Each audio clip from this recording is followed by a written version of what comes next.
Hi everyone, we hope you're doing well. We're hanging in there though honestly, we haven't been getting much sleep lately. Today, we want to answer a question we get a lot: how do we publish our audiobooks? First, we post most audiobooks on Patreon as paid content. They stay paid for a few months. After that, they become free to listen to on Patreon forever. A few weeks later, we post them on other places like YouTube, Facebook, and Twitter, X. Lately, things have been a bit slow in terms of new members. So we'd love your help. Please share our site with your friends or in places like Facebook groups, Twitter, X, Discord, Reddit, or novel forums. Even one share can really help us grow. Thanks so much for your support. Is this really what Hidden Lee Village stands for? At this tense moment, Jiraiya stepped in beside Tsunade. There's still a lot we don't know about the Migo. We need to extract as much information from it as possible before making any decisions. If you kill it now, we'll lose a vital source of intelligence. His voice was calm, but his eyes were sharp as he met Denzo's gaze. At last, the third Hokage, who had remained silent until now, spoke. Jiraiya's right. This Migo holds crucial secrets, not just for Hidden Lee Village, but for all humanity. We must take advantage of this opportunity to gather as much information as we can to prepare for future threats. His eyes swept across the room, taking in the reactions of each official. As for the daimyo, I will handle that. We'll have enough time to study it before its execution. Hiruzen wasn't just thinking about the Migo's mysteries, his thoughts were also on the prophecy of the great Toad Sage. Humphrey. If anything goes wrong, you'll be the ones responsible. With a displeased expression, Denzo flicked his sleeve and walked out of the underground laboratory with the support of his cane. This meeting had left him feeling somewhat displeased. In truth, he hadn't intended to kill the Migo outright, his real aim was to take control of it himself. Another opportunity slips through my fingers, his grip tightened on his cane. In his view, the appearance of the Migo was a new challenge. It was also an opportunity for him to become Hokage. The creature represented a potential shift in the balance of power, one he had hoped to exploit. If he could obtain unique information from the Migo, he might be able to leverage it to challenge Hiruzen's position. Since the death of the fourth Hokage, Hiruzen had resumed his position as Hokage, even though he had already retired. His return to power had been a thorn in Denzo's side ever since. But no matter what, Hiruzen was not the rightful fifth Hokage. The village needs new vision. As long as he could prove that Hiruzen was incompetent, he could overthrow him and take the Hokage seat. It was a goal he had nursed for years, waiting for the perfect moment to strike. Currently, there was no war, and the nations were relatively peaceful. Without new challenges, Hiruzen wouldn't make any major mistakes. This period of peace had been frustrating for Denzo, offering no cracks in Hiruzen's leadership to exploit. However, the appearance of the Migo presented an opportunity. If he could gather intelligence on the creature, he might persuade the indecisive daimyo to question Hiruzen's leadership. The old fool's complacency will be his downfall. For instance, the appearance of such strange creatures within the Land of Fire could be attributed to Hiruzen's long-standing conservative strategies.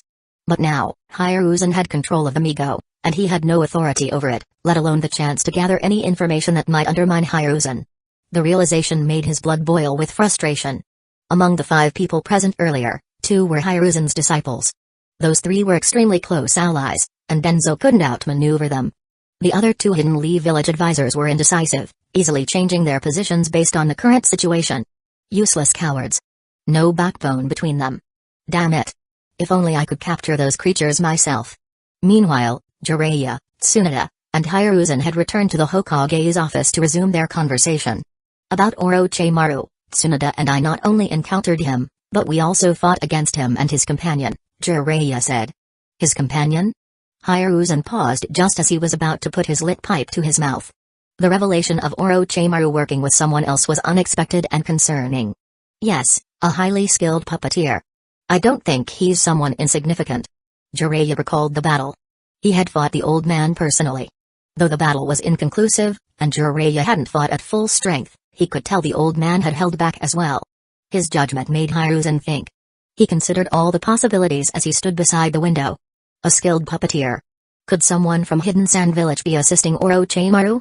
He had long suspected that Denzo might be secretly helping Orochimaru evade the Anbu search and aiding in his experiments. But if someone from Hidden Sand Village was involved, the situation would be even more complicated. At that moment, Tsunade suddenly recalled something. I remember when I was talking to Orochimaru in the cave, he mentioned something. He said he went to great lengths to acquire those Shoggoths. So, someone must have helped him obtain the Shoggoths for his experiments. Prompted by her words, Hiruzen seemed to remember something. He immediately went to a nearby file tray and began searching through it, finally pulling out a newspaper. He laid the newspaper on the desk, and Jiraiya and Tsunade leaned in to read the text. Mysterious theft of ancient samples at the Museum of the Land of Snow. The northern mountains roar. Is it the twisting of humanity or nature's wrath? This is. If, as Tsunade says, someone helped Orochimaru acquire these experimental materials, then the person responsible for these disturbances is likely another one assisting him, Hiruzen deduced, smoking his pipe. So, Jiraiya, I have a mission for you. You'll head to the Land of Snow to investigate this incident and find out who is helping Orochimaru. Understood. Although Jiraiya had been away from the village for a long time, living a free-spirited life, he never refused a task from his former teacher. After agreeing to the mission, he turned to leave but then suddenly stopped. By the way, Tsunade, what are your plans? Caught off guard, Tsunade hesitated before answering. I've decided to take Shizune as my disciple, so I'll be leaving the village with her. Oh, Jiraiya said, his eyes showing a hint of disappointment. But before I go, I'll help Hanko recover. Her new body still has a lot of issues. When I get back, we should have a good drink, no tricks. You'd better come back quickly. I won't wait for you. Oh. The promise of spending time together, without the weight of missions and responsibilities, was something to look forward to. In the darkness, several ghostly, astral-like figures stood in a circle, surrounding Orochimaru. Orochimaru, you've been in contact with outsiders from Hidden Leaf Village. Are you aware of your crime? The voice of the figure in the center was sharp and accusatory. Though only its silhouette was visible, the authority in its voice could belong to none other than Pain. Orochimaru smiled faintly. I didn't reveal the organization's existence, so I haven't violated any of its rules. While we all have missions to complete for Akatsuki, the organization doesn't strip us of our personal hobbies, does it? My little hobby is collecting things. I made a deal with someone from Hidden Leaf Village, that's all. As long as it doesn't reveal the organization or interfere with its goals, such actions are allowed, right? Leader? And if anyone almost revealed the organization's existence, it was definitely Sasori. He appeared before the two Sanins wearing our uniform. If he had been the only one in uniform, it might have raised less suspicion. Orochimaru shifted the blame onto Sasori. What did you say? Sasori gritted his teeth in anger, enraged that this snake was not only crafty with words but also trying to pin the blame on him. If the leader weren't present, he would have killed Orochimaru on the spot. Paina made no comment on the matter, but instead, he issued a warning. If you dare betray the organization, I will make you suffer a fate worse than death. Understood. Orochimaru smiled slightly, knowing the crisis had passed. That's all. Dismissed.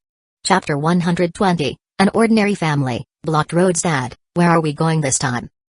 We're heading to the southeast of the Land of Fire. There's a place there called Sakaana. Based on the current season, it should be a vast canyon filled with blooming flowers. By the way, your mom and I fell in love there. Fell in love? The little girl in the carriage tilted her head in confusion, while the woman next to her felt a bit embarrassed. She said, is it really appropriate to talk about falling in love to her? The man driving the carriage didn't seem to mind and instead laughed. Oh, what's the harm? Kids these days mature quickly. Our little Sakura will soon grow up into a young lady. When she meets a handsome guy like her dad, she'd better not let him go. Kaizashi winked at his wife, who rolled her eyes. And as for why, let me tell you a story. He cleared his throat, looking like he was about to tell a serious, educational story. One day, a rock and a rice cake had a fight. The rock got so angry it kicked the rice cake into the sea. Later on, there was a couple in love. The boy had to go far away, so they made a promise to each other. He gave the girl a ring as a token of their love. 3 years passed, but the boy never sent any word. The girl waited for him all that time, but he never came back. Heartbroken, she threw the ring into the sea and left the place where they had promised to meet. But in truth, the boy was also waiting for her. The girl had misunderstood where they were supposed to meet, and thus they missed their chance. A few more years passed, and one day the boy went fishing. Guess what he caught? He asked his wife and daughter in the carriage. A fish. The little girl answered first. The man shook his head, his hair exaggeratedly styled like cherry blossom petals. Nope. Their token of love, the ring? This time, the mother answered. Also wrong. Then what was it? Both mother and daughter asked in unison. Of course, it was the rice cake. Ha ha ha ha. That's hilarious. The man laughed so hard that he almost lost his grip on the reins, while the mother and daughter behind him were left with weird looks on their faces. Honey, that was a really bad joke, Mabuki sighed. Daddy's jokes aren't funny at all. This was an ordinary family from Hidden Leaf Village. The man's name was Kaizashi, a cheerful guy who loved telling lame jokes. He had once been a ninja but now led a simple life in the village with an ordinary job. The woman's name was Mabuyuki, a strong-willed homemaker. They'd been looking forward to this family trip for a long time. Instead of just hanging around village like usual, they rented a carriage to go somewhere way out of Hidden Leaf Village. Throughout the journey, the family laughed and chatted. Kaizashi occasionally told dad jokes to lighten the mood or bragged about his past adventures. Did you know, Sakura? Back in the day, your dad could run on top of trees faster than this carriage. As he drove the carriage, Kaizashi pointed with his whip at the tall trees on either side of the road. Sakura looked at the tall trees. To a 3-year-old, these towering giants seemed impossible to even stand on, with their narrow branches making it obvious that you couldn't keep your balance. So, she shook her head. Daddy, you're exaggerating again. That's absolutely impossible. Hey now, how am I exaggerating? Don't believe me? Ask your mom. Isn't that true? Sakura turned to Mabuyuki, who smiled and nodded. It's true. Your dad was a ninja back then. A ninja? 3-year-old Sakura didn't fully understand the concept of a ninja. She tried to imagine her goofy father as one of the cool, mysterious figures she sometimes saw around the village. Yes, like those people in the village who jump from rooftop to rooftop, go on missions, and protect the people in Hidden Leaf Village. Your dad was once one of them too. With this explanation from her mother, Sakura's gaze toward her father filled with admiration. But after a few seconds, her expression dimmed. Then why isn't Daddy a ninja anymore? The sudden question caught Kaizashi off guard, and he didn't know how to respond. Mabuyuki stepped in to answer. Well, for various reasons, your dad. Suddenly, Kaizashi raised his whip and pointed toward the other side of the forest. Look. That's the land of bears. The new information quickly grabbed Sakura's attention. She quickly looked out, but all she could see was more trees. There's nothing there. Sakura was disappointed that she didn't see anything exciting. The border between the land of bears and the land of fire has a place called Valley of Death. It's filled with poisonous gas and thorny bushes. It's too dangerous, so we can't get close to see it. But if you follow the Valley of Death further south, the gorge becomes shallower, and there's no more poisonous gas. In one section of the gorge, the whole place is filled with blooming flowers. That's where we're heading. So we haven't arrived yet. We're almost there. The long, boring carriage ride lasted almost the entire day. Finally, just before sunset, the Haruno family saw the light at the end of the tunnel. There it is. Sakura, look. That's Sakana. Mabuyuki gently woke up Sakura and carried her to the window. The little girl rubbed her eyes sleepily. At the edge of the forest, they saw a shallow, wide canyon. The sun shone through the clouds, casting a golden red light. The rays illuminated a beautiful sea of flowers within the canyon. This was something Sakura had never seen before, and it immediately captured her attention. Wow! It's so beautiful. Yeah, like it was back then. As Sakura and Mabuyuki admired the view, the carriage came to an abrupt stop, causing Sakura's head to bump against the window frame. This made Mabuyuki angry.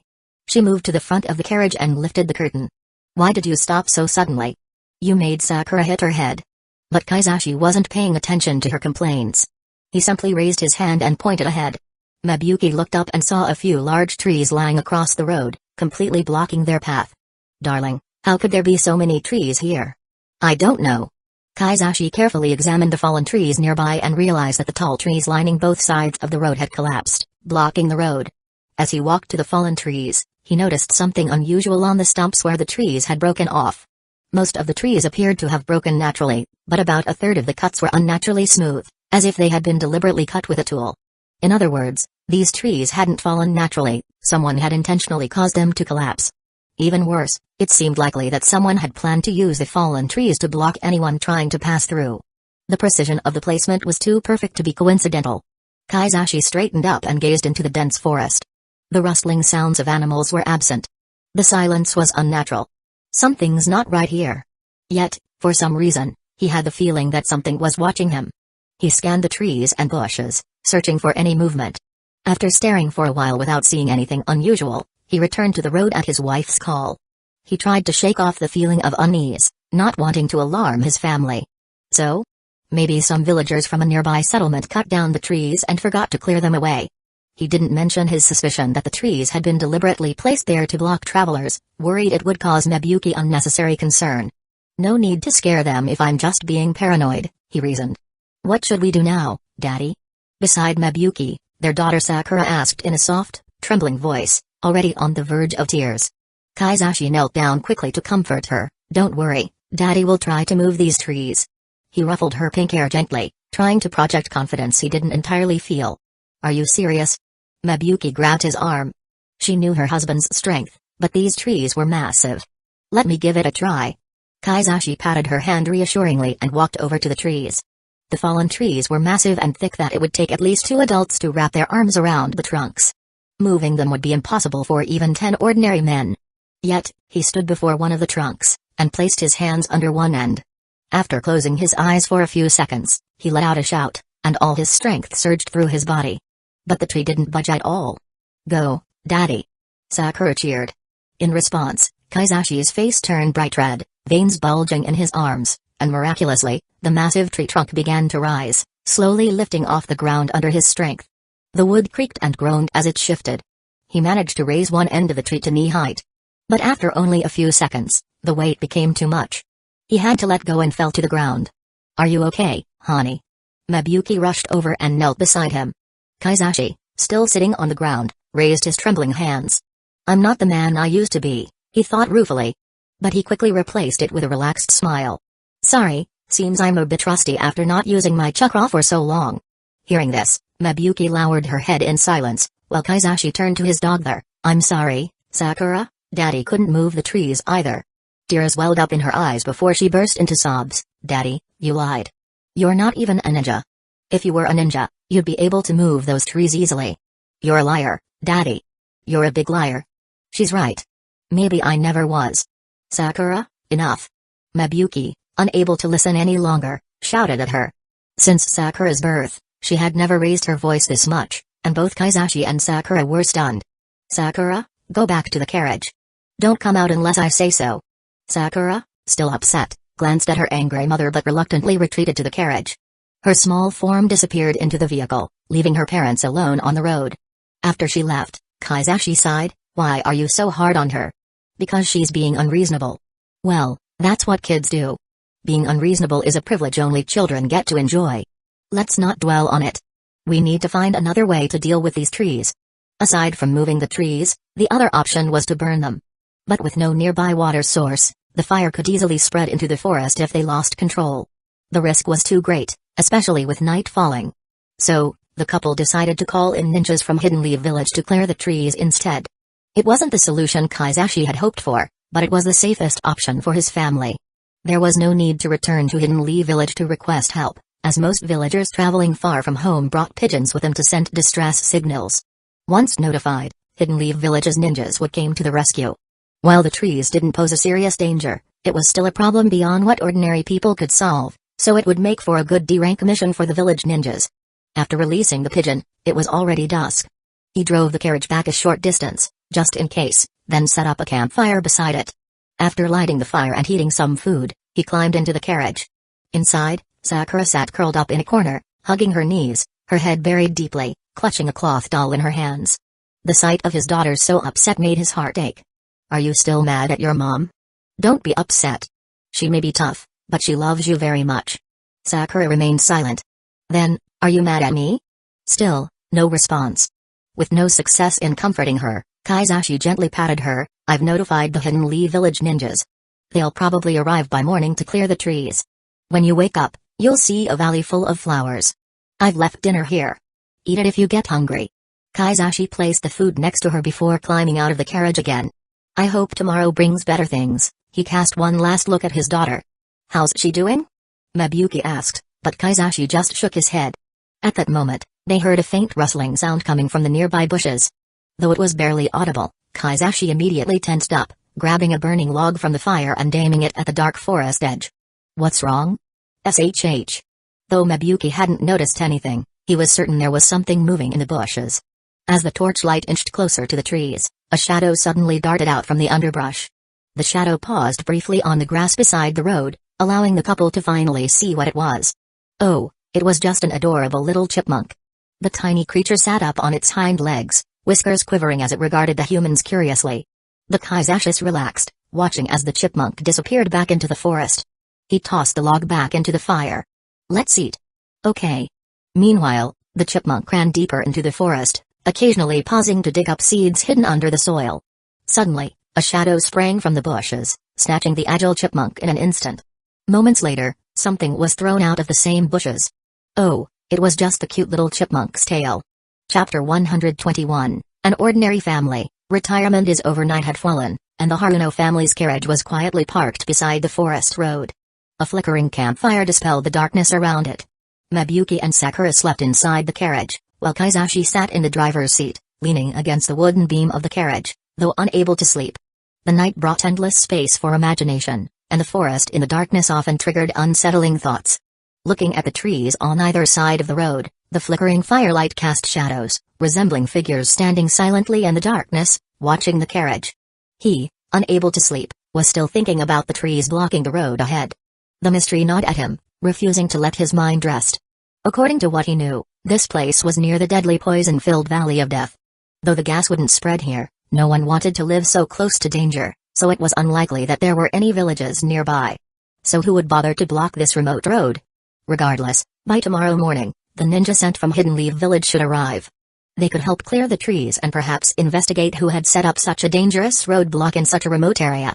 The fatigue from driving the carriage all day caught up with Kaizashi, and his consciousness began to blur. His eyelids slowly closed. Just a few minutes. I'll rest my eyes for just a few minutes. Woo woo woo. Half asleep, Kaizashi heard a painful wailing sound. It was unnatural, haunting, and definitely not something he wanted to hear in the middle of the night. And it was coming from the forest beside the road. Woo woo. The wailing resembled a wounded person's groans but sounded far more like a ghost than a human. The sound was drawn out, with a sharpness that was almost piercing. Realizing the sound was real, he quickly jumped off the carriage, grabbed a burning stick from the fire, and reached it toward the trees beside the road, hoping to see further into the distance. But the source of the sound was farther away than expected, and the firelight from the stick couldn't reach it. Kaizashi squinted, trying to make out any movement in the darkness beyond. Woo woo. Suddenly, the wailing became more urgent, as if whoever was making it had become emotionally unstable. He now faced a choice. One option was that someone in the forest was injured and needed help. The other was to do nothing. To stay with his family, keep them safe, and wait for the Hidden Leaf Village ninjas to arrive. It was the safest choice. But Kaizashi chose the former. If it was a living person, he couldn't just let them die nearby. What kind of example would that set for Sakura? Having made up his mind, he found another long burning stick in the fire and walked into the forest. The forest was always hard to navigate at night, especially when filled with low bushes. The stick didn't provide enough light for his feet, so Kaizashi's pace was slow. This was easier when I was younger. Soon, he realized the light from the campfire had faded, and he still seemed far from the wailing person. Though determined to help, he didn't want to stray too far from the carriage, so he stopped and called out, "Where are you?" Woo. The wailing became sharper, as if the person was in even more pain, unable to form words and only able to respond with indistinct sounds. Left with no choice, Kaizashi walked deeper into the forest, following the sound. Each step took him further from his family. Inside the carriage, Mabuyuki slowly opened her eyes. Noticing Sakura sleeping beside her, she smiled and gently covered her with a blanket she had kicked off. Then, she stepped out of the carriage. Knowing her husband was likely exhausted, she wanted to take over and let him rest. She didn't think anyone needed to keep watch, but he insisted. However, as she stepped out of the carriage, she found no one there, only a dwindling fire. "Darling? Darling?" Not wanting to wake their sleeping daughter, Mabuyuki's voice was soft, only reaching the nearby trees. But there was no response. He wouldn't just leave. Something must be wrong. She started searching the trees around the carriage but stayed within the firelight's reach. "Darling? Where are you?" Suddenly, a child's cry came from behind her. "Sakura." Mabuyuki recognized the voice instantly and rushed back to the carriage. She flung open the curtain, but the carriage was empty. Sakura was gone. Before she could even call out her daughter's name, she noticed a shadow just beyond the fire's reach. The figure was very short, smaller than Mabuyuki herself, like a child.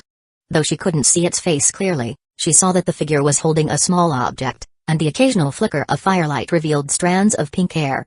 "Sakura." She immediately recognized that the object in the figure's arms was her daughter and shouted toward the shadow. The thing in the figure's arms began to struggle and whimper. Though unclear, she knew it was her daughter's voice. Certain that the figure was holding Sakura, Mabuyuki began to negotiate in a panic. "What do you want?" "Money. I can give you anything. Just let my child go, please." Mabuyuki slowly walked closer to the figure, trying to get close enough to snatch Sakura back. But the figure remained still, offering no response to her pleas. Its silence was more terrifying than any threat could have been. Just as she was less than 10 steps away, the figure suddenly turned and ran into the woods. No. Sakura. Seeing the figure leap over the bushes and disappear into the forest, her maternal instincts took over. Without hesitation, she chased after them into the dense woods. Branches whipped at her face, but she barely felt them. In an instant, only the lone carriage remained, quietly standing by the road. In the forest, the flame on the wooden stick in Kaizashi's hand was dying out.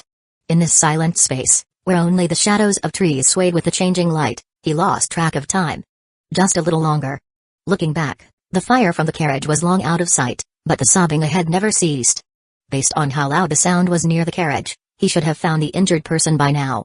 But despite walking a great distance, the sound still seemed far away. How is this possible? It's like the sound is moving. He realized something was wrong and stopped. Wait. Something's not right here. At that moment, a distant shout came from behind him. Sakura. He immediately realized something had happened near the carriage and turned to head back. Sakura. No. What's happening back there? Just as he was about to run to the road, the painful sobbing behind him called out again. Woo. The sobbing seemed to intensify with even more pain, but he no longer cared about the sound. Now, he needed to rush back to the carriage to ensure the safety of his wife and child. Sensing Kaizashi's firm decision to leave, the sobbing transformed, growing sharper and louder, almost mocking. Woo-wah. Ha, ha. The once painful sobbing turned into horrifying laughter. Shocked by the weird laughter, he had no idea who or what he was facing.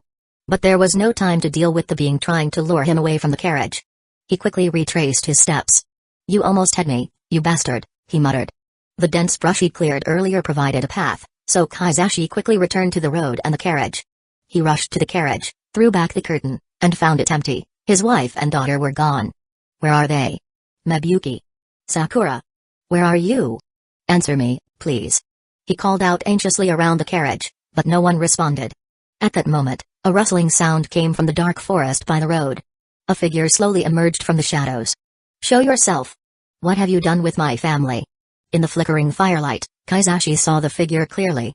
This person was short, barely reaching his elbow, resembling a dwarf in tattered red and blue rags, like a wild man barely clothed.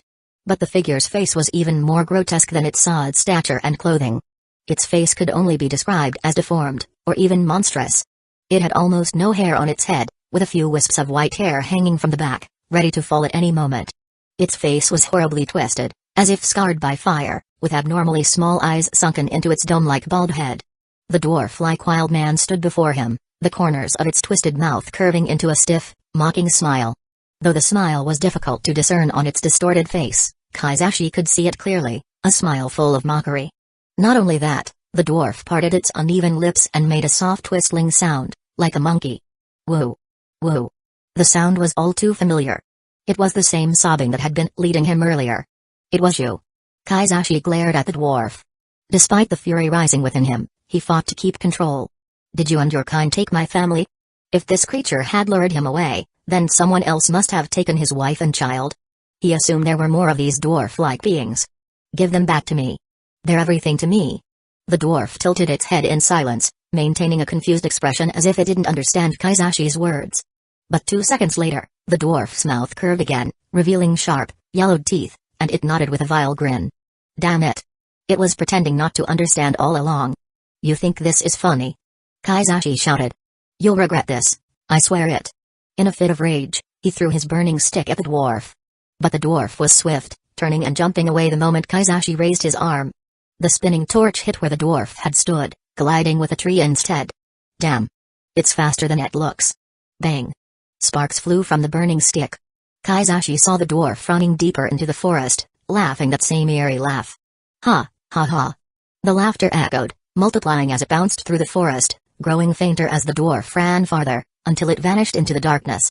Come back, you bastard. The road beside the carriage fell silent again. No more terrifying laughter, no more shouts of anger from Kaizashi. It was as if nothing had happened. But now, he stood alone beside the carriage. His wife and daughter were nowhere to be found. What do I do now? He knew the dwarf had deliberately revealed itself to provoke him, trying to lure him away. Though these ugly dwarfs didn't look intelligent, they were extremely cunning. They knew to first draw away the strongest threat, Kaizashi, and then attack his loved ones. On top of that, their numbers were unknown. He knew that following them would be extremely dangerous. If he drove the carriage back, the ninja would arrive by dawn to deal with these vile dwarfs. Should I wait for the ninja? Or should I follow them? If I go after them, I'm walking into their trap, he muttered to himself. But if I wait? No, I can't abandon them. Kaizashi barely hesitated. He climbed onto the carriage. No more running. No more hiding. But instead of grabbing the reins to flee, he opened a wooden panel on the driver's seat, revealing his belongings. I hope I'd never have to use these again. But for my family. He opened his backpack, dumping out a large amount of food. A conspicuous blue cloth bundle tumbled out, accompanied by the clinking of metal. That sound. It's been so long. He opened the cloth to reveal a metal forehead protector of Hidden Leaf Village and a black kunai. Looks like retirement's over. Chapter 122, An Ordinary Family, Alone. Warning, disturbing scene. During his time as a ninja, Kaizashi didn't wear the standard headband on his head, as the headband would interfere with his family's exaggerated hairstyle. Instead, his headband was embedded in his clothing, similar to an armband.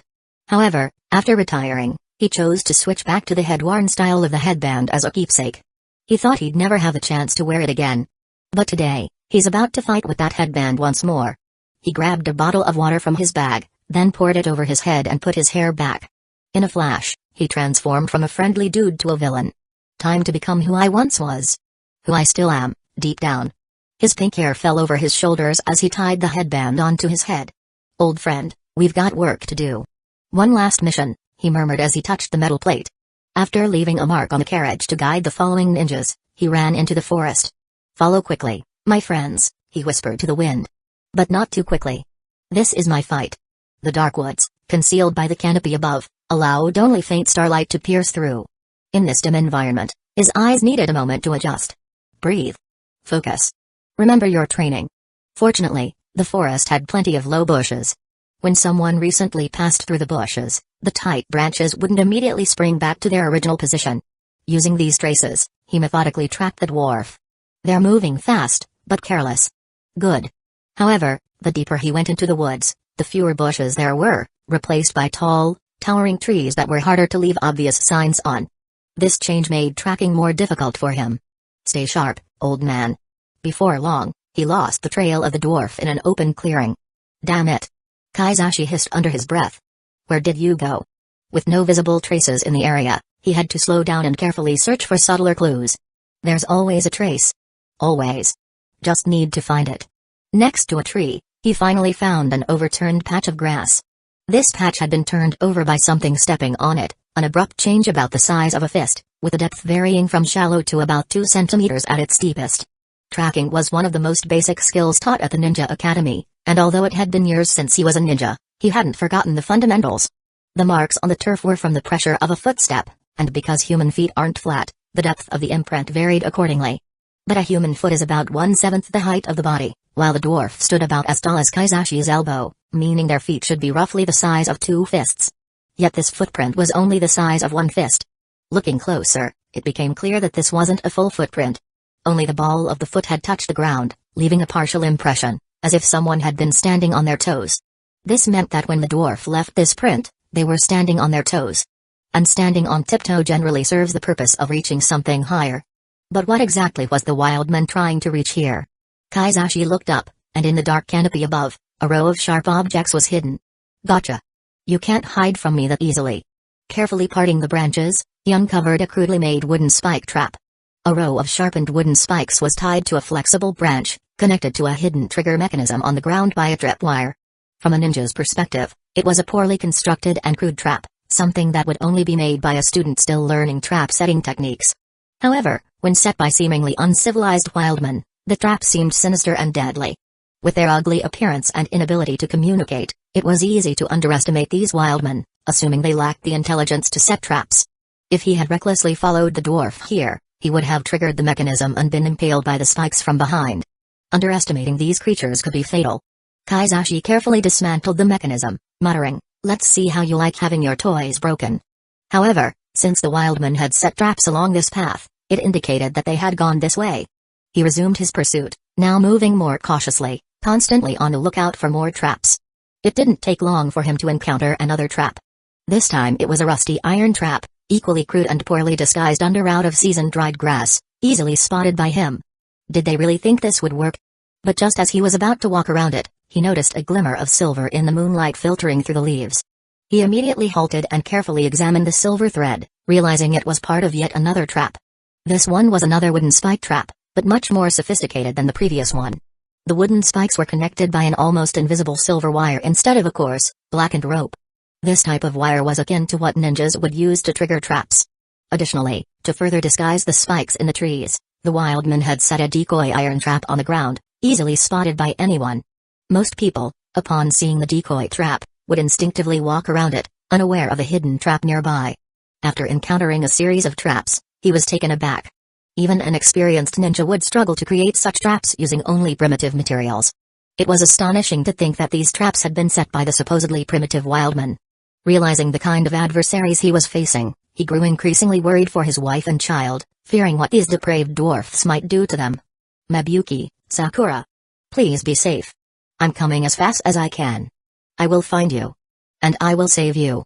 As he moved forward, Kaizashi became even more vigilant, repeatedly encountering traps in the forest.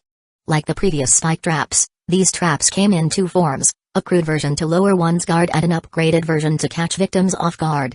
But after recognizing the wildman's nature, these traps no longer posed a threat to him. Using the skills he had learned as a ninja, he skillfully avoided each trap. Another one? Kaizashi growled. How many of these are there? A twig snapped underfoot, triggering a nearby trap. He rolled to the side, barely avoiding a swinging log studded with sharpened stakes. Too close, he panted. Stay focused, you old fool. They're counting on you. Eventually, he arrived at a place. It was a gap between mountains, with the ground at the entrance worn and devoid of life, indicating frequent use. This must be the lair of the wildman. There was no light inside the cave, an almost complete darkness, making it impossible for Kaizashi to enter without any light source. So, he quickly picked up a thick tree branch nearby, tore off a piece of cloth from his clothes, wrapped it around the branch, then poured some barbecue oil from his picnic supplies over it to make a simple torch. Holding the torch in his left hand and a kunai in his right, he walked into the cave. It was a dark and damp cave, with the rough stone walls around him covered in tiny droplets of water. The entrance to the cave was incredibly narrow. While this tight space wouldn't have posed any challenge for the short and small-bodied dwarves, Kaizashi had to squeeze sideways to get through. If I get stuck here, I'll never live it down. Come on, old man, suck it in. After walking about 10 meters, the cave widened, and he realized that the so-called cave was actually a massive gap formed by a pileup of enormous rocks inside the mountain. These misshapen boulders created a network of crisscrossing gaps, turning the cave into a labyrinth, with each dark gap potentially leading to an unknown path. This was the scariest part. While a person of normal size couldn't fit through these gaps, the small dwarves could easily hide in them. If they hid in one of the gaps, it would be nearly impossible for intruders to notice them, and they could easily be ambushed. With this in mind, Kaizashi became more cautious, using the torch to inspect every gap around him.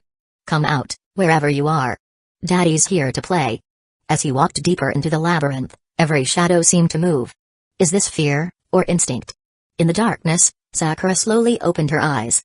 Her blurry vision scanned the surroundings, and she realized she was in a small corner formed by cold, dark stone walls. Beneath her was a thin layer of straw. Though it couldn't fully block the coldness of the stone floor, it was better than nothing. Where's Mommy? Where's Daddy? 5 or 6 meters ahead of her, there was a tiny wooden table, barely the height of a chair seat, with a lit candle on it. Where am I? Sakura wondered to herself, trying to recall what had happened. I fell asleep in the carriage, and then it seemed like someone picked me up in the darkness. After that, I remember hearing Mommy calling me, while I was being carried through a forest. Bad people took me. Although Sakura was only 3 years old, she quickly realized her current predicament. Where's Dad? Where's Mom? I want to go home. Sakura wanted to scream but fear choked her voice, and she couldn't cry out. All she could do was stare at the distant candlelight, tears silently streaming down her face. I need to be brave. Daddy always says I'm his strong little cherry blossom. Suddenly, a shadow emerged from the darkness, blocking the light from reaching Sakura. Please don't hurt me. The figure approached her quickly, crouching down in front of her. Now, she could clearly see the person's face. It was a hideous face. Half of it was somewhat normal, though slightly twisted, while the other half was horribly disfigured, like it had been burned by fire. The person had almost no hair on their head, just 2 thin strands falling down either side of the back of their head. Due to the dim light, Sakura couldn't tell what color the hair was. This person was also wearing nothing but a ragged gray cloth. The cloth had a hole cut out in the middle, through which the person's head poked, serving as a crude form of clothing, barely covering anything. A monster. Just like in the stories. Ah!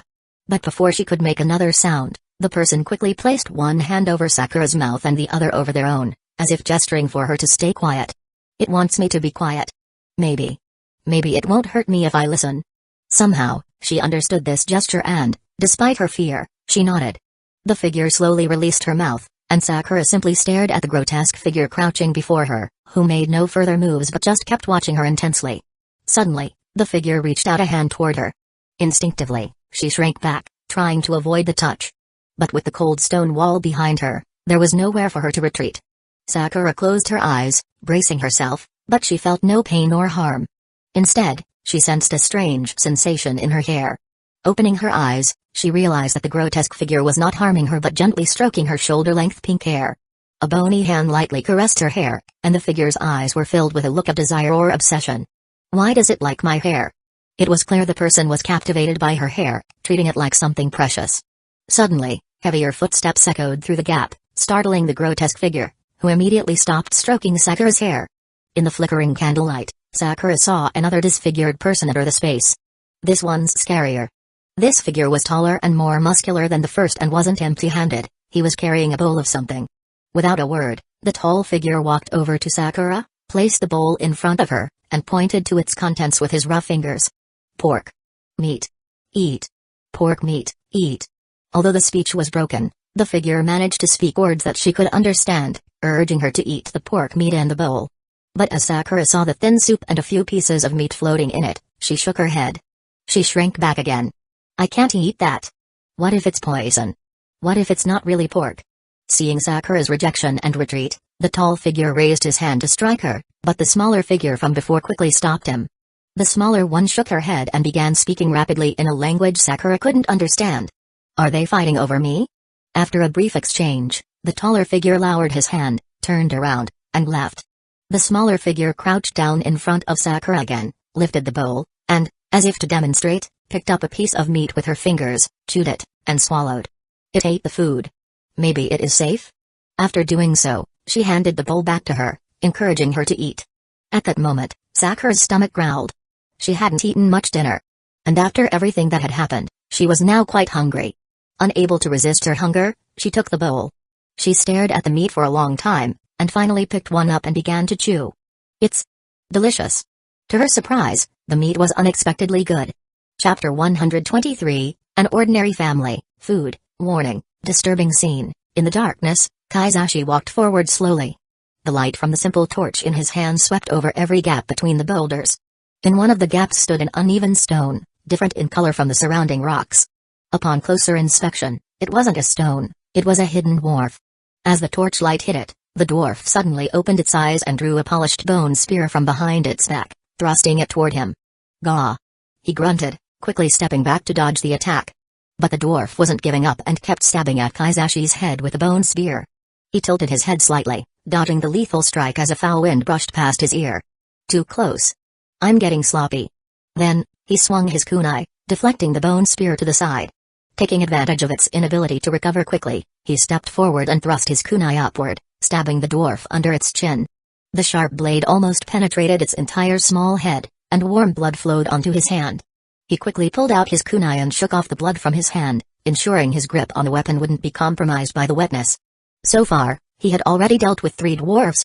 As he had suspected, these creatures indeed hid in the gaps between the boulders, waiting silently for an opportunity to ambush.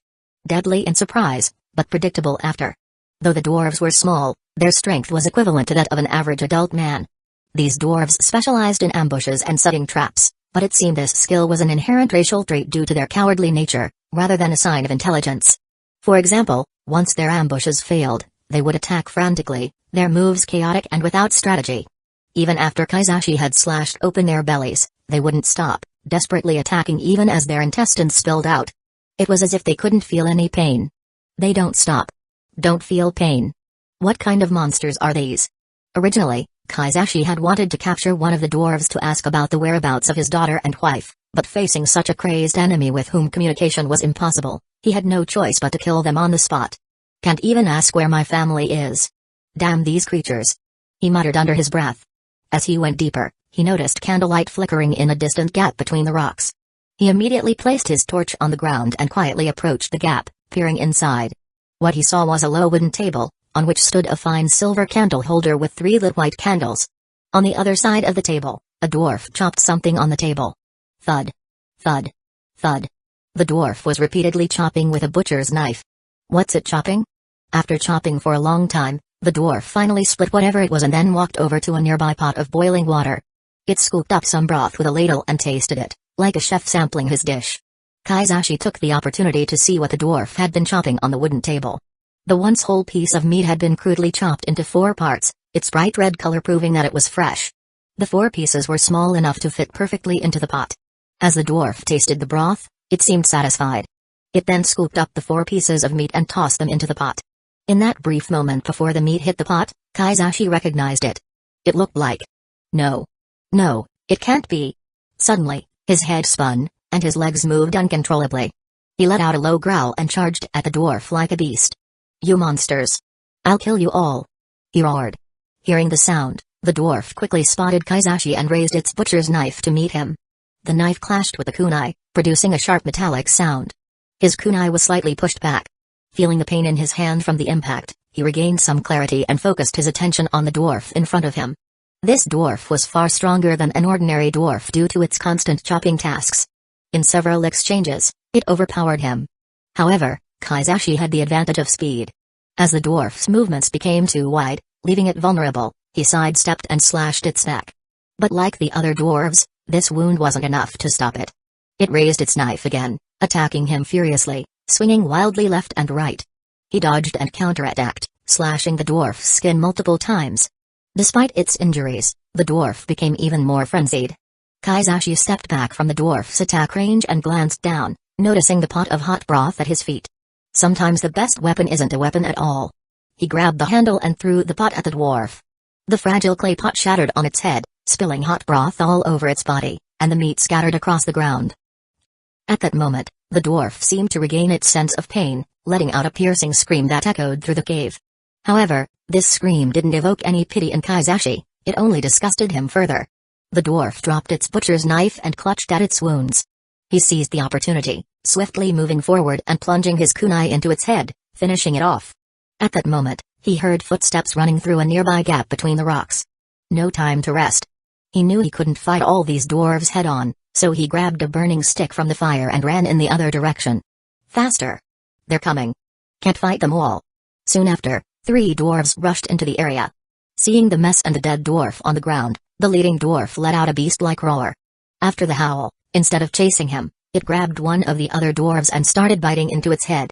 Kaizashi, still running through the cave, didn't have time to search for other dwarves. Once he realized no one was chasing him, he slowed down. From his wild sprint, he had stumbled into a strange place. There were numerous small gaps between the rocks, many of them blocked by wooden doors. Next to these doors were large stones, likely used to keep the doors shut. Cells. They're keeping people here. Food? Judging by the dwarf's behavior, the degraded food must be human meat. These must be holding cells. Most of the doors weren't blocked, indicating they were empty, except for one door that had a large stone in front of it. This one's occupied. Could it be? He cautiously approached and called out, "Mabuki? Are you there? Kaizashi? Darling? Is it really you?" Hearing that familiar voice, Kaizashi felt like he had been reborn. With great difficulty, he moved the large stone blocking the door. He opened the wooden door just enough for himself to squeeze through. Upon seeing Mabuki inside, he broke into tears. "Thank goodness you're okay." He rushed to embrace her. "I knew you'd come." "I never doubted," Mabuki whispered. The two held each other tightly, relief washing over them. But the moment was short-lived as reality set in. They separated quickly, both acutely aware of the danger surrounding them. "Let's go," he said urgently, already moving towards the exit. "No, you must go find Sakura." Mabuki shook her head and then looked down, gesturing toward her foot. He followed her gaze and saw that even though her ankle was wrapped in cloth, blood had soaked through, nearly dripping onto the ground. "What happened to your foot?" "When I was chasing after Sakura, I stepped into one of those creatures' traps," Mabuki explained, wincing as she shifted her weight. I was careless. Kaizashi suddenly remembered that the dwarves were experts in setting traps. He, a former ninja, could avoid them, but ordinary people wouldn't be as vigilant. Fortunately, her trap wasn't fatal, only immobilizing her before the dwarves captured her. These wretched dwarves, though cannibalistic, disliked eating spoiled human flesh, so most of their traps weren't deadly. Their intent was to capture people alive and eat them slowly. But I can't just leave you here, he protested. Put me in another cell. There should be more like this one nearby. Risky, but clever. Kaizashi nodded, understanding her plan. With his help, she limped into a neighboring cell. This way, when the dwarves came to check, they'd assume she had escaped and search elsewhere, unaware she was just next door. The safest place is often the most dangerous one. I'll be back for you. I promise. I know. Now go, save our daughter, Mabuki replied, giving him a weak smile. He figured others had likely escaped this way before, as the cells weren't sturdy. One could push aside the stone blocking the door from inside and leave. However, the real challenge lay in navigating the tunnels. The dwarves ambushed key exit points, making it nearly impossible to escape alive. After securing Mabuki, he resumed his search for their daughter, Sakura. He searched several nearby cells but found no trace of her, meaning she was being held elsewhere. Not here. Not here either. Damn it all. He had already checked most of the branching paths leading to this area, so he had no choice but to walk deeper into the tunnels. At the end of a narrow passageway, Kaizashi spotted a faint light. Approaching quietly, he saw a dwarf crouched in the corner, stroking something. Upon closer inspection, he realized it was a little girl's pink hair. My baby girl. Sakura. Kaizashi couldn't contain his excitement and immediately called out her name. Hearing her father's voice, Sakura looked up in surprise. Daddy. He quickly calmed himself and advanced toward the dwarf beside Sakura, brandishing his kunai. Sakura, stay away from that creature. As he menacingly approached, the dwarf didn't attack but instead recoiled slightly, gazing at him with a look of fear. This dwarf was much smaller than the others, barely taller than Sakura. It was likely a dwarf child. But despite it being a child, he had seen the viciousness of this race and had no intention of sparing her. Just then, Sakura stepped in front of the little dwarf. Dad. Don't kill her. She's my friend. Friend? Has she lost her mind? She even gave me food, Sakura added, gesturing to an empty bowl nearby. Looking at the empty bowl, Kaizashi remembered how he had seen the dwarves preparing food earlier. Their food was human flesh. My daughter. Eating human flesh. Overcome with anguish, he turned his head in pain but then glared at the small dwarf with hatred. To him, this young dwarf was no less evil than the others. At that moment, heavy footsteps echoed from behind. He instinctively turned to look. In the narrow corridor, a dark figure slowly stepped into the light. Taking advantage of his distraction, the small dwarf quickly slipped into a nearby gap that only a child's body could fit through. Damn. He was too large to pursue. Now, the only ones left in the cramped space were Kaizashi, Sakura, and the figure blocking the exit. As the figure emerged from the shadows, he recognized it. It was the same dwarf that had lured him away from the carriage. The white strands of hair hanging down from the back of its head were unmistakable. But something was off. The dwarf appeared much taller than before. When Kaizashi had first seen it in the forest, its height had only reached his elbow, but now it was as tall as his shoulders. Not only that, but the dwarf's body had also grown bulkier. Ganjutsu? He slowly backed away, shielding Sakura behind him with one hand while gripping his kunai tightly with the other. Unlike the other dwarves, which had wielded weapons, this one was unarmed, yet it stood its ground against him. Suddenly, the dwarf lunged at Kaizashi, arms outstretched in an attempt to grab him. He swiftly dodged, pulling Sakura aside and switching positions with the dwarf. With the exit now clear, he shouted at Sakura, "Go find your mother." "What about you, Daddy?" "I'll hold him off." "Go, now. Go." After his second shout, Sakura reluctantly ran down the passage they had come from. At least she's safe. Now, for this beast. The dwarf cast a glance at the fleeing Sakura but didn't chase her. Kaizashi had already blocked the exit. Suddenly, the dwarf let out a terrifying roar. As it roared, its body underwent a grotesque transformation. Two bulging lumps appeared on either side of the dwarf's torso. These lumps rapidly grew, eventually forming into 4 new arms. The dwarf now had 6 arms. Not only that, but long, sharp, scythe-like claws extended from the bones in the middle of each hand. As Kaizashi stared in shock at the dwarf's monstrous transformation, his mind was bombarded with the realization of the creature's name. Chocho. Chapter 124, An Ordinary Family. For family, the Chocho people are small, with little or no hair, and are a cunning, wicked, and extremely sinister race. Though they are reluctant to admit it, they do possess human bloodlines and can be classified as a human race.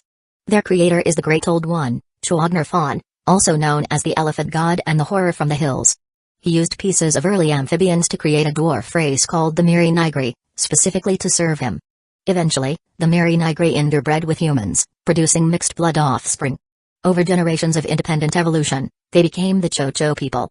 The Chocho people are a fully carnivorous race, and their favorite meat is human flesh. They refer to human meat as pork and prepare dishes using various ancient and mystical methods. They even grind human nerves into a unique sauce. Beneath their appearance of low intelligence, they often harbor sinister plans that are unimaginable to humans. Danger, filth, and depravity are their trademarks. Much of their cunning and trickery comes from their Miri Nigri bloodline, which is also characterized by low intelligence.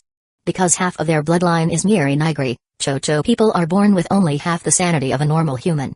They often conduct rituals to summon Great Old Ones, and every time they participate, their sanity decreases further until they become insane monsters driven only by their carnivorous instincts. When confronting Kaizashi, adult Chocho people charge at him without a second thought, while younger ones know to flee. Logically, this is a race that should not be able to continue due to its regressive sanity as they mature. However, the Chocho people perform ancient forbidden rituals to create highly intelligent and highly skilled individuals among their kind. These individuals, trained as powerful assassins for their race, possess unique martial arts techniques and are known as Chocho executors. Some executors develop poison fangs, extra limbs, or the ability to spit web-like material from their mouths, or even sharp bone spikes that extend from their joints. They use these mutated body parts as weapons, so executors don't need to carry ordinary, easily detectable weapons. They retain high intelligence for normal communication with humans but still maintain the Chocho people's innate cunning. The Chocho that Kaizashi is facing now is an executor. However, this executor's mutations weren't achieved through ancient rituals but by devouring other Chocho. After eating several other Chocho, its body became stronger than ever.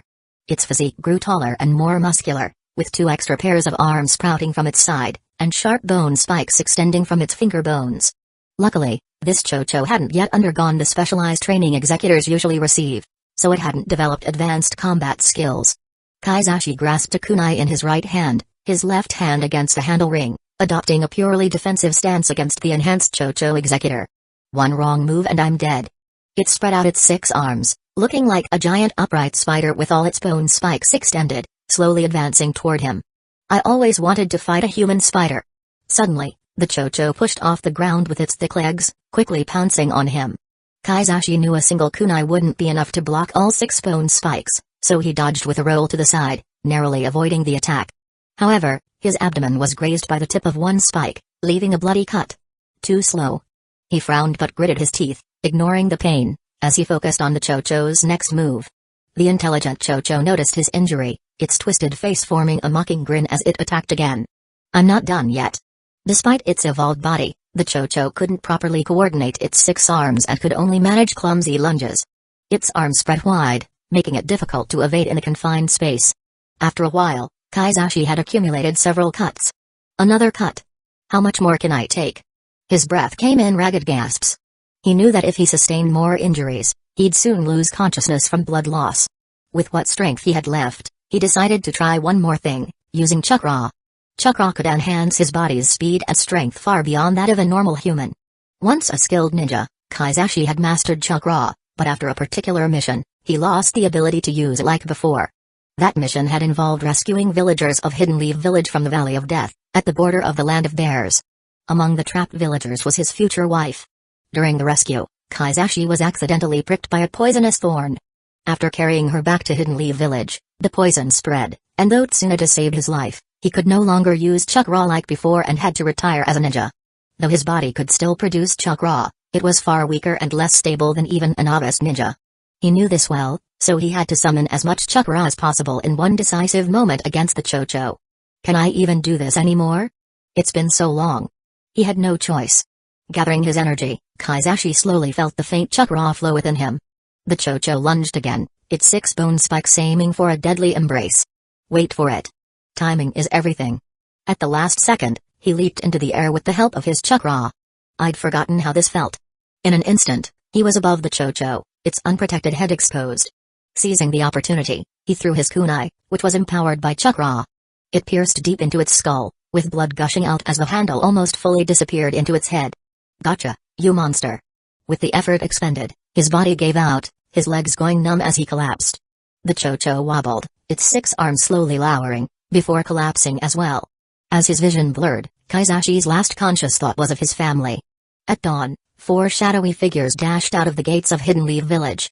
Yuki-sensei, it's just a mission to clear some trees. Isn't it a bit much to send an entire ninja squad? Yuki, leading the group, glanced back with a slight smile. I heard from the 3rd Hokage that this mission isn't just about helping villagers clear the road. We're also investigating the disappearance of nearby merchant caravans. Disappearing caravans? Since last month, caravans have been vanishing along that route. The Merchants Guild has asked Hidden Leaf Village for help, so our squad is handling this mission too. The ninja leading the way was Yuki, followed closely by 3 young ninjas, one of whom was Kagami. After more than a year as a ninja, he had learned to adapt quickly and be more decisive. Ultimately, his primary goal was survival. He focused on ensuring he could survive future threats, rather than prematurely showing off abilities that were still insufficient. Doing so would only reduce his chances of survival in this world. Setting out at dawn, Team 2 arrived near the Sakana, in the southeast of the Land of Fire. By around 9 a.m. leaping through the treetops, Yu Zhao was the first to spot a carriage by the roadside. There it is. She called out, pointing towards the abandoned vehicle.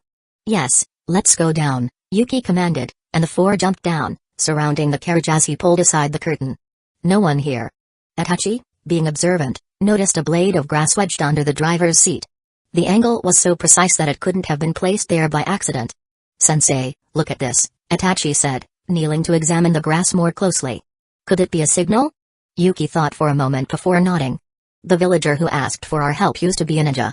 If he went somewhere else, this might indeed be a signal for us. Let's follow the direction this grass points to, Yuki decided, his eyes already tracing the path ahead. Yes. The 4 rushed through the forest and quickly sensed something was off. The area was littered with traps. Though crude and easy for ninjas to spot in daylight, they would be hard for ordinary people to notice. Before long, they found the entrance to a cave hidden between boulders. In front of the cave, the Haruno family was resting. Thank the heavens you've arrived, Kaizashi exclaimed as he saw the ninja squad. The arrival of Yuki's team finally put the family at ease. Yu Zhao immediately began examining Kaizashi's injuries, as he was the most severely wounded. Fortunately, none of the large gashes were life-threatening. These look worse than they are. You're lucky, Haruno-san, Yu Zhao said as she tended to his wounds. Kaizashi chuckled weakly. Luck had nothing to do with it. Pure stubbornness, I'd say. Mabuyuki's injuries were also not serious, though an ankle injury made it difficult for her to move. As for Sakura, she was unharmed, aside from being a bit frightened. After Mabuyuki briefly explained what had happened, Yuki had Yu Zhao and Itachi escort the Haruno family back using the carriage, while he and Kagami stayed behind to search further. Inside the cave, Yuki and Kagami found many corpses of small humanoid creatures. These creatures were short and ugly, and even in death, they were repulsive. I've never seen anything like this before, Yuki muttered. Yes, Kagami agreed, trying to hide his recognition of the creatures. In one of the boulder crevices, Yuki found a large stash of high-end goods, including silverware and candlesticks. It was clear that these cave-dwelling creatures couldn't have made these items. The only explanation was that they had looted them from the missing merchant caravans. So this is where the caravans ended up. But where are the merchants? As for the merchants themselves, after a thorough search, Yuki came to a grim conclusion. It looks like those merchants were eaten by these creatures, Yuki said. Are these things even human? Kagami asked, feigning shock. Standing silently, he appeared stunned by the horrifying truth. Why had the Cho-Cho people appeared here in the Land of Fire? Cho-Cho were a species without special abilities. Their strength was the same as humans, and their intelligence was even lower. They had a tendency to migrate westward with the setting sun. However, this habit wasn't absolute, as some Cho-Cho remained in the Land of Bears. While Kagami was contemplating this in his mind, Yuki called him over, having found another location. We need to make sure all these creatures are eliminated. This part of the cave hasn't been checked yet, Yuki said, pointing to a narrow tunnel. My body's too large to fit in there, so I'll leave it to you. It was a narrow tunnel, and Kagami, still small, could only wriggle through it like a worm. Suddenly, deep in the darkness of the tunnel, he saw a curled-up little body. Its ugly face confirmed its identity as a Cho-Cho. The young Cho-Cho looked at Kagami, its eyes suddenly lighting up as if it had seen a burning presence. Kagami smiled slightly and made a SHH gesture. Kagami, is there anything in there? No. As Kagami began to wriggle back out of the tunnel, he cast one last glance at the young Chocho. There's nothing in here. Chapter 125, The Execution. To the daimyo, Anko went straight to the washroom and looked at herself in the mirror. She would stand before it and ask herself if the person in front of her was herself or the creature inside her. And every time, she would come to a different conclusion. I am so beautiful. Beauty is a state of being, and the most beautiful version of oneself is when one's heart is completely satisfied. At this moment, Anko was very pleased with her body. On her forehead, there was a small diamond-shaped mark. This was something she had acquired recently through practicing the reverse seal technique. This reverse seal will be your lifeline, Anko. Your brain is your strongest asset now. Tsunoda's words echoed in her mind. It was a supportive type of ninja technique that allows the accumulation of chakra in the forehead. When needed, the seal can be released to provide a large amount of chakra. Both Anko and Shizune had started learning the reverse seal under Tsunoda's guidance, but so far, only Anko had managed to gather this small dot of chakra, while Shizune's forehead showed no signs of progress. According to Tsunoda, this was because Anko's brain was the only part of her body capable of producing and using chakra, which made it more concentrated, allowing her to more easily train in the reverse seal. Tsunoda's goal in teaching Anko the reverse seal was to accumulate a large amount of chakra in her brain, so that instead of a slow trickle, her chakra flow would become a vast reservoir. The more chakra that gathers in the brain, the lower the risk of the membrane losing its chakra support, which could lead to the shoggoth going out of control. Anko's fingertips slid down from the small diamond-shaped mark on her forehead, gently brushing over her face, then down her neck, lightly touching her two collarbones. She was once again stunned by her own beauty. Every curve, every line. Perfect? Her fingers lifted her vest, lightly touching the skin of her abdomen, tracing the line formed by her last rib, relishing the sensation that traveled to her brain. I really am so beautiful. She cupped her hands into two half-spheres, weighing the fullness of her chest. Though substantial, it wasn't excessive, it was exactly the state she had always envisioned. She raised one leg high, resting her foot on the sink in front of the mirror as she continued to admire her legs. The muscular calves she had developed from practicing taijutsu had disappeared, replaced by a pair of straight, long, and shapely legs. In truth, Anko thought these legs were a bit too exaggerated for a ninja, and she had always wanted to reject such legs. But she had no say in this matter because she couldn't lie to the shoggoth. It knew the true image she desired in her heart and brought it to life. After admiring her body, Anko engaged in her daily reflection. Am I me? Or am I the shoggoth? Where does Anko end and the creature begin? Right now, is this body controlled by me? Or by the shoggoth? Who is actually inside my body? Standing in front of the mirror for 10 minutes, she couldn't come up with an answer and could only begin her daily routine.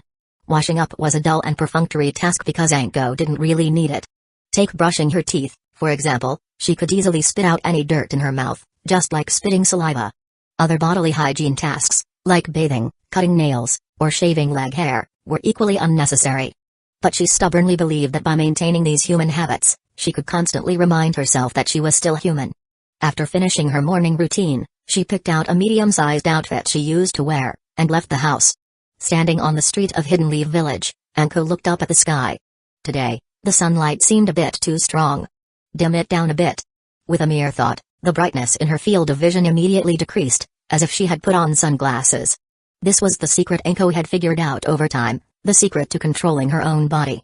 According to Tsunoda, the shoggoth didn't understand the sensory values the human brain could tolerate. It would directly set everything to either the maximum or minimum, such as touch. The shoggoth doesn't understand human limits, Anko. You need to teach it. Tsunoda's advice resurfaced in her mind. But she could let her body experience various new sensations, and then her brain would form a preference. The shoggoth could detect her preference, and to please her brain, it would adjust these sensations to a reasonable range. At first, it was touch. She went through many painful sensations to balance her touch, eventually adjusting it to a normal range. There was also the problem of her face turning green, which Anko solved after countless moments of shyness, using her willpower to turn her face back to its normal red color. Overall, apart from training, she had been experimenting with all kinds of things during this period, using her mind to adjust her body to a functional state. Passing by a dumpling shop, she was drawn in by the scent of freshly made red bean soup and couldn't help but sit down. Boss, 1 serving of red bean soup. Coming right up. Soon, a bowl of red bean soup was placed on the table. Anko immediately brought her nose close, greedily inhaling the aroma. She eagerly picked up the bowl and took a sip. The intense sweetness hit her tongue, and even someone like Anko, who loved sweets, found it overwhelming. No, This needs to be a bit less sweet, she muttered. What did you say? The shop owner asked from the other side. Anko smiled and shook her head. Oh, nothing, the red bean soup is delicious.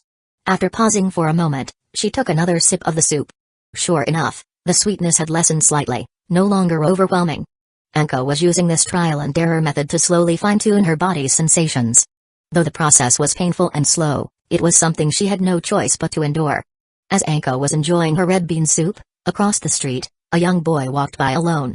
The boy's appearance wasn't particularly remarkable, yet he immediately caught her attention. She quickly put down her soup. Why can't I look away? She didn't know why, but every time she saw this boy, she couldn't help but observe him. It was as if, in her eyes, the boy was some sort of light she couldn't help but chase. Like a bee drawn to a hive, or a baby to its mother, Anko felt her body yearning to be near him. I want to. Fortunately, Anko's brain remained rational, preventing her body from acting out any inappropriate or obsessive behaviors. Even so, she sensed that her actions had already caused great distress to the boy. Across the street, the boy noticed Anko looking at him and hurriedly quickened his pace, turning away and fleeing. What am I thinking? He's just a child. Flushed, Anko sighed deeply, taking a gulp of red bean soup in hopes of washing away her chaotic thoughts. Summon the Chunin Squads 1, 5, and 7, as well as Jonin Narashikaku, to gather at the conference hall immediately. Yes.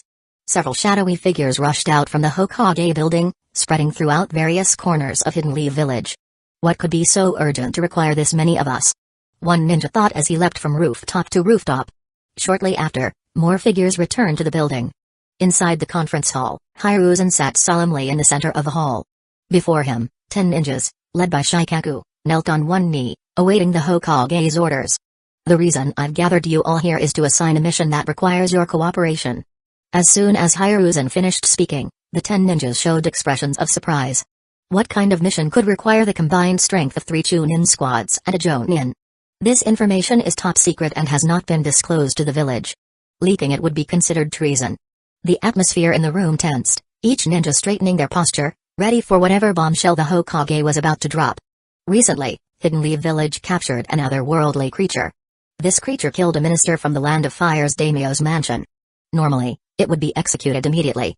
The ninjas were shocked. An otherworldly creature? Did other worlds really exist? What kind of creatures inhabited them? Even the wildest imaginations couldn't conceive of what lay beyond this world.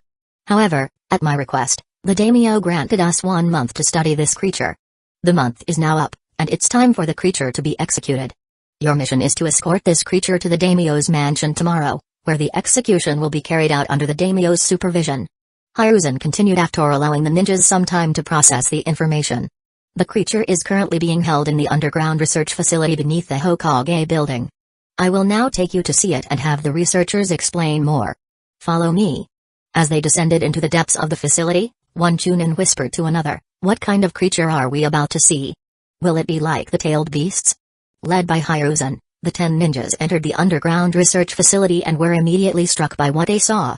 The creature had a pink, crustacean-like body, an eyeless, tentacled ovoid head, massive folded wings, and clawed limbs like a crab's pincers, a bizarre and unnerving entity.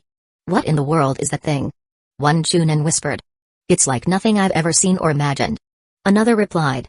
The 10 ninjas absorbed the shock and began listening to the researchers' explanations. They learned that this creature belonged to a highly intelligent and technologically advanced species from another world, called the Migo. These beings had a fungal-like biology with some regenerative abilities, though they could die from lethal injuries. Upon death, their bodies dissolved into a foul liquid within hours. The Migo possess advanced technology, including electric guns, bio-armor, ice sprayers, and seismic mining machines, one researcher explained, gesturing to diagrams on the wall. And you've managed to neutralize all these threats? Shikaku asked, his tone skeptical. The researcher nodded. We've stripped it of its bio-armor, rendering it vulnerable for the execution. With the briefing complete, Hiruzen spoke again. The task force will be led by Shikaku. The 3 Chunin squads are to assist in the escort and ensure the daimyo's safety during the execution. Dismissed. Yes, Hokage-sama. Outside the Hokage building, the Chunin teams grouped up and walked together, discussing the extraordinary sight they had just witnessed. Asuma, did you know about this beforehand? Idiot. It's classified. Even though I am his son, he wouldn't have told me. Alright. I'll make sure to give that creature a spectacular execution with my youthful spirit. Guy exclaimed, punching the air enthusiastically. Kurenai sighed, shaking her head. Isn't the execution team from the daimyo's side? We're just handling the escort. Why isn't anyone in our group starting a conversation? Elba whispered. It's so quiet. Raito replied softly. That wild grass smells nice. Genma added, seemingly lost in thought. If I could interrogate that creature myself, I'd get more reliable information out of it, Ibiki mused. That thing. It was kind of scary, don't you think, Mizuki? Ebisu asked. Yeah. Mizuki replied. As the 9 ninjas parted ways under the sunset, Shikaku remained on the steps, his expression far from as carefree as the others. Although the mission seemed straightforward, just a prisoner escort, Shikaku couldn't shake the feeling that the highly intelligent Migo wouldn't accept its fate so easily. As they had spoken, the Migo's tentacles had been writhing wildly. He didn't know what that movement signified, but one thing was clear, the creature hadn't resigned itself to its destiny. Let's hope everything goes smoothly. He muttered to himself, but I better prepare for the worst. At dawn the next day, a massive prison cart, escorted by 10 ninjas and several executioners from the daimyo's mansion, set out for the Land of Fire's capital. Remember, constant vigilance. This isn't just any prisoner we're transporting, Shikaku reminded the team as they began their journey. The journey was uneventful, with villagers stepping aside upon seeing the large procession. What could be in that cart? It must be dangerous. One villager thought as they passed. During a brief midday rest, Asuma approached Shikaku. Shikaku-san, don't you think this is overkill for one prisoner? Shikaku's eyes scanned the horizon as he replied, never underestimate an unknown enemy, Asuma. Especially one from another world. Chapter 126, The Execution, Invasion. The mansion of the daimyo of the Land of Fire, though it may sound like a private residence, is actually a grand palace. It houses many of the country's nobility, including the daimyo himself, the highest authority in the Land of Fire. Such grandeur. It's easy to forget the power concentrated here. Shikaku observed the opulent surroundings. The ultimate punishment, known as extreme execution, has long been a part of the legal system of the Land of Fire. This involves a public beheading, often carried out in front of a large crowd. The condemned are typically criminals guilty of serious offenses. The executions serve both as punishment and as a warning to the populace. I've heard stories about these executions. They say the crowd can get quite enthusiastic, Ebisu whispered. SHH. This isn't a public spectacle. It's different this time, his companion said. However, executions within the daimyo's mansion are a special exception, reserved for political offenders who have dared to challenge the daimyo's authority or individuals of significant status. Only such offenders are given the honor of being executed within the palace. But this creature, Migo, was special among the special. It was a killer without any specific agenda, having unintentionally challenged the authority of the Land of Fire by murdering one of the daimyo's ministers. Due to its horrifying appearance, a public execution would have been inappropriate. Thus, at the suggestion of the third Hokage, the execution was to take place within the daimyo's mansion, attended by the daimyo and other prominent figures of the Land of Fire.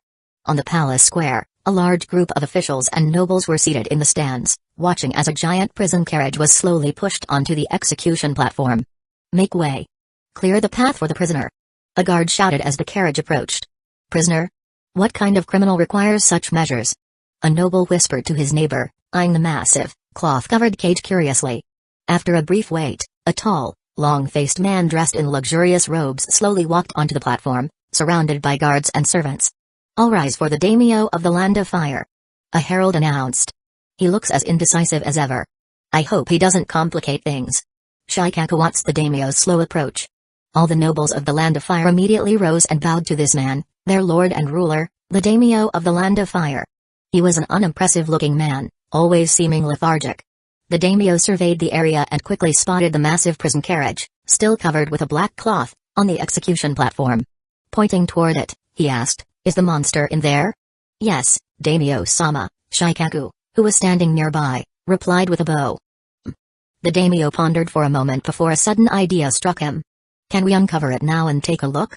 This is exactly what I was afraid of. Shikaku found himself in a difficult position.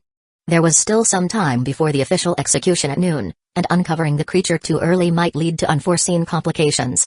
After all, the third Hokage had specifically warned that if the Migo escaped human control and flew away, it would be nearly impossible to catch it again.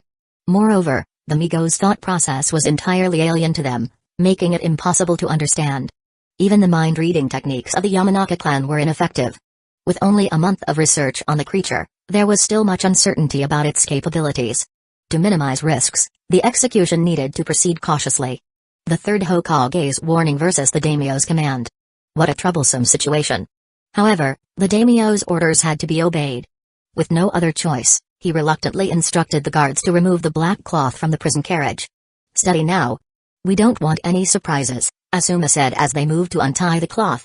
9 Chunin, who were standing guard around the carriage, moved to the sides and untied the cloth. Slowly, the black covering was lifted, revealing the extraordinary entity inside the iron cage.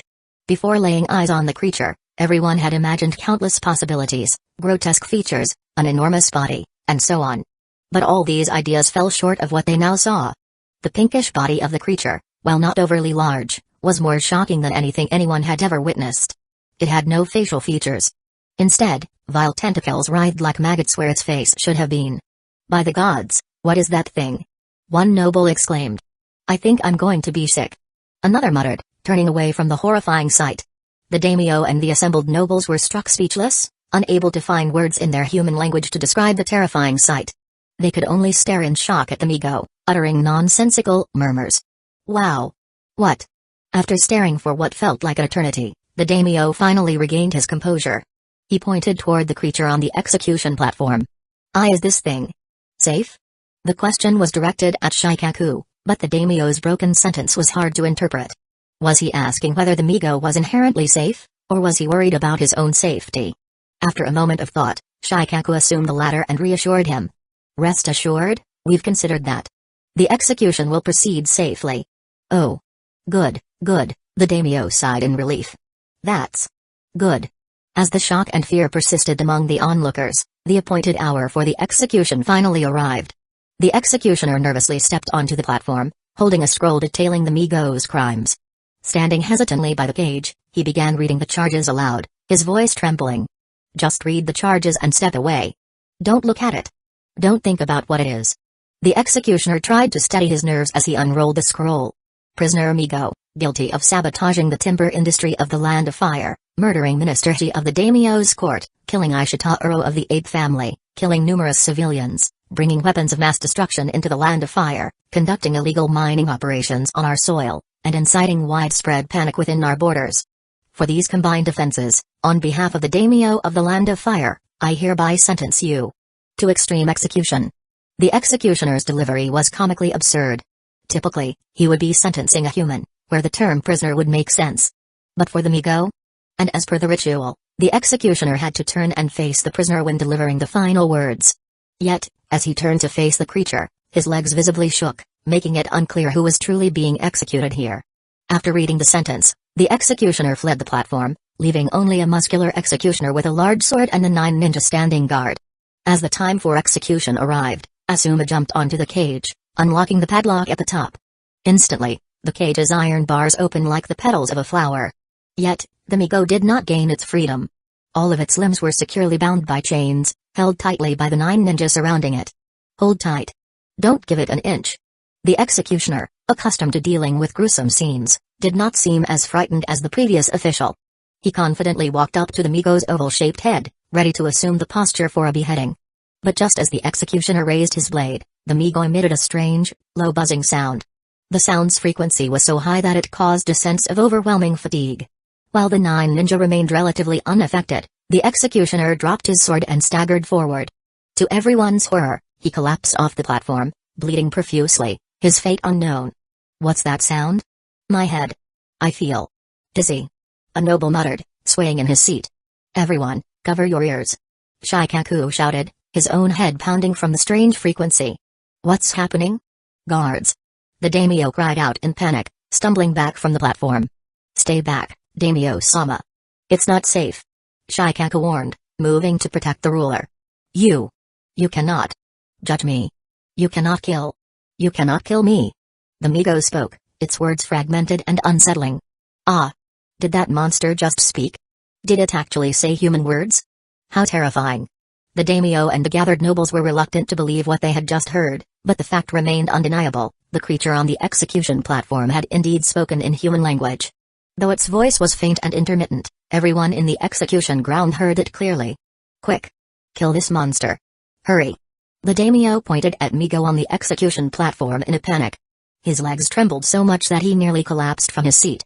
This is humanity, proudly declaring itself the highest form of intelligent life in the world, sitting on a throne looking down on all other creatures, arrogantly believing that no other being could ever challenge their reign. It was precisely this arrogance, this belief in their superiority, that caused them to panic when they saw their unique ability to use language being easily mastered by another life form, fearing that their throne could be seized. Little did they know, the abilities of the Migo went far beyond just speech.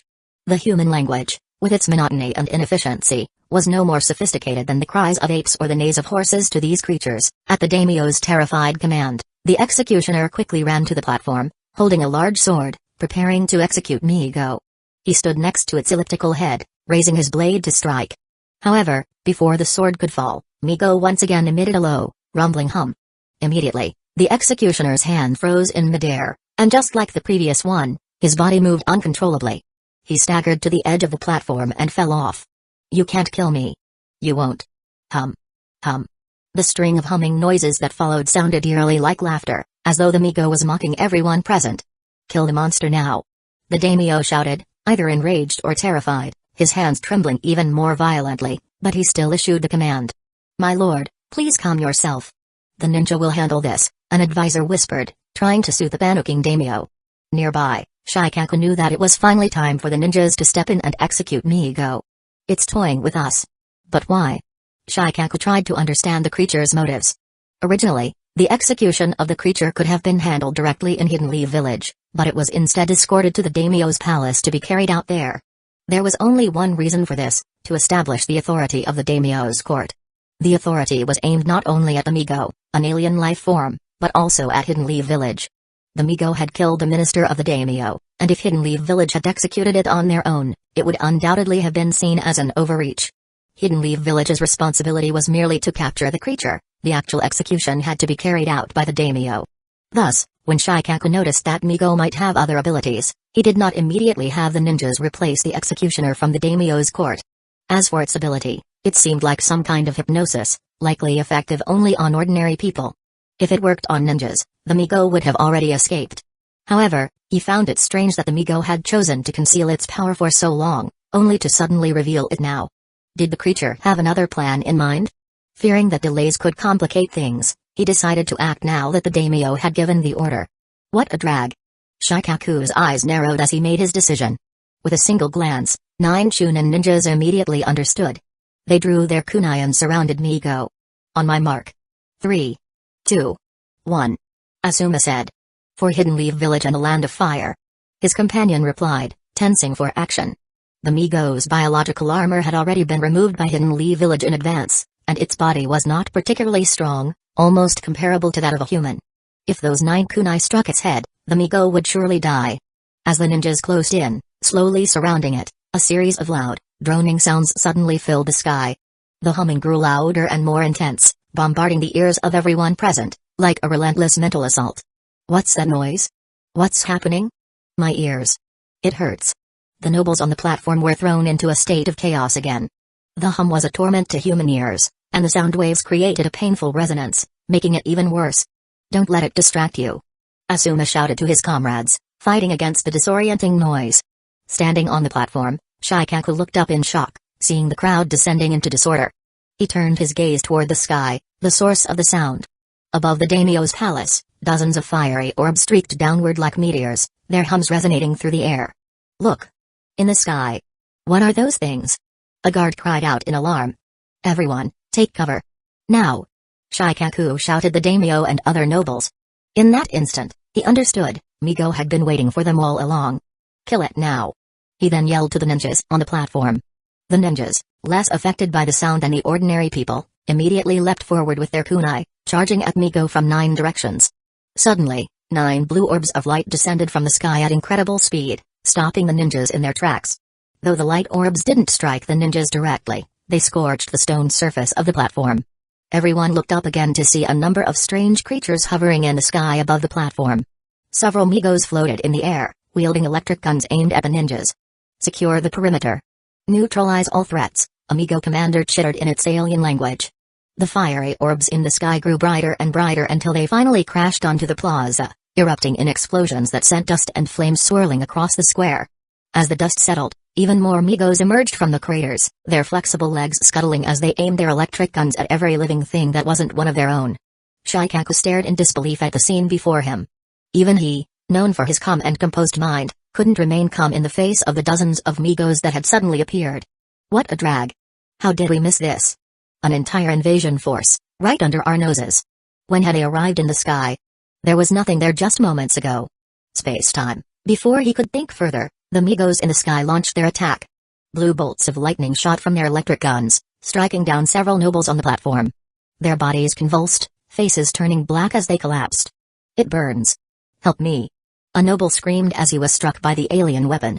Evasive maneuvers. Don't let those bolts touch you. Asuma shouted to his comrades. The power of the Migos' electric guns could be adjusted, and these sudden attackers showed no hesitation, firing lethal bolts at the humans below. On the ground, the Migos that had arrived like meteors also joined the assault, their electric guns firing wildly at the nobles on the platform. Targets in reach. Eliminating human resistance, a Migo soldier clicked in its alien tongue as it methodically fired its weapon. Protect the daimyo. Form a defensive perimeter. Shikaku ordered, trying to organize a defense against the overwhelming assault. Our jutsu. It's useless against these weapons. What can we do? Ebisu dodged another bolt of alien energy. In an instant, the daimyo's palace was filled with the screams of the dying. Save yourselves. Every man for himself. A noble cried out as he fled in panic. Where are my guards? Protect me. The daimyo wailed, his earlier bravado completely shattered. Chapter 127, The Execution, Hidden Leaf Village 9 vs Migos Run Quickly. Move.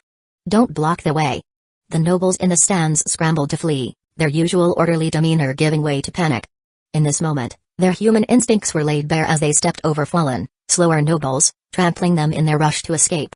However, no matter how desperately the nobles ran, the blue electric orbs, flying as fast as ninja-thrown kunai, struck them instantly. As they were hit, their bodies convulsed violently, and the powdered faces darkened at a visible speed. In an instant, their twitching ceased, and they fell rigidly to the ground, their faces twisted in an unwilling expression. The smell of burnt protein wafted from their bodies. Help him! A noble's cry was cut short as an electric orb struck him, his body crumpling to the ground. Is this how I'll die too? A surviving noble stumbled over the fallen bodies. Witnessing the horrific fate of those around them, the remaining nobles became even more frantic, fleeing without thought or direction, completely losing their sanity. Out of my way! A panicked noble shouted, shoving others aside in his desperate attempt to escape. The scene in the stands was dramatic, resembling a shooting gallery at a tourist attraction. The fleeing nobles were like moving targets, while the Migos below were the players in this deadly game. Protect the Lord. Protect the Lord. Get someone here, protect him. At the highest point of the stands, the daimyo, terrified like a frightened shrimp, curled up on the ground, covering his head. He frantically ordered the surrounding soldiers to form a protective circle around him. Protect me. I command you to save me. To think this man rules our land. A guard thought bitterly as he took his position in a human shield. Form up. Protect the Lord at all costs. The guard captain shouted, organizing the defensive formation. At the cost of our lives, you mean? A guard whispered to his comrade. Thanks to the human shields of these soldiers, the Migos' electric guns were not able to hit the daimyo quickly. Meanwhile, Shikaku was closely observing the Migos in the square. Their electric guns had a low accuracy rate in such an open space, even lower than ninja-thrown kunai. In this situation, the electric orbs had trouble hitting people lying down, while those running wildly were more likely to get hit by the randomly flying orbs. The Migos' electric guns didn't have widespread damage, just a slight miss meant no harm, but a direct hit would be deadly to any ordinary person. Stop running. Get down. Lie down. Shikaku shouted with all his strength, but no one listened. His voice was instantly drowned out by the cries and chaos around him. Are you mad? We'll be sitting ducks. A panicked noble retorted, not even slowing his frantic pace. Damn it. They can't hear me over their own screams. Shikaku cursed but quickly started strategizing. What should I do now? Think, Shikaku, think. There must be a way to turn this around. He pressed his fingers together. The 9 Chunin on the execution platform had not been idle. Seeing the chaos unfold, they abandoned the execution and immediately descended to the square, joining the battle against dozens of Migos. Forget the execution. We need to protect the civilians. Ibiki called out to his comrades. Agreed. Spread out and engage.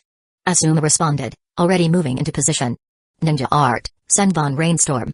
Genma spat a senbon from his mouth at the nearest Migo while swiftly forming hand signs. In an instant, one senbon multiplied into several, flying toward the Migo's body. Let's see how these aliens handle a little acupuncture. Genma smiled. The senbon was a needle-like throwing weapon. It typically has low lethality and is often coated with poison. This was his primary weapon, apart from kunai. On missions, he would hold a poisoned senbon in his mouth, ready to launch a surprise attack at any moment. It would be positioned carefully so that only the non-poisonous end was in contact with his mouth. When not on a mission, he usually held a toothpick or grass stalk in his mouth instead, partly to look cool and partly to stay sharp, maintaining the habit without risk.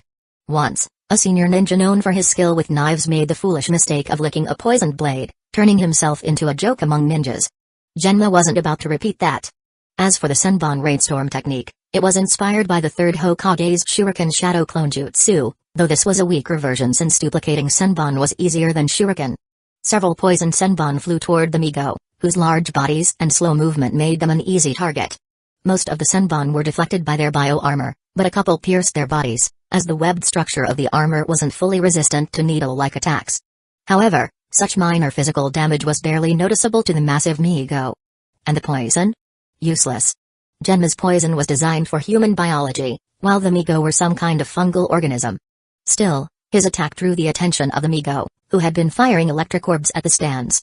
Now, they turned their electric guns toward him, launching several blue orbs in his direction. With quick reflexes, he dodged, flipping backward to put some distance between him and the Migo. He glanced at the scorched marks left by the orbs and muttered, getting hit by one of those would be bad. Time for Plan B. Elsewhere, the other 8 ninja were also locked in battle with the Migos. Kurenai attempted to cast a Ganjutsu on one of the creatures. Tree Bind Death. This Ganjutsu made the target believe they were bound by trees, giving the caster the chance to strike. In reality, the victim would simply stand paralyzed, screaming. Confident, she smiled as she saw the Migo freeze in place. Success. Gotcha. Now to finish this. Kurenai said triumphantly, moving in for the kill. But in the next second, the Migo's large wings suddenly flapped, and it quickly aimed its electric gun at her. What? How did it break my Ganjutsu so easily? Before she could process her shock, blue orbs shot toward her. She swiftly dodged, employing ninja agility to evade the barrage, but the failure of her illusion left her in a tough spot. I need a new strategy. She continued to dodge, her eyes searching for an opening. Noticing Kurenai struggling on the battlefield, Asuma's eyes filled with worry. I have to finish off these two quickly and help her. Facing 2 Migos, he equipped his chakra blades, their blue aura extending them into scythe-like weapons. With agile movements, he dodged 2 crossing electric orbs and leapt onto one of the Migos' backs. Using chakra to anchor his feet, Asuma held firm despite the creature's attempts to shake him off. Not so tough when I'm up close, are you? He seized the moment, swinging his blade toward its head. A green web of mucus flashed where the blade struck, meeting the blue chakra in a brief struggle. His chakra blades, with their astonishing destructive power, could easily slice through a tree with a light throw. However, when faced with the bio-armor of these creatures, they were unable to cut through the green mucus webbing with the same overwhelming force, though they did manage to have a solid impact. Nevertheless, the damage caused in such a short time wasn't enough for the chakra blades to completely sever the green netting. Just as Asuma was about to cross his 2 chakra blades to amplify their power, the nearby Migo turned its body and aimed its electric gun at him. Having already witnessed the power of those electric spheres, he dared not block them with his body. He quickly sheathed his chakra blades and leaped away from the Migo. However, the electric sphere was still fired, but its target wasn't Asuma, it was the Migo that he had been standing on. The electric sphere hit it directly, and a visible layer of charred blackness appeared on its pinkish exoskeleton. They're willing to hit each other? Yet, the Migo showed no signs of convulsing or spasming. Instead, it turned and fired its electric gun at Asuma again. He dodged in an S-shaped movement, all the while pondering what he had just witnessed. It was clear that the electric spheres could barely harm the Migo, which is why one Migo could safely fire at its companion. The goal seemed to be to force Asuma off its back. Judging by the scorch marks on the outer shell, its body conducts electricity. If he had still been on its back, he would have been electrocuted. Moreover, in order to cut through the bio-armor on the Migo, he would need to stay in contact with it for a certain amount of time. In other words, as long as the 2 Migos coordinated even slightly, his chakra blades, no matter how damaging, would never get the chance to land a hit. Besides Asuma, who was already in a tough battle, Genma and Kurenai were also struggling, along with the other 6 Chunin. Among the 9 Chunin, the strongest on paper was the oldest, Name Ayashi Rido. At that moment, Rido was locked in combat with Amigo, wielding a black-bladed katana. The Migo wasn't particularly agile, and his rapid leaps and strikes had it on the back foot. Its electric gunshots were repeatedly missing. However, despite landing multiple hits, his katana couldn't break through the Migo's bio-armor. Not even a scratch. He observed the unharmed creature. One of the reasons Rido was hailed as an elite among his peers was his masterful swordsmanship and the deadly poison on his blade, capable of killing with just a scratch. But this powerful technique wasn't working now. His sword couldn't pierce the Migo's body. Even if it did, his comrade Genma had already proven that the poison, designed for humans, was ineffective against the Migo. After several attacks, Rido's scarred left cheek twitched slightly as he silently sheathed his black-bladed sword. Then, he formed a hand seal with both hands. It seemed like ninjutsu would be his only option. Aside from Rido, the second oldest was Yamashiro Aoba, who was also battling Amigo. Fire style, great fireball jutsu. A massive fireball shot toward the Migo.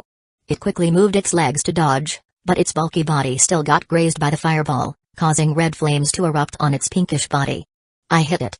These things aren't invincible after all. Aoba cheered inwardly. After all, the great fireball jutsu had a notoriously low hit rate. To actually land a hit on the Migo was a pleasant surprise. But before the excitement on his could last, the Migo emerged from the flames. The green mucus strands of its bio-armor had all been activated, thinning visibly to the naked eye. However, they were also regenerating rapidly, restoring to their original thickness within a mere second before retreating under the Migo's skin. The Migo's bio-armor could be repaired at any time using its internal nutrients, making such weak fire-based techniques incapable of burning its true body. Damn it! Aoba growled, his hands already forming seals for his next attack. Among the three Chunin squads, the weakest overall was the group consisting of Ebisu, Ibiki, and Mizuki. Ibiki was battling Amigo alone, his hands forming seals quickly. Summoning, torture chamber.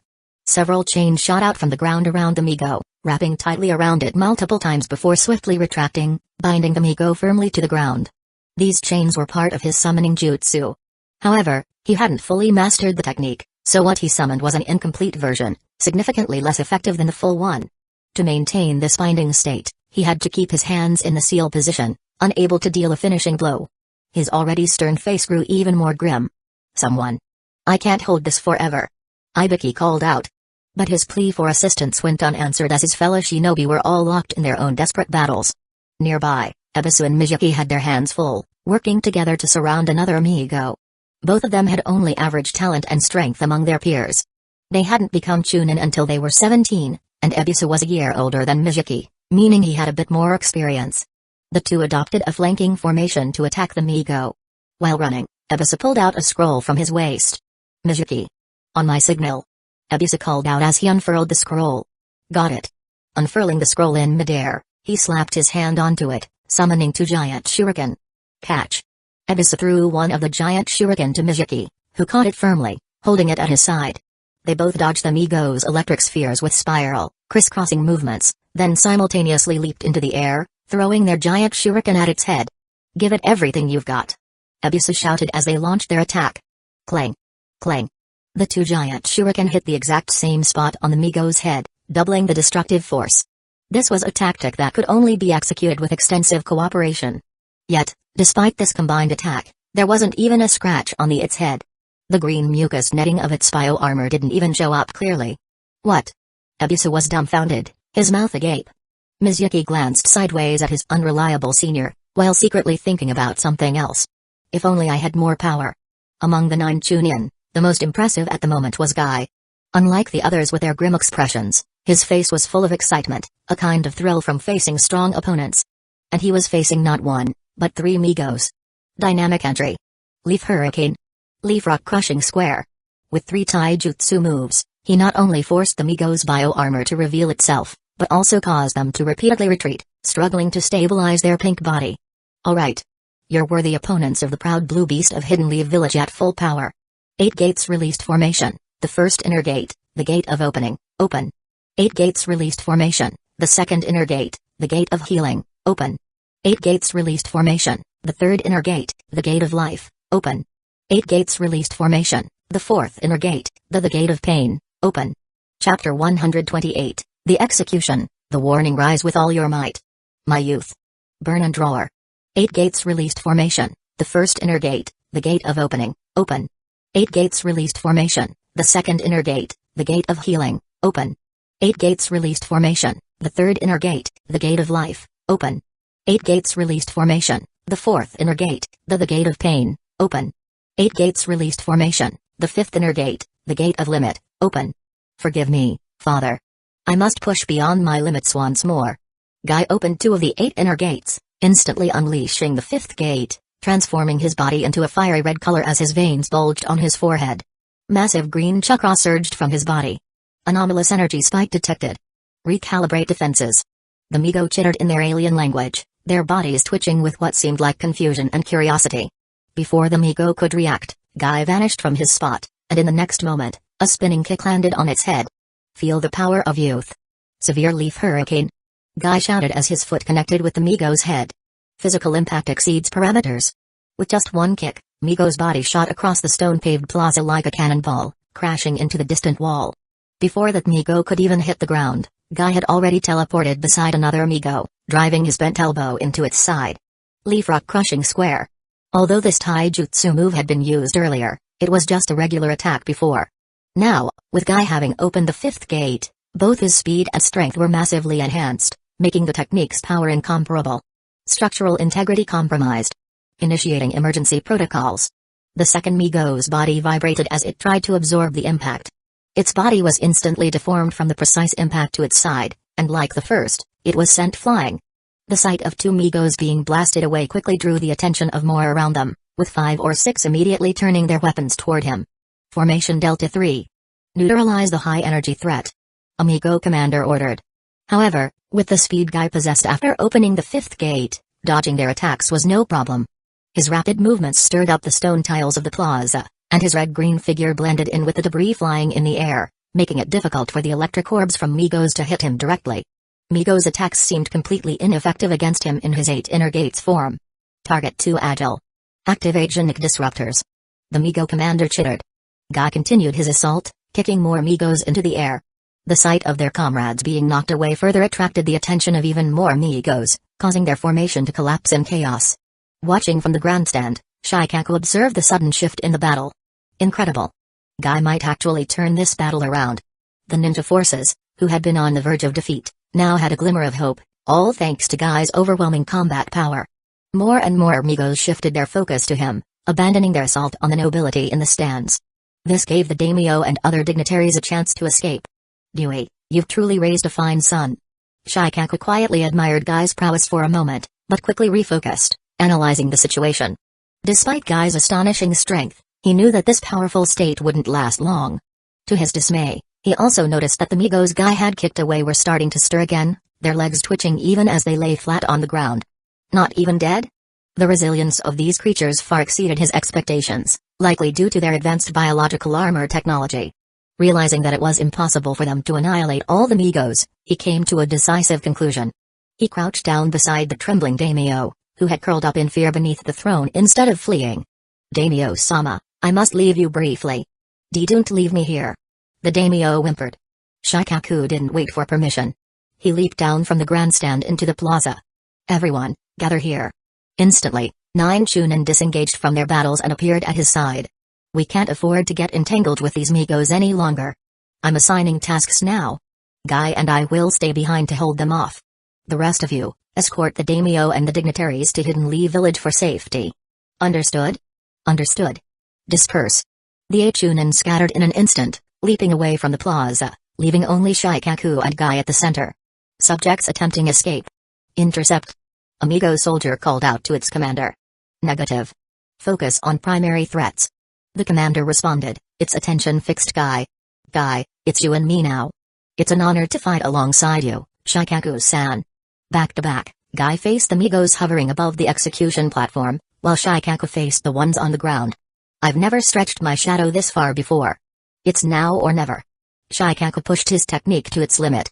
Shadow sewing jutsu, black spider lily. With quick hand seals, his shadow twisted slightly, then stretched out like black flower petals, reaching toward the Migos in the plaza. The Migos, unfamiliar with Shikaku or the secret techniques of the Nara clan, made no effort to avoid the shadows and were promptly trapped. Mobility impaired by unknown force. Amigo soldier screeched as it found itself unable to move. In an instant, dozens of Migos were immobilized by his shadow, which spread across the plaza like a massive black spider lily. The Migos tried to raise their weapons, but each time their limbs twitched, the shadows pulled them back down. However, this was Shikaku's limit. Even with his expert shadow control, holding so many Migos at once left him with no energy for further techniques like the shadow neck binding jutsu. Meanwhile, Guy couldn't afford to attack the restrained Migos on the ground, as the ones hovering above still posed a threat, and he needed to protect the now immobilized Shikaku. Dynamic entry. He shouted as he leaped towards the airborne Migo. At that moment, the Migo on the execution platform began to move. It slowly stood, dragging its heavy chains, its head changing colors, seemingly communicating with the Migos in the air. Two of the airborne Migos seemed to understand and descended toward the platform. Shikaku, seeing this, desperately tried to stretch his shadow further to bind the descending Migos. But the shadow, already thin to its limit, couldn't reach any further and retracted. Guy. I can't hold them much longer. Shikaku called out. Just a few more seconds, Shikaku-san. I'll finish this. Damn it, I'm at my limit. Shikaku withdrew some of his shadows, unable to control any more Migos. The two Migos landed beside their chained comrade, pulled out a strange metallic tool, and sprayed a blue mist over the chains. Initiating release protocol, Commander. One of the Migo soldiers reported. Frost immediately formed on the chain, and with a simple tug, the imprisoned Migo broke free. After resolving the situation, 3 Migo flew into the sky together. Standing on the ground, Guy remained in the state of the fifth gate, eager to step forward and stop them. However, ensuring the safety of Shikaku took priority. He had to protect him from potential attacks from the Migos flying above. Shikaku-san, can you still fight? Shikaku's eyes darted from the sky to Guy, then back again. Barely, he admitted. But something's changed. They're not attacking. Strangely, after the Migo on the ground communicated with the others, the ones in the sky seemed to calm down and refrained from further attacking. The Migo that had been freed from the chains flew into the air, turned to look at the square and the stands, focusing on Shikaku and Guy, the only two humans left. Suddenly, one of the Migos swooped down, its claws closing around a wounded noble who had been unable to flee. No. Please. Someone help him. The noble's cry was cut short as the Migo lifted him into the air. Silence, specimen, the Migo buzzed. Your contribution will advance our understanding. What happened next would haunt Shikaku's nightmares for years to come. The Migo began to extract the noble's brain. The process was swift, clinical, and utterly horrifying. He found himself analyzing the procedure. Is this what they've been after all along? Our brains? The Migo casually discarded the now lifeless body, letting it fall to the ground. Guy trembled with restrained fury, his fists clenching at his sides. Shikaku-san. We can't just stand here. We must. For now. They're sending a message. In a peculiar buzzing voice that mimicked human speech, the lead Migo said, Humans, is it Chakra?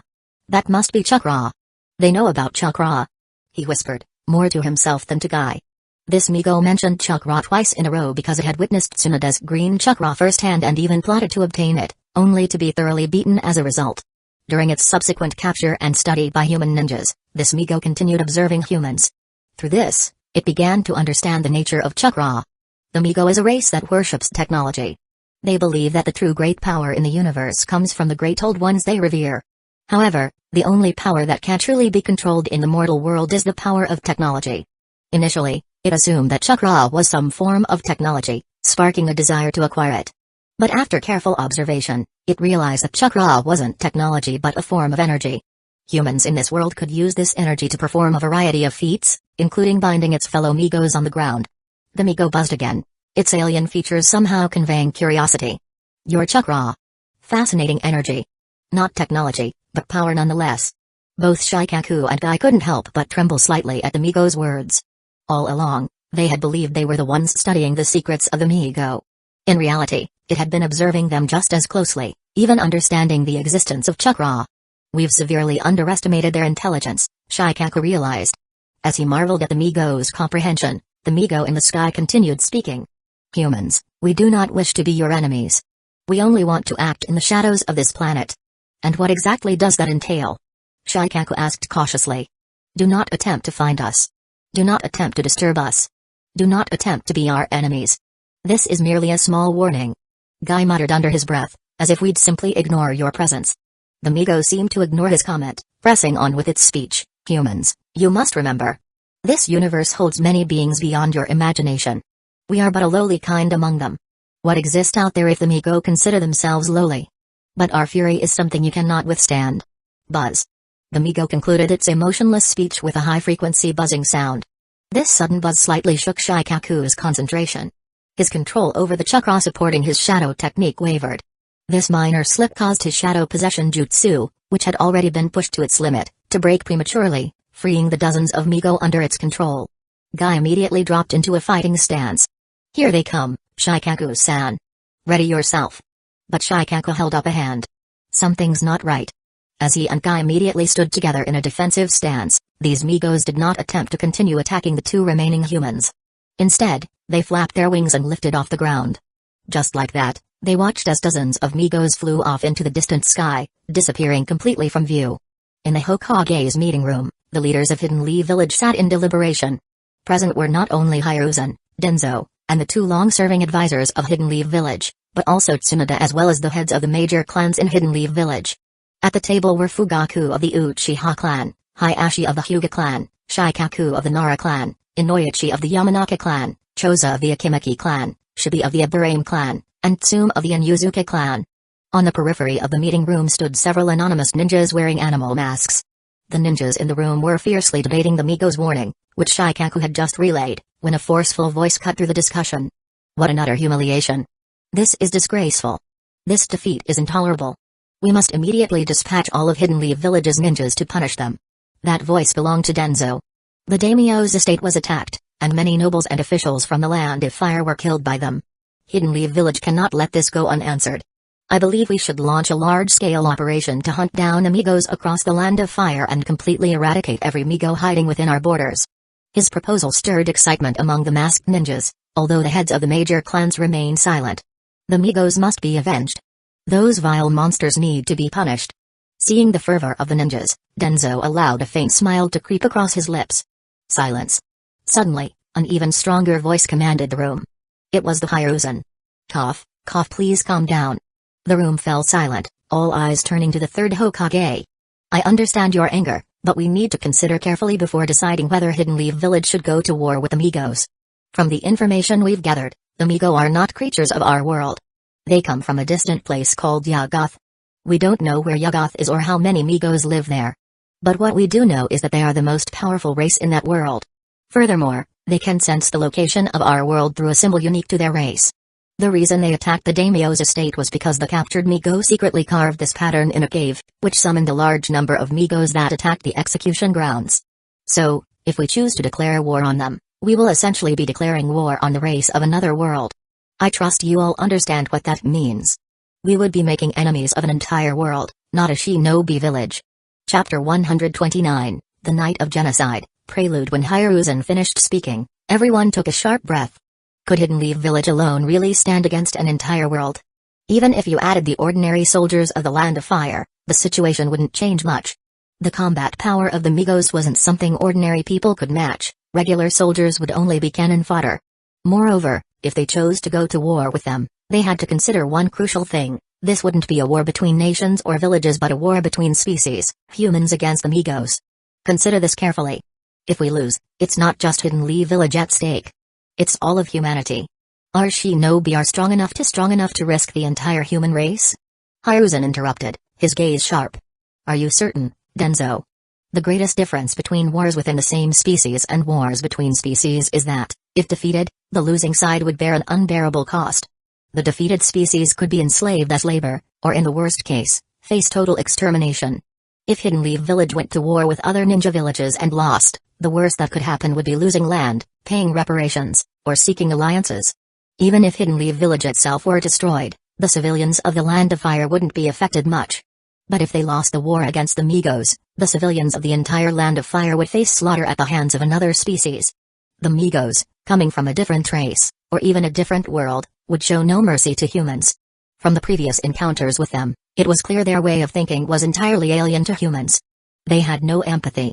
They could tear open a human brain and put it in a metal cylinder without hesitation. To them, humans, despite being intelligent, were no more than lab rats. Shikaku cleared his throat. I saw it with my own eyes. They extracted a man's brain as casually as we'd pick an apple. To them, we're nothing but specimens.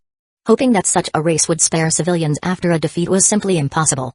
Hiruzen's words were meant to remind everyone that this wasn't a normal war, it was a war between species. And the consequences of losing such a war were something that neither Hidden Leaf Village nor the entire Land of Fire could afford. Seeing that the room remained silent, Hiruzen continued, based on the information we've gathered so far on the Migos, I estimate that their combat power is above that of a Chunin, but below that of a Jonin. In other words, a Migo's combat ability is roughly equal to that of a special Jonin. Tsum's eyes narrowed. Special Jonin? That's not a threat. Perhaps not individually, but consider their numbers. Hidden Leaf Village currently has 7,924 ninjas. Of these, 4,754 are Gainin, 1,580 are Chunin, 1,124 are Special Jonin, and 466 are Jonin. We will be facing an unknown number of Migos, but it's certain there will be tens of thousands. I think everyone here understands what the final outcome will be. Once again, Hiruzen's words brought a long silence. After hearing these numbers, the previously indignant ninjas seemed as though a bucket of cold water had been poured over them. No one dared speak of war. Choza broke the silence, his voice uncharacteristically quiet. Tens of thousands of special Jonin-level enemies. It's unthinkable. Shibi adjusted his sunglasses. Statistically unfavorable, to put it mildly. The Migo represented an entire species. Even if there were only tens of thousands, Hidden Leaf Village alone wouldn't be able to handle it. I object. Denzo said, seeing no one had voiced opposition. You keep saying that Hidden Leaf Village's combat power is inferior to the Migos, but I completely disagree. You claim a single Migo is as strong as a special Jonin. That alone is a mistake. In the recent battle at the Daimyo's mansion, Guy, a mere Chunin, was able to face off against several Migos by himself. This shows that our ninjas possess greater combat power. A single ninja should be able to handle a Migo easily. Denzo's words sparked murmurs among the masked ninjas at the edges of the room. Although most didn't know who Guy was or hadn't seen a Migo, knowing that a Chunin could fight several Migos gave them a rough idea of the power balance. Yes, if even a Chunin can take on several Migos, then Jonin like us shouldn't have any problems. As long as each of us can take down 3, no, 5 Migos, even if tens of thousands of them come, it won't be an issue. The people discussing this were highly skilled, many of them captains from the Anbuan route, most of whom were either Jonin or elite Jonin. So it was natural for them to assume Jonin were superior to Chunin. However, one masked ninja with white hair shook his head slightly. Though he didn't speak, he silently disagreed with the others' assumptions. Guy was an anomaly, and his strength couldn't be measured in the same way as an ordinary ninja's. As the discussions continued, Hiruzen coughed twice, silencing the room. If you hadn't reminded me, Denzo, I almost forgot. Due to his exceptional performance in this recent incident, both in combat ability, awareness, and teamwork, Guy will be promoted. And with Shikaku as an eyewitness and willing to recommend him, I've decided to promote Guy from Chunin to Jonin. From now on, Guy is a Jonin of Hidden Leaf Village. The purpose of this meeting had been to discuss whether to go to war with the Migo. But halfway through, Hiruzen suddenly announced a promotion. This unexpected decision clearly revealed his intent to suppress Denzo's proposal. Only the white-haired masked ninja at the edge of the room nodded in agreement. It's about time. Guy's mastery of the 8 inner gates has grown too strong. If he were serious, I might have a hard time defeating him. Denzo snorted at Hiruzen's sudden announcement. You're promoting a Chunin just to avoid going to war? No, this is something I've long intended to do. It has nothing to do with today's discussion. Even if we don't measure by Guy's combat ability, the other 8 Chunin who took part in the same mission struggled against the Migos. Even Shikaku and Guy together couldn't actually kill any of the Migos. In fact, the only person who's managed to kill or capture a Migo so far is one individual. Tsunade. Hiruzen then looked at Tsunade, signaling for her to speak. Tsunade, who had been zoning out, finally spoke after a moment. Yes, their bio-armor makes them very hard to kill. That's only because she's a medical ninja, Denzo scoffed. Tsunade's eyes flashed dangerously. In open combat, I'd like to see you fare better against them, Denzo. Hiruzen raised a hand, forestalling further argument. However, we've discovered that the chakra scalpel is the most effective technique against their bio-armor, and most who can use that technique are medical ninjas. The room erupted into heated discussions, the council clearly divided between those eager for war and those urging caution. This division could weaken us more than any external threat. Hayashi perceived the chakra fluctuations in the room. We need unity now more than ever. Just as the debate was reaching a stalemate, a voice came from the doorway. The daimyo has arrived. The daimyo? Why would he come? The ninjas on the outskirts of the meeting room were puzzled. After all, this was an internal meeting for Hidden Leaf Village, and although the daimyo was currently taking refuge in the village, he hadn't been invited, so it was unexpected for him to attend. Troublesome. Shikaku muttered under his breath. Hiruzen's eyes scanned the room, eventually settling on Denzo, who sat calmly across the table. Was it him? He studied his old rival's impassive face. Compose yourselves, Hiruzen commanded. Show proper respect. Denzo's lips curled into a subtle smirk. Of course. We wouldn't want to disappoint our esteemed leader. While everyone was confused, the daimyo's status as a highly respected figure meant that no matter where he appeared in Hidden Leaf Village, he was always treated as an honored guest. The ninjas in the room could only open the doors wide to welcome him in. The daimyo, looking somewhat lazy, entered the room flanked by some ministers. Without hesitation, he took the main seat at the table. I heard you're discussing whether to go to war with those monsters, is that right? His voice carried a hint of boredom, but his eyes were sharp. What's the outcome of your discussion? He gently waved his fan, appearing indifferent, but Hiruzen knew that if the daimyo truly didn't care, he wouldn't have come in person. Hiruzen cleared his throat, choosing his words carefully. Daimyo-sama, it's a complex issue that requires careful consideration. I believe that the Migo's combat power is not something ordinary ninjas can handle. The number of ninjas in Hidden Leaf Village is limited, and going to war would have far-reaching consequences. Moreover, there's too much we don't know about them. We might have only scratched the surface of their technology, but they already understand our chakra. If they've started studying our chakra, before he could finish, the daimyo interrupted, his fan snapping shut with a sharp click. If that's the case, shouldn't we attack them before they figure it out? The daimyo's sudden statement left Hiruzen at a loss for words. At this moment, Denzo spoke up, continuing the conversation. You're being too conservative. You've always been like this, and under your leadership, Hidden Leaf Village has grown weak. Caution has kept us alive, Denzo. Recklessness could destroy us all. Now that the Migos have started bullying us, if we don't take action, we risk becoming a laughingstock to the other great nations and ninja villages, Hokage-sama. No matter how strong the Migo are, they are still an alien race. If an alien race can unite to attack us humans, why can't we unite against them? If we can unite the other 4 great ninja villages, that combined strength would be enough to resist the Migo. Denzo's words caused an uproar among most of the ninjas in the room. Yeah, if we unite with the other villages, we'd definitely be strong enough. The combined power of the 5 great ninja villages could definitely defeat the Migo. However, unlike the ninjas on the outskirts of the room, the leaders of the ninja clan sitting at the table remained silent. Their words represented not just themselves, but their entire clans. Among them, the heads of the Hyuga clan, Hayashi, and the Nara clan, Shikaku, did not look pleased. Hayashi's displeasure was understandable. Not long ago, an incident occurred where a delegation from Hidden Cloud's village had come to Hidden Leaf Village under the pretense of forming a peace treaty but secretly kidnapped his daughter, Hinata. Although he managed to rescue her and kill the leader of the delegation, Hidden Cloud's village then used this as leverage to demand punishment for the murderer. The issue had been resolved by his brother, Hizashi, offering his life in Hayashi's place, but Hayashi still harbored deep resentment. Now, with Denzo suggesting an alliance with other ninja villages, especially Hidden Cloud's village, it was naturally difficult for him to remain calm. As for Shikaku, he had no personal grudge. His sharp mind, however, allowed him to see deeper into the matter. He realized that this wasn't just a meeting about whether to go to war with the Migos, it was a highly political gathering. The ones who had suffered the most in this situation were the daimyo and the nobility of the Land of Fire, many of whom had been killed by the Migos. In comparison, Hidden Leaf Village hadn't faced such significant losses.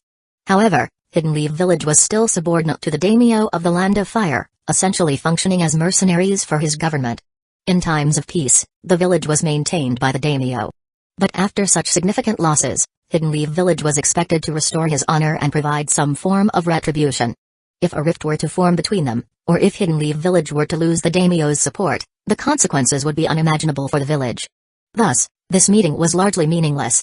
Under pressure from the daimyo, Hidden Leaf Village had little choice but to act. The reason the higher-ups of Hidden Leaf Village had convened this meeting at all was to provide a platform for everyone to express their views. Denzo's stance was clearly pro-war, going so far as to suggest the laughable idea of uniting the 5 great ninja villages against the Migos. Shikaku knew that such unity was nearly impossible. The fractured 5 great villages wouldn't come together unless they all suffered at the hands of a common enemy. Only after experiencing pain could they unite. But in reality, the Migos had not yet attacked the other villages. Without any direct threat, there was no reason for the other villages to join Hidden Leaf Village in declaring war on the Migo. A war between species? Mutual survival? Don't be ridiculous. Given the treacherous nature of humanity, the other 4 villages would likely watch Hidden Leaf Village's downfall from the sidelines, only to unite afterward in the name of righteousness, divide up the spoils, and claim victory. Cunning as always, Denzo understood this. So why did he propose something so unrealistic? It could only be to demonstrate to the daimyo his commitment to avenge the fallen nobility of the Land of Fire and to declare war on the Migos. This was his way of currying favor with the daimyo, likely in pursuit of something he had long coveted, something only the daimyo could grant. So, Denzo had probably invited the daimyo to this meeting. But why?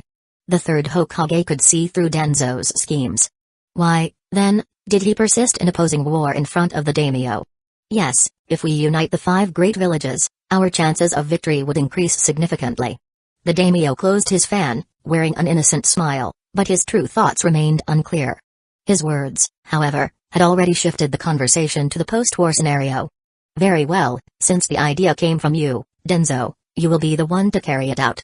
Yes, Denzo replied with a slight smile, bowing. As for you, Hiruzen, you've been acting as Hokage for several years now, ever since the 4th died. Perhaps it's time for you to take a break.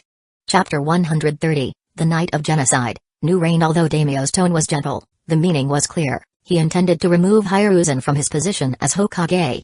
Shikaku's eyes narrowed as he processed his words. This is far worse than I anticipated. Across the table, Denzo smiled. Hiruzen, your time is over. Since the death of the 4th Hokage, Hiruzen had been managing the village's affairs in an orderly manner, never making any mistakes. But now, suddenly, the daimyo suggested ending his role as acting Hokage. The message this conveyed was undeniable. He no longer trusted Hiruzen. However, removing Hiruzen from his acting position wasn't the most significant issue. The real question was, who would become the new Hokage after Hiruzen stepped down? In other words, who would be the 5th Hokage? This was a major matter for Hidden Leaf Village, and discussing it in the meeting room raised concerns. It wasn't just Shikaku who sensed something unusual, other leaders of Hidden Leaf Village's ninja clans also noticed the hidden tensions. The meeting seemed straightforward, a simple decision of whether to go to war or not, but beneath the surface, there was an undercurrent. It could potentially lead to a reshuffling of power within Hidden Leaf Village. While the powerful ninjas at the meeting table remained silent, Shikaku was the first to speak up. Daimyo-sama, with respect, at a time when Hidden Leaf Village and the Land of Fire are facing a significant external threat, wouldn't a change in leadership affect the village's stability? Or it could reinvigorate us, Shikaku. Fresh leadership for a new threat. Denzo said. Since Hidden Leaf Village's foundation, the Nara clan had sworn loyalty to the Sarutobi clan. It wasn't surprising that Shikaku immediately spoke up for Hiruzen. The Nara clan wasn't the only one to swear loyalty, this also included the trio of the Inoshikacho clans.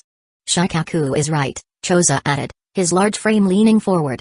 Changing the village's Hokage at this time is bound to shake the people's confidence. Inoichi nodded in agreement. Hokage-sama studied under the 1st and 2nd Hokages and has governed the village according to their teachings. Right now, no one is more suitable than him to lead Hidden Leaf Village. The Inoshikacho clans immediately voiced their support for Hiruzen, but no one else spoke up in his favor. The Aburame and Inuzuka clans, although not small, were not significant enough to discuss the Hokage's selection, as they had not participated in past discussions regarding the Hokage's appointment. Wasn't this meeting supposed to be about deciding whether to go to war with Migo? Why had the conversation shifted to choosing a Hokage? Tsume felt uneasy. And the Uchiha and Hyuga clans, which held considerable influence due to their bloodline limits, remained silent. The Uchiha clan had been treated unfairly after the Nine Tails incident, having their territory moved outside the village. While it was known that Denzo was behind this, it couldn't have happened without Hiruzen's approval. Thus, he didn't care much about who became Hokage, as long as it wasn't someone from his clan. As for Hayashi, he still harbored resentment over the kidnapping of his daughter, Hinata, by Hidden Cloud's village. He hated Hidden Cloud's village's treachery, but he was also dissatisfied with Hiruzen's weakness in handling the matter. Seeing that none of the other clan leaders wanted to speak in favor of Hiruzen, Tsunade was about to stand up, but Hiruzen subtly placed his hand on her leg under the table, shaking his head slightly, signaling her to remain silent. Sensei, why are you letting this happen? Fight back.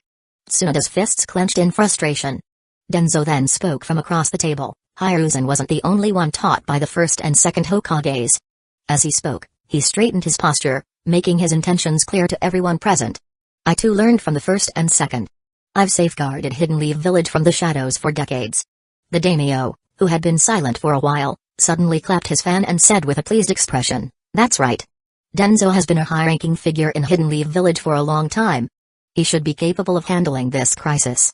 "Yes, Denzo has long controlled the village's root faction and has done an excellent job," one minister chimed in. Another added, "And Daimyo-sama has already appointed him to lead the allied ninja villages against the Migos." The ministers behind the daimyo began discussing it, all in favor of the idea. At this point, even the other two Hidden Leaf Village advisors fell silent, either choosing not to speak or never intending to speak in the first place. But Hiruzen could still. Shikaku tried to argue, but the daimyo cut him off firmly. "It's settled. Denzo, I appoint you as the 5th Hokage." Hiruzen's face remained calm. "So be it. The will of fire will burn on, with or without me as its keeper." As the daimyo made his swift exit, Denzo's gaze met Hiruzen's for a brief moment before the meeting abruptly concluded. "Hokage-sama, there's something I don't quite understand," Shikaku said, staring at the shogi board but clearly referring to something other than the game. "Ask away, but don't call me Hokage anymore." "I'm just an old man in retirement now," said Hiruzen, who without his Hokage attire looked like a simple elderly man. "Then I'll call you Hiruzen-sama." "Why didn't you fight for yourself, Hiruzen-sama? If you had been a little more forceful, you could have kept your position. Even if not you, Tsunade and Jiraiya are both capable of becoming Hokage. Why give the position to Denzo?" "Shikaku, you're so clever, but why do you lose your clarity when it comes to the issue of the Hokage?" Hiruzen smiled faintly. This time, the daimyo's palace suffered heavy casualties. "No matter how much we debate, as a ninja village under the Land of Fire, we can't remain idle." Shikaku nodded. He had already considered this before the meeting began. A lord commands, and his retainers must obey. The daimyo's palace had suffered, and as subordinates, Hidden Leaf Village couldn't remain silent. The real question is how much Hidden Leaf Village should commit. Do we gamble the village's future or leave room for maneuver? If I hadn't opposed the war, Hidden Leaf Village would have gone all in against the Migos. But as long as I voiced opposition, the village wouldn't be able to recklessly commit to the battle. Shikaku began to understand. You were playing the role of the opposition to keep the village from fully committing. When one person wanted to open all the windows, another would argue against opening any, and in the end, they would compromise by opening half. Hiruzen smiled again and took a puff from his pipe. The daimyo's losses won't be fixed just by Hidden Leaf Village declaring war. As the Hokage, I must also take responsibility for our failure to protect him. But... Shikaku hesitated. Couldn't Denzo have played that role? Why did you have to bear the burden? Hiruzen gently patted Shikaku on the shoulder. Don't worry. Even though Denzo is the Hokage now, I'll still be watching Hidden Leaf Village from my position as an advisor. Shikaku, always remember, where the leaves dance, the fire burns bright. Now, I'm off to visit the 4th Hokage's child. Retirement isn't so bad. I have more time to spend with the children. It's a way to honor the 4th Hokage's memory. With that, Hiruzen left, while Shikaku knelt deeply in respect, watching his former Hokage depart. Ever since Hidden Leaf Village announced that Denzo had become the 5th Hokage, the entire village entered a state of emergency preparation. Hidden Leaf Village began stockpiling a large amount of medicine and ninja tools, and under Denzo's unified command, the Root and Anbu joined forces to conduct large-scale searches across the remote regions of the Land of Fire. Villagers gathered in small groups, whispering among themselves. Have you seen all the ninja running around? What's going on? One villager asked. His companion leaned in close. I heard it's because of those Migo monsters. Denzo-sama is preparing us for war. In the supply depot, a young ninja wiped sweat from his brow as he catalogued the incoming resources. Medicine, weapons, food. We haven't prepared like this since the last Great War. In one of these operations, Kakashi encountered a root ninja named Ko. Though they were from different departments and only met during a coincidental search mission, the two got along well. You're quite skilled, Kakashi commented to Ko. It's rare to see someone from Root out in the open like this. Ko's lips twitched in what might have been a smile. Desperate times call for desperate measures, Kakashi-senpai. Even we must step out of the shadows sometimes. I look forward to meeting you again, Ko. Ko nodded. You as well. Perhaps next time, it won't be under such dire circumstances. Contrary to the deep friendship that blossomed between them, the large-scale search of the remote regions of the Land of Fire yielded no results. Despite Hidden Leaf Village sending out many ninjas, no one was able to gather any information about the Migo species. The search team leader slammed his fist against a tree in frustration. How can an entire species just vanish? Are we looking in the wrong places, or have they truly left the Land of Fire? It was as if the Migo had completely vanished from the land of fire. With no other option, Denzo reported the matter to the daimyo, who was still taking refuge in Hidden Leaf Village. So, you're saying that those monsters are no longer in the land of fire, and I can safely return to my mansion? The daimyo lazily waved his fan. The conditions in Hidden Leaf Village, while good, couldn't compare to the luxury of his mansion, and he had grown impatient. Well, Denzo hesitated, unable to promise anything. If the daimyo returned and the Migos attacked the mansion, Denzo, as the fifth Hokage, couldn't bear that responsibility. At this moment, Hiruzen stepped forward. Since we couldn't find any Migo in the land of fire, Daimyo-sama should be able to return home safely. As for safety, Hidden Leaf Village can provide ninjas to protect you. I believe 12 jonin would suffice. With 12 jonin ensuring your safety, you can rest easy. Hearing Hiruzen's approval of his return, the daimyo immediately brightened and nodded happily. As expected from a former Hokage, always so thoughtful. 12 jonin, how reliable. In that case, I'll give these 12 a name. How about the 12 Guardian Ninja? Hiruzen smiled and praised, the daimyo's naming sense is excellent, as always. Denzo and I will finalize the list of 12 jonin as soon as possible, and they will be dedicated to your protection. Great. Finally, I can return to my mansion. Though Denzo was displeased with Hiruzen's influence in front of the daimyo, the latter had already enthusiastically accepted the proposal and even named the group himself. Denzo couldn't find a way to oppose it. Even now, Hiruzen manages to undermine my authority. I must find a way to solidify my position. His fingers tightened on his cane. Let's leave it at that. In the end, the daimyo returned home under the protection of the 12 Guardian Ninja, and the preparations for the Migo threat in Hidden Leaf Village, which had seemed urgent, ultimately amounted to nothing. With no Migos found, the matter was temporarily set aside. However, the news of Hidden Leaf Village's intense preparations soon reached the other ninja villages. Denzo becoming the fifth Hokage, combined with Hidden Leaf Village's emergency state, made it easy for others to assume that Hidden Leaf Village was preparing for war. In response, the other four great ninja villages also began increasing their patrols and sentries near their borders, ready to face any potential aggression from Hidden Leaf Village. After some time passed with no further action from Hidden Leaf Village, the other villages were left confused. They eventually concluded that Denzo, being new to the position, was simply trying to assert his presence in front of the other villages. Aside from the unresolved preparations, there were other developments within Hidden Leaf Village. A month after he officially became the fifth Hokage, Tsunade suddenly announced she was leaving the village once again. This time, she wasn't leaving alone, she intended to bring her Shizune with her. You can't leave now. Denzo exclaimed. Hidden Leaf Village needs your strength, especially with the Migos.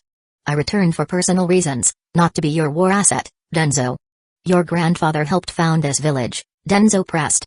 You have a duty to protect it. Tsunade has given much to this village already, Hiruzen said calmly. We cannot force her to stay against her will. Though Denzo had successfully become the fifth Hokage, as long as Hiruzen remained, Denzo's authority wasn't as great as he had hoped. In the end, with farewells from Hiruzen, Anko, and others, Tsunade and Shizune set off on their new journey of training and gambling. 3 days after Tsunade's departure, Jiraiya returned to Hidden Leaf Village. He noticed some changes in the village. Most notably, on the Hokage monument, beside the face of his disciple was the face of an old man with a cross mark on his chin. Why is his face up there? After some inquiries, he learned from Hiruzen that Denzo had already become the fifth Hokage. I let my guard down. I never expected something so major to happen while I was away. If I had been here, well, forget it. Denzo's already the fifth Hokage, so there's no use talking about it now. What's done is done, Jiraiya. We must look forward now. By the way, how did your investigation in the Land of Snow go? Hiruzen asked while pouring tea for Jiraiya. I stayed there for a while. The coup d'etat crisis in the Land of Snow has been suppressed with my help, and I also investigated several places. I found the ninja who went crazy after the mission with Kakashi, a man named Nader. After he lost his mind, he would scribble nonsensically every day, but I found this in one of his drawings. Jiraiya took out a sketch from his backpack. The drawing showed a cluster of green eyes, but one eye stood out. This eye wasn't green, it was red, and it was a Sharingan with 3 tomoe. According to the servant who took care of Nader, he suddenly drew this one night after being mad for a while. So it's unlikely that this is a depiction of Kakashi's eye. I then probed his memory and discovered that on that night, a ninja appeared in his room and used hypnosis to read his memories. I believe this person is the one who helped Orochimaru obtain materials for the Shoggoth and Elder Things experiments. And this Sharingan belongs to that person. After Jiraiya finished speaking, he finally sipped his tea. Hiruzen looked at the sketch, deep in thought. Could it be that someone from the Uchiha clan is secretly helping Orochimaru? Chapter 131, The Night of Genocide. Falling deeper in a dango shop, 5 young ninjas sat around a table, discussing recent events in the village. By the way, have you heard? The genius ninja from the Uchiha clan, Shizue Uchiha, was found dead, having apparently committed suicide. They even found a suicide note. Really? Shizue the teleporter? Suicide? Is that true? Iruka, who was sitting across the table, asked. Yeah, at least that's the news I heard. But Anko, how do you know about the Uchiha clan? These days, you rarely see any of them around the village. Anko casually popped another dango in her mouth before answering. Of course, recently Denzo-sama assigned me to monitor the movements of the Uchiha clan near their compound, so I know all about what's going on there. The moment the words left her mouth, she realized her mistake. Yujao, sitting on the other side of the table, quickly shot her a warning glance. Senpai, isn't this something you shouldn't be talking about? Anko, after being reminded by her, tapped her head and flashed a playful expression. Oops, I forgot. In her carefree manner, she swung her hand and accidentally hit Kagami, who was sitting beside her. She quickly turned around and apologized, gently patting his head like an older sister. Sorry, Kagami-kun, did I hurt you? And no, not at all. He tried to look flustered. This closeness. It's suffocating. When did I start feeling so detached from everyone? Anko, aren't you sitting a bit too close to Kagami? Iruka said as he took a sip of his tea. After his comment, the others at the table finally realized that while Anko and Kagami had originally sat on opposite sides of the bench, somehow, their bodies were now almost pressed together. Looking closer, Kagami was still sitting where he had been at the start. It was Anko who had moved closer to him. No, I'm not. I didn't. You're acting a bit suspicious. You're not interested in Kagami, are you? Iruka teased, pressing further, but Anko quickly brushed him off. It's not like that at all. There are only 4 seats at this table, and since there are 5 of us, we have to make do. Anko quickly scooted back to the other side of the bench, blushing, though secretly she was delighted. I touched Kagami's hair just now. Awesome. She fought to keep a grin off her face. Seeing Anko move away, Kagami let out a quiet sigh of relief. When she had moved closer earlier, her legs had been brushing against his legs under the table, intentionally or not. He wasn't sure if it was Anko's own idea or some subconscious move influenced by Shoggoth, but it made him quite uncomfortable. Sitting on the same side of the table was Kagami's older brother, I-8. He had observed Anko's behavior. Anko-senpai interested in Kagami? She's 7 years older. No, it couldn't be. Could it? I-8's eyes darted between his younger brother and Anko, trying to make sense of the interaction he'd just witnessed.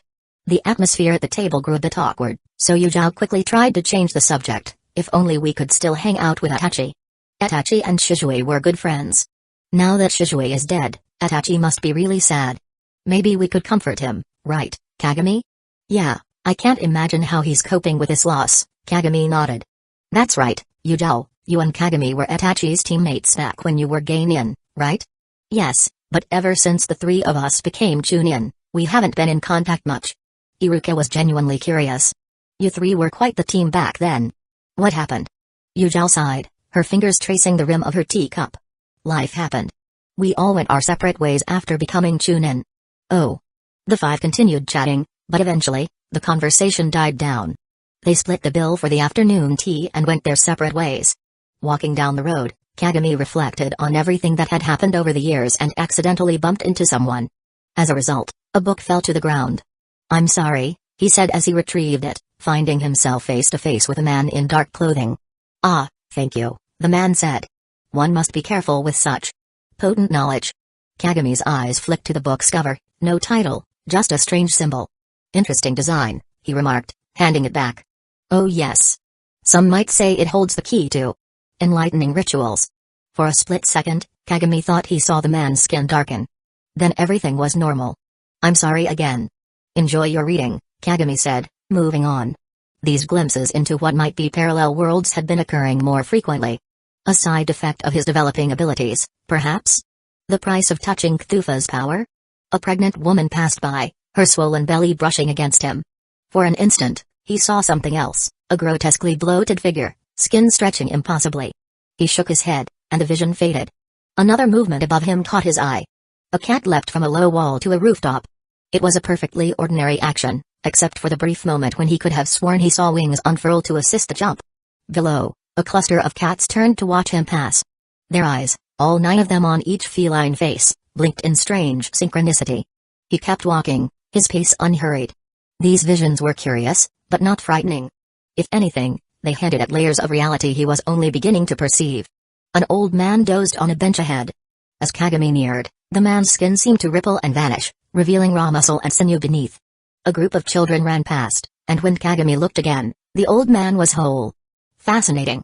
A street vendor shouted nearby. Relics from distant lands. Secrets of the ancients.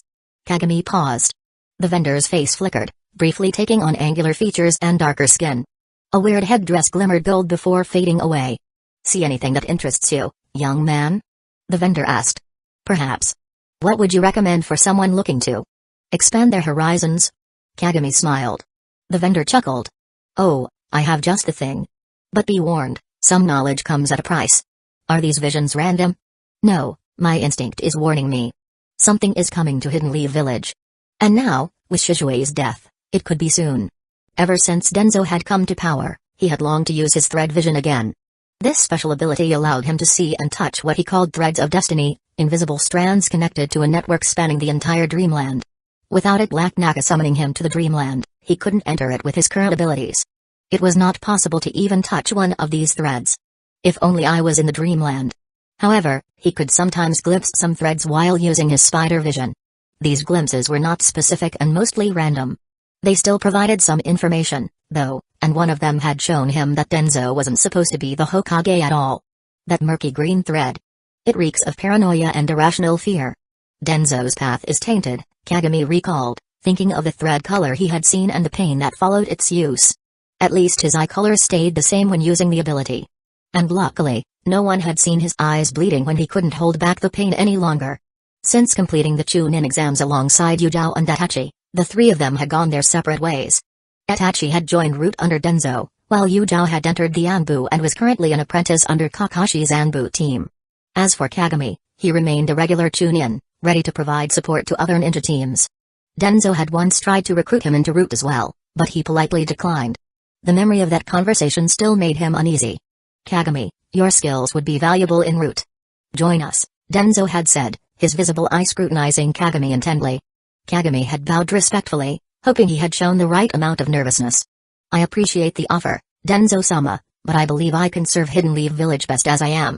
After using his colored vision, he could verify Denzo's thread color, and it was not pleasant, to say the least. Knowing this, he had one more reason to avoid being near him. After all, working under Denzo meant the risk of having his memories inspected, and for someone like Kagami, who harbored so many secrets, that was far too dangerous. 3 years had passed, and Kagami felt he was now capable of handling smaller storms. Then, news of Shishui's death arrived. He focused, attempting to use his spider vision on a spider in the Uchiha compound to glimpse the thread surrounding this event. As he concentrated, the colors began to take shape. The threads are turning a dark, smoldering red. Anger is building within the clan. Navy blue threads of the village's trust clashing with the clan's dark red rage. Deep maroon threads mixing with steel gray. Ah, the clan's anger is hardening. They're planning something big. He understood what this meant. The Uchiha clan had begun to plan a coup d'etat, and the upper echelons of Hidden Leaf Village were preparing to respond. He deactivated his vision as pain began to throb behind his eyes. As he walked, lost in thought, a shadow caught his attention. Looking up, he saw Itachi jumping from roof to roof, heading towards the Hokage building. He activated his colored vision again, this time focusing directly on Itachi. His thread. It's a mix of royal purple and charcoal gray. Pride and shame. Seeing Itachi's destination, he swiftly located a spider in the Hokage's office. Despite the growing pain, he pushed through, activating his colored vision once more. He began to see how the threads were connecting. Denzo's sickly green threading through Itachi's conflicted colors. He's using him. Interesting. The colors are shifting towards a deep, violent red tinged with indigo. Bloodshed. This won't end well. I see it coming, but what can I do? Warning the clan could make things worse, but staying silent. Only Hiate truly matters now. If Itachi really does turn on the clan. No, when Itachi does it, it could be an opportunity for Spidey. All those souls, suddenly without bodies. Ripe for the taking. It's not so different from the natural cycle, is it? Bodies nourish the earth, so why shouldn't souls nourish Spidey? No killing. Just making use of an unfortunate situation. With that many souls, Spidey might evolve again. And with that power, we'd be better equipped to protect Haight. That's what matters most, right? When did I start thinking this way? It doesn't matter. All I do is for survival. Inside a secret chamber of the Hokage's office, Koharu, Hiruzen, Denzo, and Hamura sat upright behind a long table. Before them knelt Itachi on one knee, his posture rigid with respect. I have confirmed that the Uchiha clan is planning a coup d'etat, Itachi reported, relaying the information he had just gathered at the Uchiha clan meeting to the 4 high-ranking officials of Hidden Leaf Village. It has come to this. Hiruzen sighed regretfully, as if lamenting the Uchiha clan's fate within Hidden Leaf Village. Like the conflict between the first Hokage and Madara years ago, it seemed the Uchiha were cursed to never fully integrate into Hidden Leaf Village like the other ninja clans and live in peace. History repeats itself. On the other hand, Denzo's expression remained unchanged. There's no time to waste. We must act before they cause trouble, he calmly said. The Uchiha were once our comrades, and they have contributed greatly to Hidden Leaf Village. I believe we should attempt to resolve this through dialogue. If possible, I will find a solution. Hiruzen glanced at Denzo, seemingly seeking his approval. Denzo didn't respond immediately.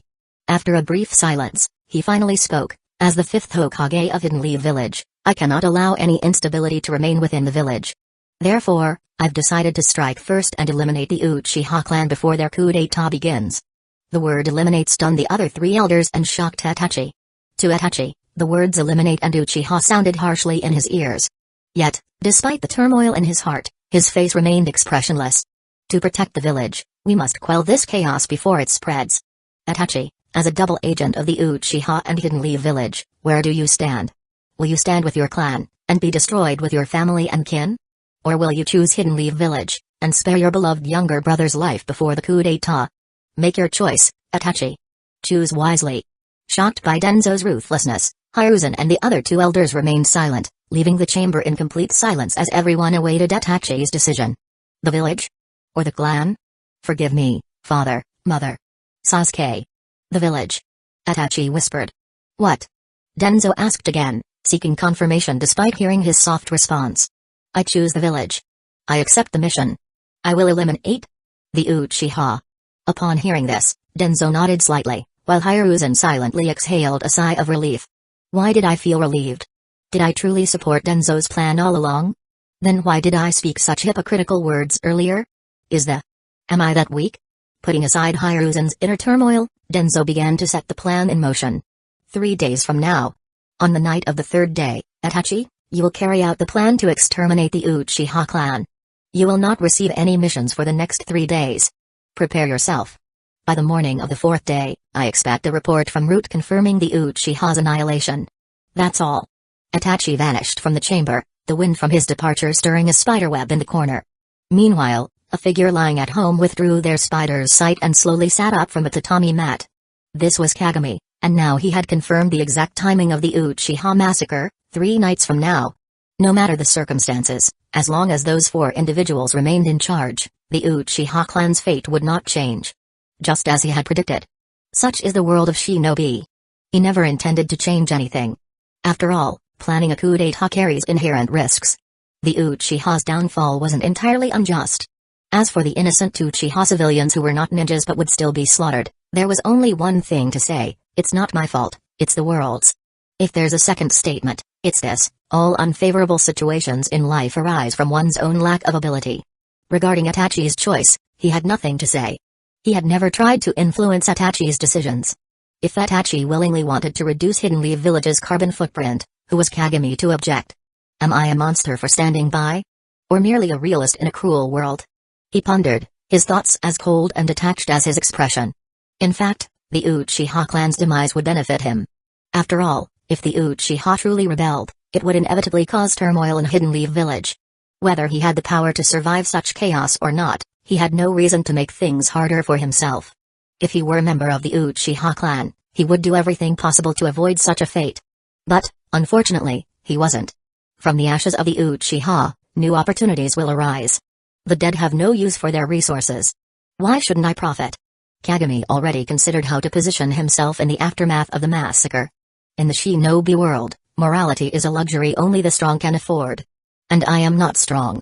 Chapter 132, The Night of Genocide. The fateful night at night, Kagami sneaked out of his house and headed straight for the Uchiha clan's headquarters 6 years ago. After the Nine Tails incident, Denzo took advantage of the village's reconstruction efforts and proposed to isolate the Uchiha clan in the northwest corner of Hidden Leaf Village.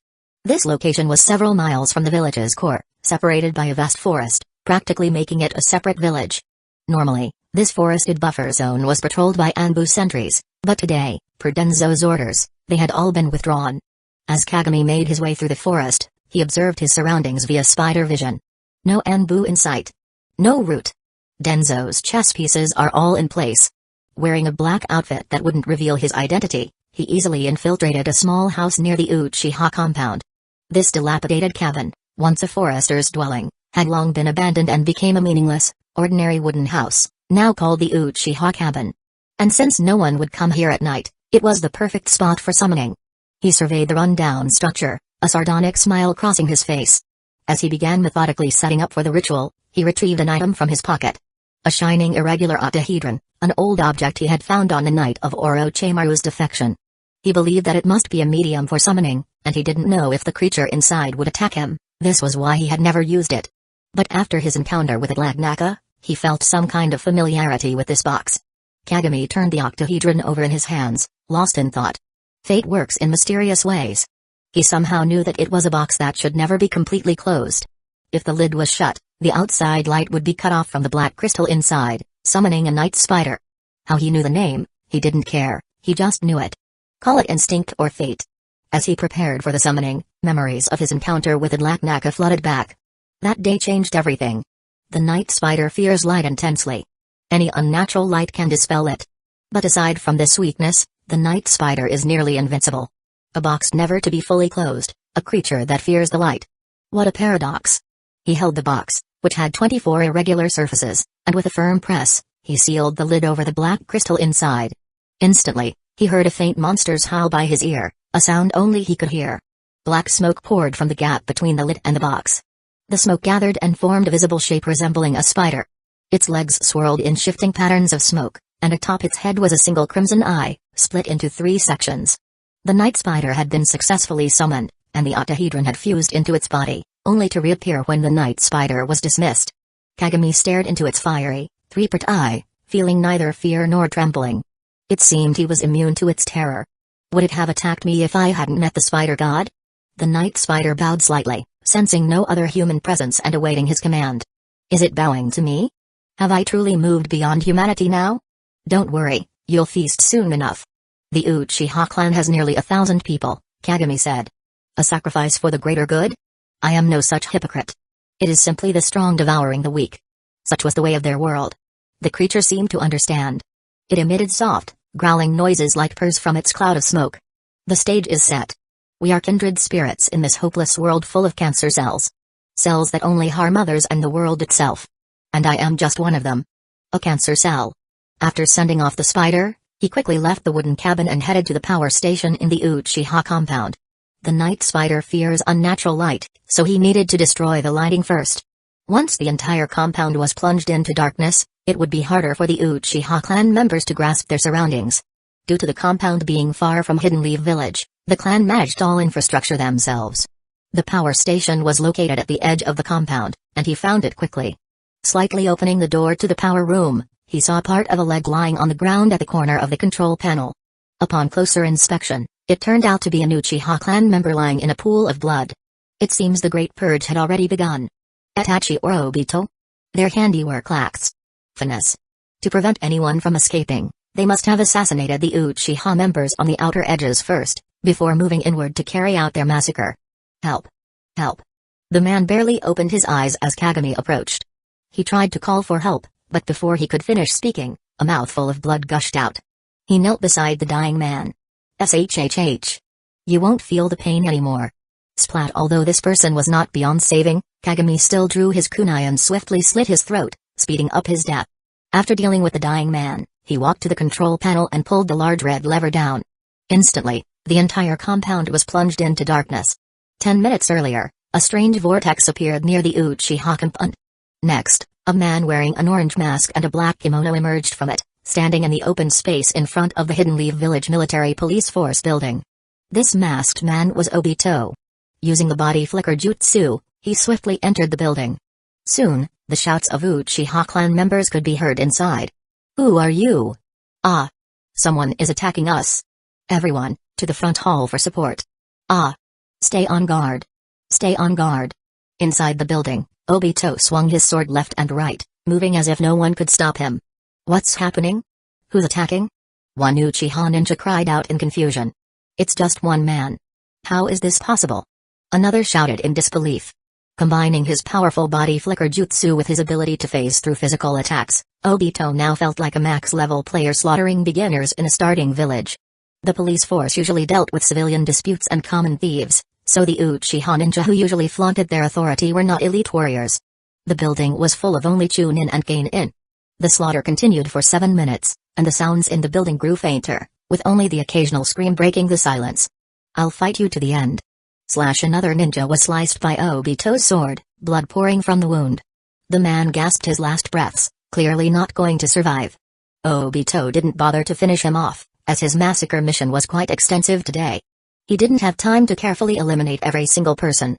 He flicked the blood off his sword, splattering it onto the nearby glass.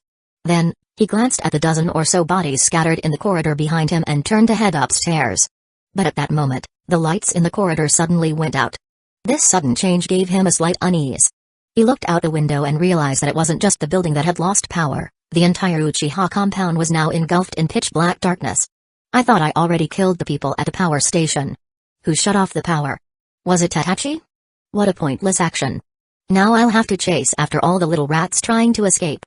He didn't pay too much attention to the blackout, only complaining that it made things slightly more troublesome. When a house suddenly loses power, it's normal for people to step outside to check if the whole neighborhood has lost power too.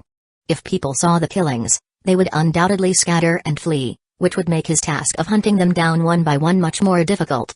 After spending another 2 minutes clearing out the last Genin, he casually walked out the building's main entrance. His bold actions were not without reason. His goal was to lure out any hidden weaklings who would try to attack him, saving him the trouble of finding them. Sure enough, as soon as he reached the steps, he was attacked. 2 shuriken flew straight toward his head, but instead of hitting him, they phased through his body and embedded themselves in the pillar behind him. He slowly turned to look at the attacker, seeing a girl standing in the open space ahead. But what caught his attention were her eyes. She had a pair of 3 Tomoe Sharingan. Although the Sharingan is a unique ability of the Uchiha clan, most members are unable to awaken it. Yet this young girl already possessed a fully developed 3 Tomoe Sharingan at such a young age. She had incredible potential. "Oh, nice eyes." He didn't hold back in praising her, admiring the girl's eyes. Such potential, wasted on one so weak. The girl didn't respond, instead throwing 2 kunai one after the other toward his head. This time, she was certain her throws were precise, but once again, the kunai passed through his body and struck the pillar behind him. How is that possible? Monster. The girl looked shocked, quickly realizing that this person was not someone she could defeat. She turned to flee, but a chain flew from behind, wrapping around her body and pulling her to the ground. Obito held the chain in one hand and slowly drew his sword with the other. "Your eyes are excellent, but you have no idea how to truly use the power of the Sharingan. All because there is still love in your heart. Allow me to cut away that love for you." Obito slowly raised his sword, aiming it at the girl, whose tear-filled eyes were desperately calling out to her loved ones in her heart. "Please. Don't. Something is not right." Although the streetlights were out because of a blackout, the moonlight should have been enough to illuminate the surroundings. However, the moonlight seemed to fade, and even the areas under its light were much darker. He raised his sword, but the once bright blade now appeared dim, as though its light had been swallowed by something. This darkness. It's unnatural. Looking up, both he and the girl saw 2 shadowy figures slowly approaching from about 10 meters away. With every step they took, the darkness advanced with them, and the area around Obito grew increasingly dark. What was even more perplexing was that, despite the overwhelming darkness, they could clearly see the figures within it. One of them was a man dressed in a black suit, holding a strange, heavy book under his arm. His skin, hair, eyes, and even his teeth were as black as ink. This dark figure was like a harbinger of darkness. Wherever he went, there was only eternal night. What are they?" the girl whispered. Chapter 133, The Night of Genocide. The contract next to the figure shrouded in darkness, there was a massive cloud of black smoke. It shifted in erratic movements, as though it was drifting like mist, but it generally maintained the shape of a cat with wings. At the head of the cat were 9 scarlet eyes. These eyes, glowing like the fires of hell, appeared less like eyes made of flames and more like a window into the underworld, peering into the human world. Anyone who looked into those eyes would, in turn, catch a glimpse of hell through this window. "Who are you?" The figure didn't respond to him. Instead, he gazed at the girl lying on the ground, bound by chains. The figure stepped forward and the cat also moved forward step by step. Why can't I hear him?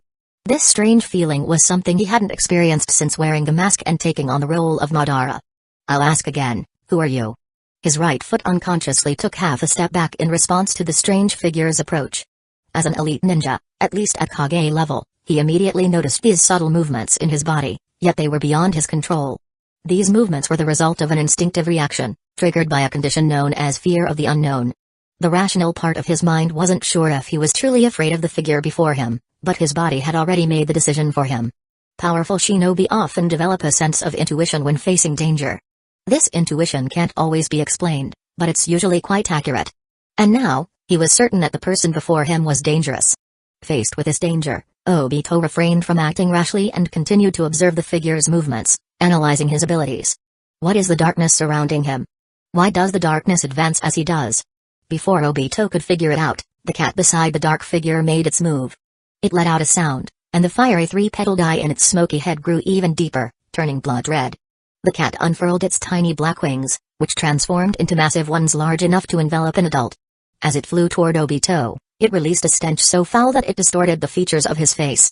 What the? The smoke reached him in an instant, the nauseating stench stronger as the distance between them shrank, assaulting his nostrils. But he had no time to cover his nose, the threat was right in front of him.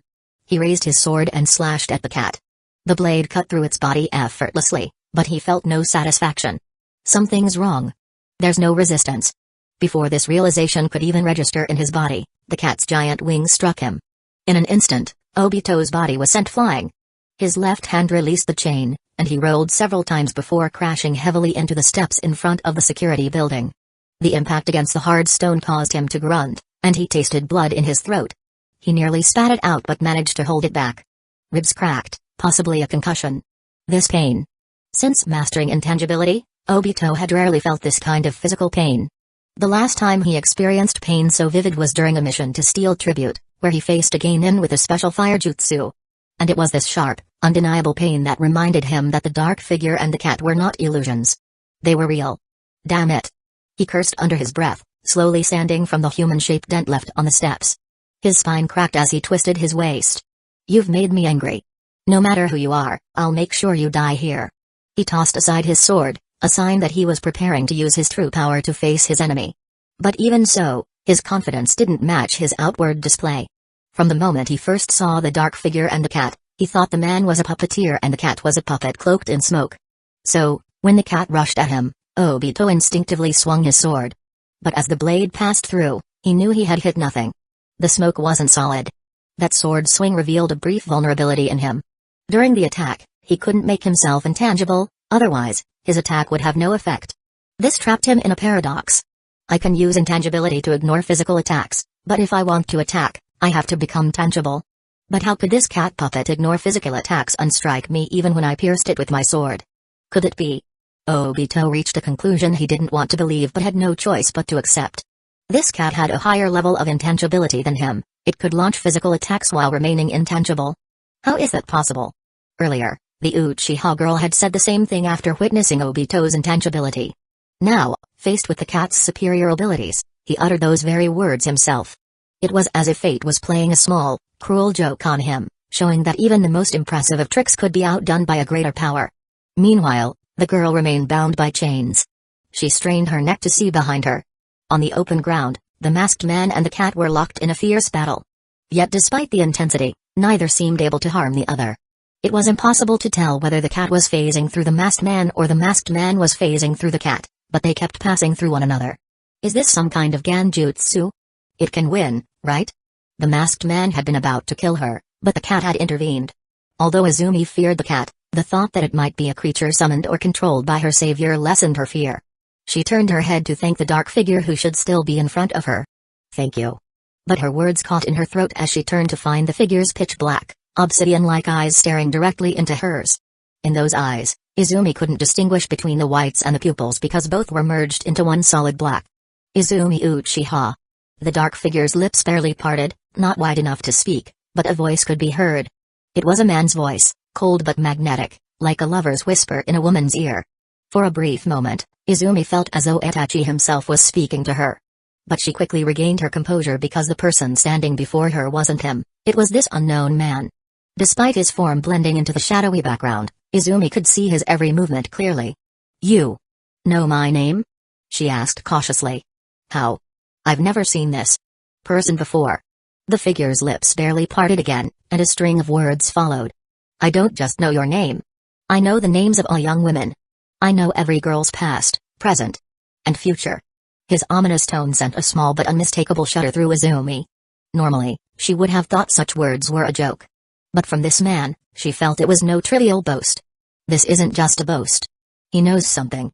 Something impossible, Izumi realized, a chill running down her spine. He is telling the truth. Suppressing her shock, she wanted to ask more, but the figure spoke first. "I admire your past, Izumi. Witnessing the death of your parents and comrades has made you stronger. But it's not enough. Far from enough. Your suffering does not match your strength. Perhaps one day, you'll obtain even greater power. And maybe that day is today." His lips moved briefly, but a steady stream of words followed. Is this ventriloquism? Izumi didn't know why the man would use such a trick, but it seemed likely. But why? He knows about my parents? About the massacre? Who was he? While Izumi was still guessing the man's identity, she was surprised to find herself in a pitch-black space. She couldn't even see her own hand. The only thing she could see was a floating book. What's happening? Where am I? She instinctively stood up, her hands helplessly groping forward, hoping to touch the only thing with light in this darkness, the book. Faint but spine-chilling strange sounds echoed in Izumi's ears, making her heart bear enormous pressure with each step forward, afraid she might directly touch the object making the strange noises in the darkness. Finally, she stood in front of the book. It was a thick book with an ugly cover, its edges decorated with something like animal teeth, while the middle was some kind of burned leather. In the center of the leather was a line of strange alien text. For some reason, her brain could actually understand the meaning of this alien text. The Book of Itheth. As if under some unknown compulsion, she unconsciously extended her hand over the book. A wave of heat rushed to her palm, but she didn't care at all, because at that moment, a magnificent scene was running in Izumi's brain with a higher priority than her sensory system signals. It was a sun darker than darkness, and around that sun were planets harboring endless abysses revolving around it. She wanted to understand the core of that darkness, so she instinctively reached out to touch it. The moment her hand touched the book, she learned the name of the core in that darkness, that sun darker than darkness. It was the center of the universe, the existence revered as the Lord of all things. The blind idiot god, Itheth. Suddenly, pain in both mind and body brought Izumi's thoughts back. Her eyes slowly focused, changing from a blank white state back to black pupils, and she saw the dark figure in front of her again. He was now crouching before her, holding open a thick book. On those yellowed pages were various symbols and alien text, and in the corner of the page was a drop of fresh blood. It seemed that someone had accidentally cut themselves while turning the pages of this book. When Izumi looked to the side, she realized that at some point, the iron chains on her body had been undone, and her hand was next to the turning pages, with blood still remaining on her fingertip. The blood on that page was her own blood. The dark figure closed the book and stood up. He then looked down at Izumi lying on the ground. "This will do. Now, your soul is mine." Chapter 134, The Night of Genocide, Unknown Jutsu. In front of the police force building, Obito was still locked in combat with the cat. The battle itself was rather dull, as it was a fight destined to cause no harm. The massive smoke-like body of the cat kept passing through his body, or rather, he was continually phasing through its body. At first, he thought the cat's body was merely an illusion, making it appear as though its entire form was intangible. He believed the cat-shaped smoke was a form of trickery, with only a smaller core inside capable of physical attacks. If he attacked areas outside of this core, it would seem like his attack had been avoided through intangibility. Meanwhile, the core could shift inside its body to perform physical attacks on him. Thus, he attempted to use his own body to probe the size and changing position of this core. He utilized his ability to send parts of his body to another dimension when they were struck by physical attacks. By allowing the cat's smoke form to continuously pass through him, he hoped to identify the core capable of launching real physical attacks. However, after the cat passed through his body a dozen times, he realized he was mistaken. Every part of the cat's body that overlapped with his was counted as a physical attack, and the corresponding parts of his body were transported to the other dimension. In other words, this cat truly had an intangibility even more powerful than his own. Though he wasn't sure how it was achieved, it was a revelation that deeply shocked him. Fortunately for him, the cat didn't seem particularly intelligent. Besides its charge attacks, it couldn't do much to him, and its attack frequency wasn't high enough to force him to deactivate his intangibility. Even so, he didn't dare ignore the cat completely, because if he launched an attack, his body would become tangible again, giving the cat a chance to strike. As a result, the progress of the Uchiha clan's extermination was delayed. Standing motionless, Obito was still preoccupied with the plan to annihilate the Uchiha. He had been held up here for quite some time since the extermination had begun. Although no one from the village would come around at this time, it was best to finish such a mission behind enemy lines quickly. He glanced over at Izumi, who was lying on the ground, and the dark figure beside her. At some point, the chains binding her had been undone, and the dark figure closed the heavy book in his hands before slowly standing up. What just happened? I must have been distracted. Who is that person? Could he be a powerful Uchiha? Why didn't Itachi tell me anything about this? Has Itachi been lying to me all along? The sudden appearance of this figure, the cat, and various uncertainties caused Obito to grow suspicious. For a brief moment, he even considered halting the extermination. Just then, the dark figure turned around and began walking back in the direction from which he came. The cat, which had been preparing for another attack, paused and then slowly flew toward him as well. Together, the figure and the cat, surrounded by black smoke, walked away at a leisurely pace. Why leave now? What was his purpose here? As they departed, the moonlight, which had been obscured, returned, and the area in front of the police force building regained its original brightness. Time seemed to have reset to the moment he had first captured Izumi, except now he stood farther away, and she was no longer chained. He didn't know why they left, but the heavy pressure they exerted had vanished. Did Itachi keep secrets from me? Or is this something even he didn't know? Looking at Izumi, still lying motionless on the ground with her back to him, he let out a cold snort, tugged the iron chain in his hand, and slowly walked toward her. What's wrong? Did your companion run away? Have you given up? He had no idea who the dark figure was, but he assumed it was her ally. However, she remained silent and still. Why isn't she responding? Is this a trap? Obito circled around to the steps where his sword had been knocked away, picked it up, and then began walking toward Izumi. Despite the earlier interruptions, now that the threat was gone, there was no reason to halt the extermination. Standing behind her, he raised his sword high, ready to strike at her back. At that moment, Izumi suddenly turned her head and looked at him. The unexpected movement caught him a bit off guard, and their eyes met. Izumi's eyes were no longer their usual human black with white sclera. Now, like the dark figure's eyes, they were completely black, resembling pure black onyx. In the next moment, from Obito's perspective, darkness surged out from her body, engulfing everything around her like a tide, swallowing all the light. Before he could react, everything around him was consumed by this darkness. In this pitch-black space, he could see only his own body, everything else was unreachable darkness. What is this? What did that man do to her? Just a glance from her, and now. He immediately thought of something. A technique that could be activated with just eye contact. Could it be a Sharingan technique? But her eyes were completely black, like that man's. There were no Sharingan. Could it be the Mangekyo Sharingan? Impossible. How could there be one that looked like that? No Mangekyo could look like that. He quickly dismissed the idea. Although each Uchiha awakened a unique Mangekyo Sharingan with different patterns and abilities, the Sharingan was always made up of red and black. No one could transcend that limit. Could this be just a normal illusion? He thought of another possibility, that the darkness surrounding him was merely something his eyes were perceiving, and that seeing wasn't necessarily believing. Suddenly, an idea struck him, and he recalled a certain Genjutsu. It was a high-level illusion that could rob its target of all light, creating an environment where only the caster and their allies could see. This Genjutsu had been developed by the second Hokage specifically to counter the Uchiha clan's Sharingan. Its name was the Infinite Darkness Jutsu. The anti-Uchiha technique. How can someone from the Uchiha clan use this technique? He formed a seal with his left hand, disrupting the chakra flow within his body in an instant, but the dark world before him did not disappear. Of course it wouldn't be that easy. Disrupting the chakra flow is the simplest and most basic way to break a Genjutsu, but in reality, most advanced Genjutsus cannot be dispelled this way. For example, the Genjutsu released by the Sharingan is resistant to this method. The Infinite Darkness Jutsu was specifically designed to counter the Uchiha clan, so it wouldn't be easily dispelled by such a basic method. Without this solution, there's one more simple way to break it. That is to directly attack the caster and interrupt their Genjutsu. If I remember correctly, this jutsu requires the caster to maintain the hand seals while performing it. During the time Obito lived with Madara in the underground cave, he had taught him a lot of ninjutsu knowledge. And this included the infinite darkness jutsu. A memory flashed through his mind, transporting him back to the cave where he had spent so much time training under Madara's tutelage. The second Hokage's infinite darkness. A formidable technique, but with a fatal flaw. A flaw? A younger Obito had asked.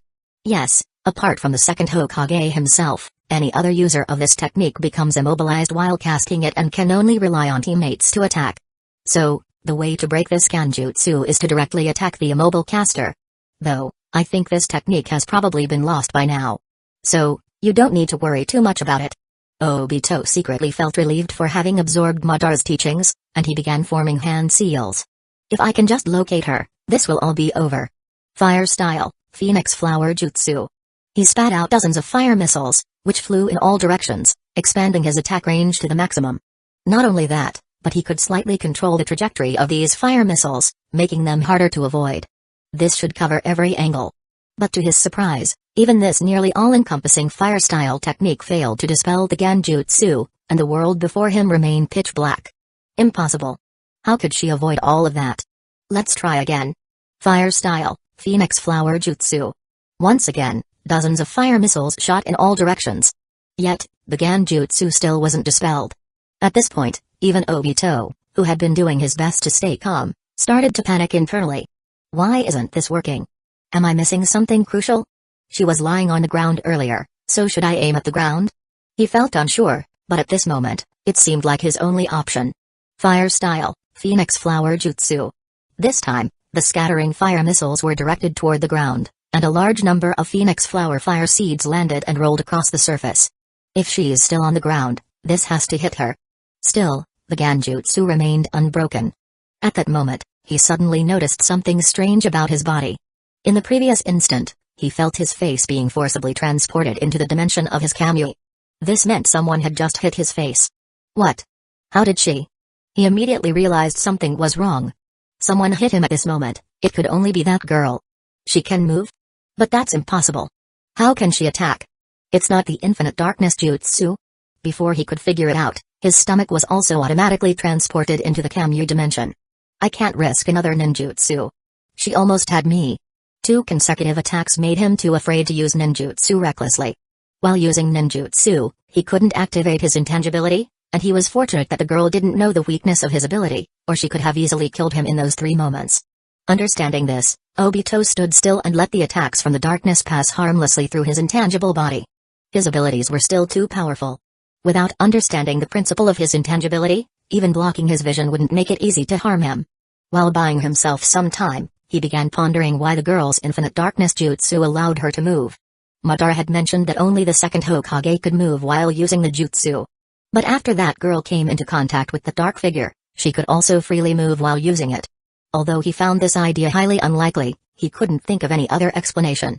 The Uchiha compound might have been a little distance from the core of Hidden Leaf Village, but it was still within the village itself. For someone to bypass the barrier unnoticed and appear at the Uchiha compound at such a critical time, he must be very familiar with Hidden Leaf Village. And if he taught that girl how to use the jutsu without maintaining hand seals, could it really be the second Hokage? But wasn't he supposed to have died? It is said he was surrounded by the Kinkaku force from Hidden Cloud's village and sacrificed himself on the battlefield to protect his comrades. But who knows if that's really true? It's just like how everyone thought Madara died fighting Hashirama, when he actually survived for years after that. If the second Hokage didn't actually die, he might have become a ghost haunting the Uchiha from the shadows, just like Madara did. It would fit with how much he hated the clan. But even if he survived, wouldn't he be ancient by now? What's with that man's appearance? Transformation jutsu? No, something like that can't trick my Sharingan. And if he hated the Uchiha so much, shouldn't he be happy about the clan's destruction? Why would he teach that girl Genjutsu? Damn it. What the hell is going on here? None of this makes any sense. Caught up in his preconceived thoughts, Obito's mind began to spiral into contradictions. Humans can only base their logic on what they already know, leading to more self-assured assumptions, and Obito was no exception. Trapped in his worldview, he couldn't see the truth before him. In a world beyond chakra, there exist powers that defy comprehension. He thought he was facing Genjutsu, but in another world, this would be called witchcraft. Witchcraft is a method of controlling certain people, events, or objects through supernatural and mysterious forces. In the face of witchcraft, the power wielded through chakra, or ninjutsu, could even be regarded as a form of science. Those who accept guidance from the Dark One and sign a soul contract through the Book of Etheth are known as signers. A signer's soul does not belong to their body but to the Dark One, and in return, the signer gains the ability to use witchcraft from the Dark One. By continually demonstrating loyalty to him, the Dark One reveals more dark magic and forbidden knowledge to them. The female practitioner of witchcraft is called a witch. Thus, Izumi was no longer a ninja. She was now a witch. Chapter 135, The Night of Genocide. Darkness. Izumi became a signer through the Book of Etheth, thereby gaining power and becoming the first witch in this world. The first spell unleashed by this first witch was naturally the first magic in this world. From a certain perspective, Obito, as the one to experience this first spell, had earned a place in history. The world shifted in that moment, though few would realize it. However, he himself didn't realize this was magic and continued searching for a way to break it within the dark world. Damn it, how do I break this illusion? Obito growled. What kind of Genjutsu is this? Although his ability to phase through objects made Izumi's attacks ineffective, prolonging this stalemate was clearly not in his favor. Not only would the Uchiha massacre plan fail, but when dawn broke and Hidden Leaf Village's ninja arrived, his identity could be exposed, and there was even a chance of being captured. In complete darkness, he had no way to predict when Izumi's attack would come. His escape ability, which involved teleporting using his kami, required a few seconds of preparation. During those few seconds, he couldn't phase through objects. Standing silently in the darkness, he reflected on his abilities, for the second time realizing that phasing wasn't as invincible as he thought. Not only did it lack infinite duration, but he was also forced to cancel it when attacking or using jutsu. Yet ever since becoming the masked man, he had grown reliant on the kami. Phasing allowed him to remain unharmed, enjoying the shocked expressions of enemies whose attacks missed, and savoring the sense of superiority after showing off. With time, he began to fear injury, automatically phasing his body whenever he faced any attack. But in the world of ninja combat, some injuries were unavoidable, as they often led to victory. Such was the case now for him. Whenever Izumi's attacks landed, his body would phase automatically, causing his hands to pass through her body as he tried to grab her. If he couldn't catch Izumi, he would never break the illusion. Realizing this, he loosened his tightly clenched fists, his body standing naturally as he waited silently for Izumi's next attack. Pain is temporary. Failure is forever. I must endure. Izumi's attack came, and he felt a piece of his skin being transported to a different dimension. In that instant, fully concentrated, Obito forced himself to cancel his kami. Instantly, intense pain from his abdomen surged through his brain, causing his face to contort in agony beneath the mask. But there was no time to dwell on the pain. He immediately reached out to grab the figure before him. Got you. His hands grabbed onto something solid, and without hesitation, he delivered a kick into the invisible darkness. He felt a solid impact, followed by the sound of something hitting the ground in the distance. Seizing this momentary opportunity when he couldn't be attacked, he quickly formed a hand sign. From where the sound of something landing came, there followed the sound of rapidly growing plants and the noise of flesh being pierced. The darkness in Obito's vision began to fade, and light returned to his eyes. Finally. I can see again. But the relief was short-lived as he became aware of his injury. However, there was no time to check his injuries. He immediately looked toward the open ground in the distance. There, he saw Izumi's body on the ground, twitching slightly. Sharp branches had pierced through her abdomen, contorting her body into an almost unrecognizable state. The kick he had landed earlier had planted spores of a plant into her body. The technique involved attaching plant branches or spores to the opponent during an attack, then using wood style to accelerate the plant's growth, causing the plants to rapidly grow through the target's body and pierce them. Now that the technique had taken effect, Izumi's body was doomed. A normal person would have been dead, but he wasn't careless. Clutching his wounded abdomen, he walked over to check. Izumi's irises, once pure black, returned to their normal color. Blood trickled from her mouth and wounds, spreading across the ground. Her body lay broken, limbs bent at odd angles. Though they still twitched faintly due to lingering nerve signals, it was clear Izumi would not survive. Obito approached cautiously. Then, he knelt beside her, checking for any signs of life. She's done. Seeing Izumi's tragic death, he instinctively tried to snort in disdain, but the pain in his abdomen made him stop halfway. Looking down, he saw a medium-sized wound on his abdomen. It was the result of Izumi's punch during the brief moment when he cancelled his kami. Her punch had effectively replaced a chunk of his abdomen with her fist, leaving a hole the size of her hand.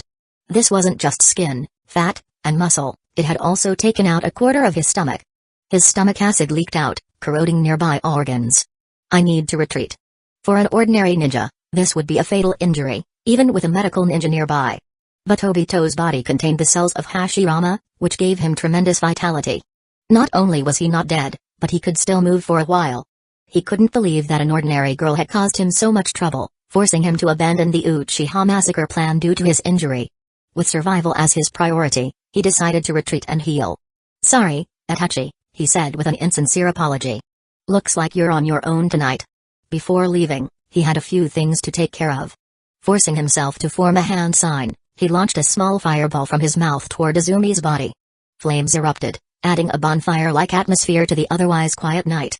Though Izumi was already dead, he had been forced to use wood style, and he didn't want to leave any evidence, so he burned her corpse. Since becoming the masked man, he primarily fought with a sword and his kamyu to avoid exposing any identifiable jutsu.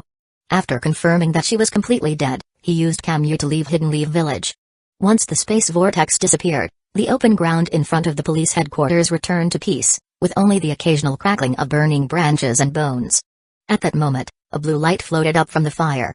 This blue light drifted slowly through the night sky, eventually entering a heavy book held by a figure in the shadows. The figure stood at the edge of the Uchiha clan streets, where demonic cats were rampaging, chasing ordinary Uchiha clan members without restraint. Ah! What kind of monster is that? Demon cat. Run. Help. Please help me. As they fled in terror, they were caught one by the cats. What are these monsters? An Uchiha man cried out. Run. Don't look at their eyes. Another shouted, pushing past a group of stunned onlookers. Where are our shinobi? We need help. A woman screamed, clutching her child close to her chest. Some were struck by the demon cat's massive black wings, sent flying into walls in an explosion of blood. Others were forced to stare into the fiery red, nine-lobed eyes on the cat-like head of the demons. In that gaze, Uchiha clan members' faces would suddenly burst into flames, their screams filling the night. Once the screaming stopped, the flames had reduced the heads of the Uchiha members to charred remains. Seemingly losing interest, the demon cats would release the charred bodies, dropping them to the ground. Witnessing this, the nearby Uchiha clan members scattered in fear. But the demon cats were already searching for their next targets. On the other side of the street, the man walked leisurely as if taking a stroll. Yet with each step he took, the surrounding light yielded to the darkness. Inside the houses along the street, some Uchiha clan members cautiously peeked out from their windows, observing the man wrapped in darkness, the only figure visible in the black void. Dressed in black suit, with black skin, black hair, black eyes, and black teeth, the sheer blackness of the man stirred both fear and curiosity in the Uchiha clan members. Who is that man? One Uchiha whispered. Why is he so black? Another murmured, unable to look away. I've never seen anyone like him before. Seeing that the man didn't seem hostile, more and more Uchiha clan members began peeking from their windows. But the more they focused their attention on him, the more they overlooked the changes in their surroundings. They didn't notice the darkness that slowly approached their bodies, touched their backs, and brushed their throats. It wasn't until the first person screamed in terror, that the others became aware. By then, the darkness had already consumed them, black ink-like shadows spreading over their arms, seeping into their bones. No matter how hard they struggled or shook, they couldn't escape. Is he a Nara? It's on me. Get it off. A man yelled, clawing at his skin in panic. I can't move. Someone help. A woman cried out, her body slowly turning rigid. What is this? What's happening to us? Their screams only seemed to delight the man, who smiled faintly, enjoying the terror. The screams didn't last long. Soon, they were completely consumed by the darkness, their bodies transformed into near-human black statues. As the man approached, the sea of darkness around him closed in. The black statues began to sink slowly into the shadows, disappearing like ships swallowed by the ocean, leaving no trace. This was the most direct method for the Dark One to gain terror, making those who dared to gaze upon him unwittingly fall into the darkness. When you stare into the abyss, the darkness in the abyss also quietly stares back at you. Once tainted by this darkness and fully covered by it, a person becomes part of the darkness itself. As darkness, there are only two possible outcomes. One is to be completely eradicated by its opposite, light, leaving no trace behind. The other is to be absorbed into an even greater darkness. Chapter 136, The Night of Genocide, Strong Desire. The civilians in the 3rd Street are under attack. We've lost contact with the headquarters. Vice Captain, What should we do? In a makeshift command post set up in a civilian house, over a dozen Uchiha ninjas surrounded a stern-faced man. This man was Yujuk, who, though only in his 30s, held a high position in the Uchiha clan as the vice captain of the police force. He had been eating dinner at home when the power suddenly went out in the whole house. When he climbed to the roof to investigate, he realized that not only his house, but the entire Uchiha compound was dark. He immediately sensed something was wrong and hurried to the power station in the compound alone. There, he found that the Uchiha clan members guarding the power station had been killed. Their bodies lay strewn across the ground, throats slit with surgical precision. The sight made his stomach churn. Upon seeing this, Yujuk instantly knew what was happening. He rushed back into the village, organizing nearby Uchiha ninjas, and managed to gather about a dozen people. If I'm not mistaken, tonight we are under attack by Hidden Leaf Village's own ninjas. Huh? How is that possible? A young ninja, his face pale with shock, spoke up. But how? We were patrolling just hours ago. Yujuk's words shocked the surrounding ninjas. After all, the clan members had been patrolling the village just fine during the day, and now they were under assault at night? Do not be surprised, nor doubt my judgment, Yujuk continued. Hidden Leaf Village must have caught wind of our plans to rebel, and they've decided to strike first. As a member of the Hawk faction, he was well aware of what the recent death of Shizue signified. Shizue had always been something of an outlier in the clan. While extremely talented, he had always worked to mend the strained relationship between the Uchiha and Hidden Leaf Village. He knew that a fight was inevitable and that peace between Hidden Leaf Village and the Uchiha was impossible. But he had tolerated Shizue's efforts because open revolt wouldn't guarantee a swift victory. Shizue acted as a buffer, giving the Uchiha time to build their strength. Yujuk believed that if they had one more year, the Uchiha would be ready for a coup d'etat. However, with Shizue dead, that buffer was gone, and tensions between Hidden Leaf Village and the Uchiha escalated rapidly. Adding to that, the fifth Hokage, much like the second Hokage before him, harbored ill will toward the Uchiha and sought to eliminate them. Thus, he wasn't surprised that Hidden Leaf Village had chosen to act now. Our enemies have been planning this for a long time. Earlier today, I happened to check the Uchiha clan's patrol schedule. Oddly, none of our ninjas or clan members are out in the village. Everyone is within the compound tonight. At first, I thought it was a coincidence. But I fear that Hidden Leaf Village intends to wipe us out tonight. Yujuk's words induced panic among the ninjas. Some of the younger ones started trembling in fear. Get a grip. There is no path left for us but war with Hidden Leaf Village. It's either them or us. Don't hold on to any illusions about Hidden Leaf Village. They have already made their move. They are our enemies now. They are slaughtering our people outside, and we cannot just sit here waiting to die. Even if we must die with dignity. His words roused the spirits of the Uchiha ninjas. For the honor of the Uchiha. One ninja shouted. Satisfied with their fighting spirit, Yujuk began issuing orders. The headquarters has likely already fallen, so we cannot expect reinforcements. We're on our own. Our only hope now is to regroup at the clan leader's home. Not only is Fugaku-sama there, but Tatachi is also one of our top warriors. If we band together, we can break through the encirclement. However, his plan did not mention the civilians. What about the civilians on 3rd Street? A young ninja asked hesitantly.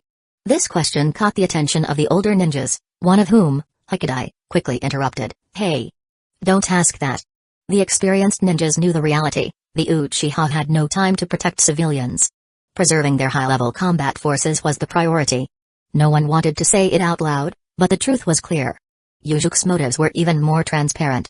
He knew that Fugaku had secretly awakened the Mangekyo Sharingan, the strongest form of the Sharingan. Fugaku had also deciphered the secret inscriptions passed down in the Uchiha clan's stone tablet. Thus, he was essential to their plan. Even if only he escaped, there was hope for the Uchiha to rise again. We can't save everyone. The strong must survive. Alright, that's the plan. Once we leave, stick close to me. If anyone falls behind, I'm sorry, but we can't stop for you. May luck be on your side. Yes. The group replied in unison. A group of Uchiha ninjas emerged from a nearby house. Yujuk led his comrades through the shadows toward the Uchiha clan leader's residence. Although moving across rooftops would have been faster, they likely were stationed with Hidden Leaf Village's ninjas. Thus, he chose the slower but safer route along the ground. The group silently slipped through one street and reached a crossroads. It's too quiet. Where is everyone? A ninja whispered. Stay focused. Silence can be deadlier than noise, Yujuk replied softly. He scouted the area and, seeing no ambush, signaled his team to move forward. The ninjas began crossing the street under the cover of night. However, the last young ninja to cross caught a whiff of something, blood. It was stronger than usual, and for a moment, he froze. On the other side of the intersection, the street was littered with the corpses of Uchiha civilians. Although their clothes remained intact, their skin had been entirely stripped away. Their exposed muscles and blood vessels still twitched. One skinless Uchiha civilian struggled to crawl toward him. "Help! Help me!" the civilian groaned. "It hurts so much." Without eyelids, the civilian's eyes were on the verge of falling out, held only by frayed nerves. With each slow movement, the trail of blood and organs behind him grew longer. At the center of the massacre stood two figures. Under the moonlight, the young ninja saw them clearly. One figure was also skinless but standing as if unaffected, with a third eye on its forehead scanning the area. The other was a woman in exotic clothing, her large mouth stretched unnaturally wide as she gnawed on the Uchiha civilian skull, sucking out the brain. "We need to run." Noticing the young ninja watching her, the woman grinned playfully and spat out the brain. "Oh my," she teased in a girlish voice. "Looks like someone saw everything. What are you doing? Hurry up and get over here. Tenjin, come here quickly." By the side of the road, Hikadai noticed that Tenjin had suddenly stopped right in the middle of the street. Confused, he quickly whispered sharply at him. "What's wrong with this kid? We can't afford delays." But Tenjin seemed oblivious to Hikadai's voice. His previously tense body relaxed, and his arms hung loosely by his sides as he began walking lightly toward a side street. "What are you doing? We're not going that way." "Damn it."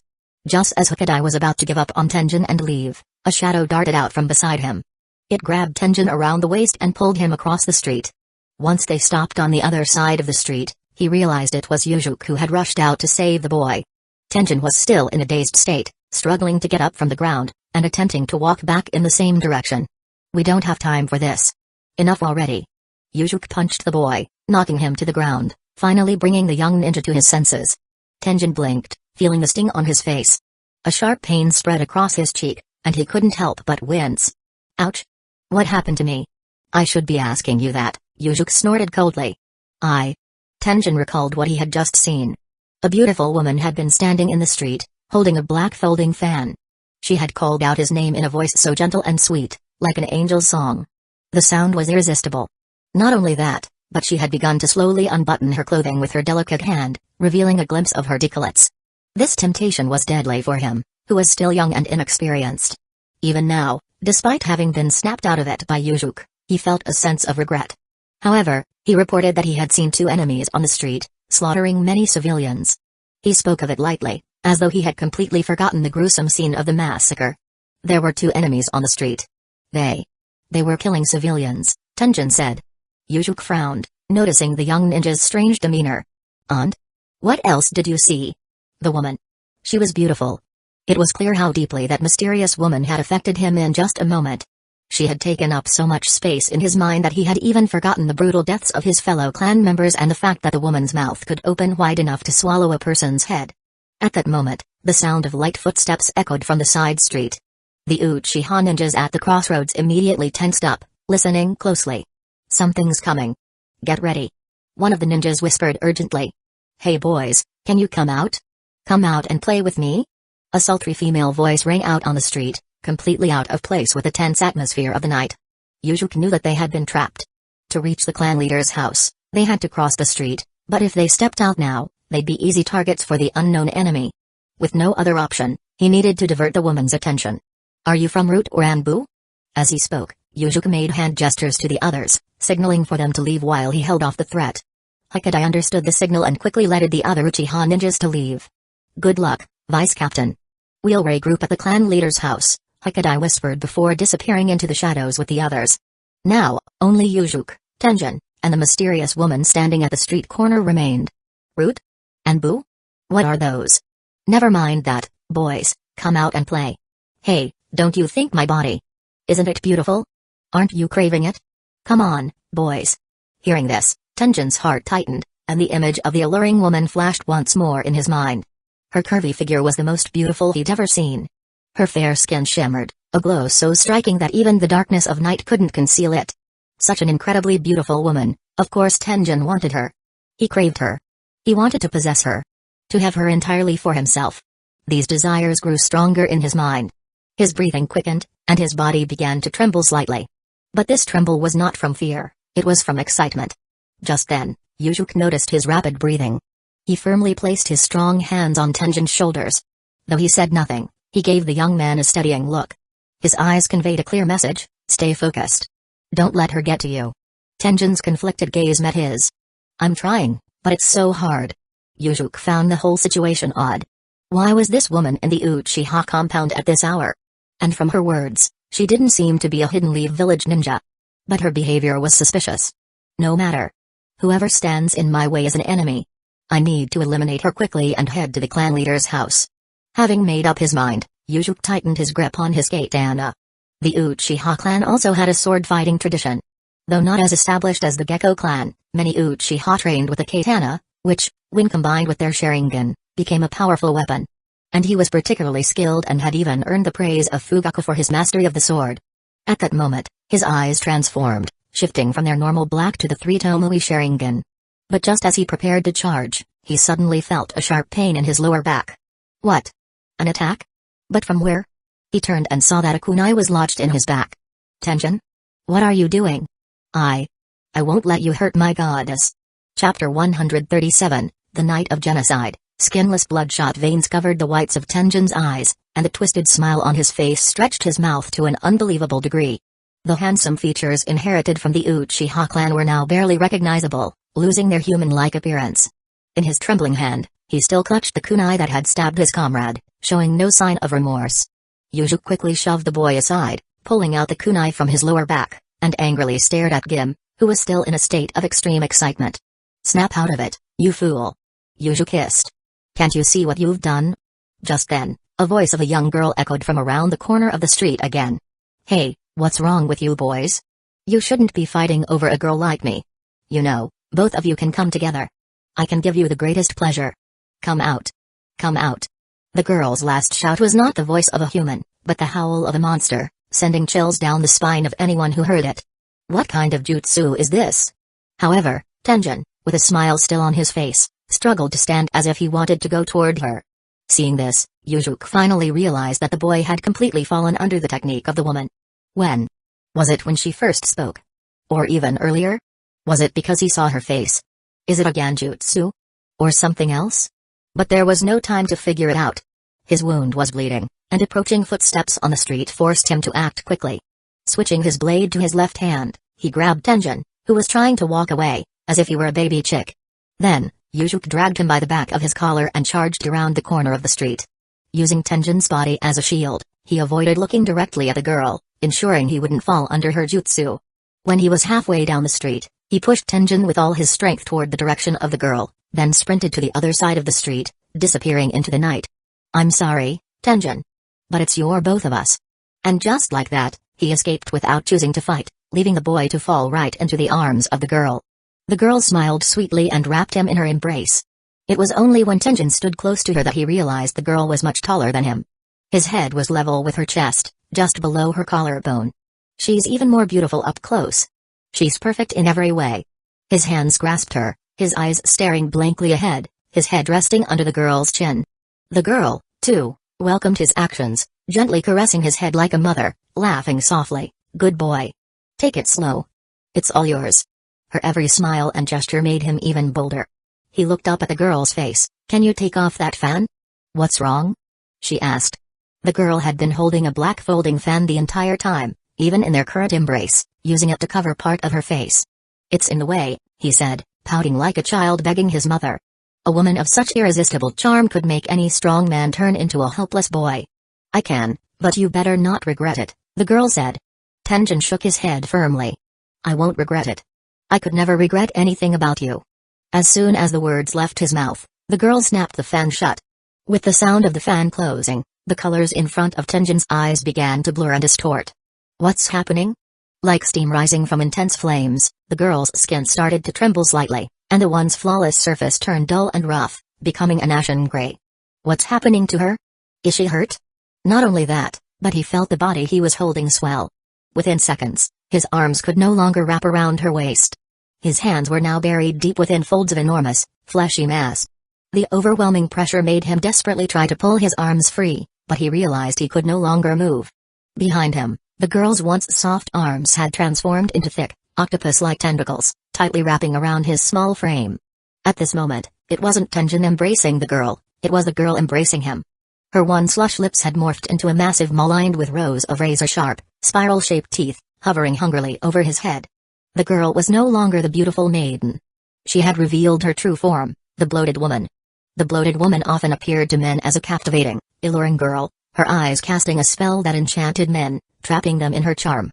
But this alluring image was merely an illusion created by her black fan. Once the fan was closed, her true form, a 500-kilogram grayish humanoid creature, was revealed. She had 6 enormous tentacles capable of holding any man who had been bewitched by her, preventing escape. Finally, she would open her massive maw and devour the man's head, sucking out his brains. "Let me go! Let me go!" Tenjin screamed as his beautiful fantasy shattered before his eyes. He struggled frantically, pushing his chakra to its limits. But against a nearly half-ton bloated woman, his strength was as feeble as a child's.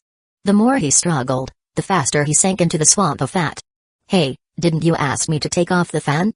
The sickly sweet voice of the girl echoed from the bloated woman's tooth-filled mouth, but her tone suddenly shifted, becoming a genderless, monstrous voice. "Do you regret it now?" Upon hearing those words, Tenjin lost the last shred of his sanity. His body went limp, giving up the pointless struggle. His eyes drifted helplessly to the slightly blood-red ground beside him.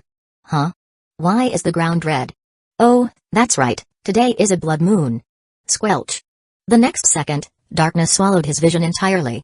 On the streets of the Uchiha district, Yujuk was still running frantically. But he couldn't move too quickly because his lower back had been seriously stabbed. "Damn, that was right around where my kidney is," he muttered through gritted teeth. While he scanned his surroundings, Yujuk caught a glimpse through a shop window and noticed several people hiding inside the building. He immediately became cautious, quietly slipped into the shop while gripping his kunai, and held it against the neck of the last person in the group. "Don't move." At that moment, the 2 people squatting by the window finally reacted and turned to look at him, realizing they were all familiar faces.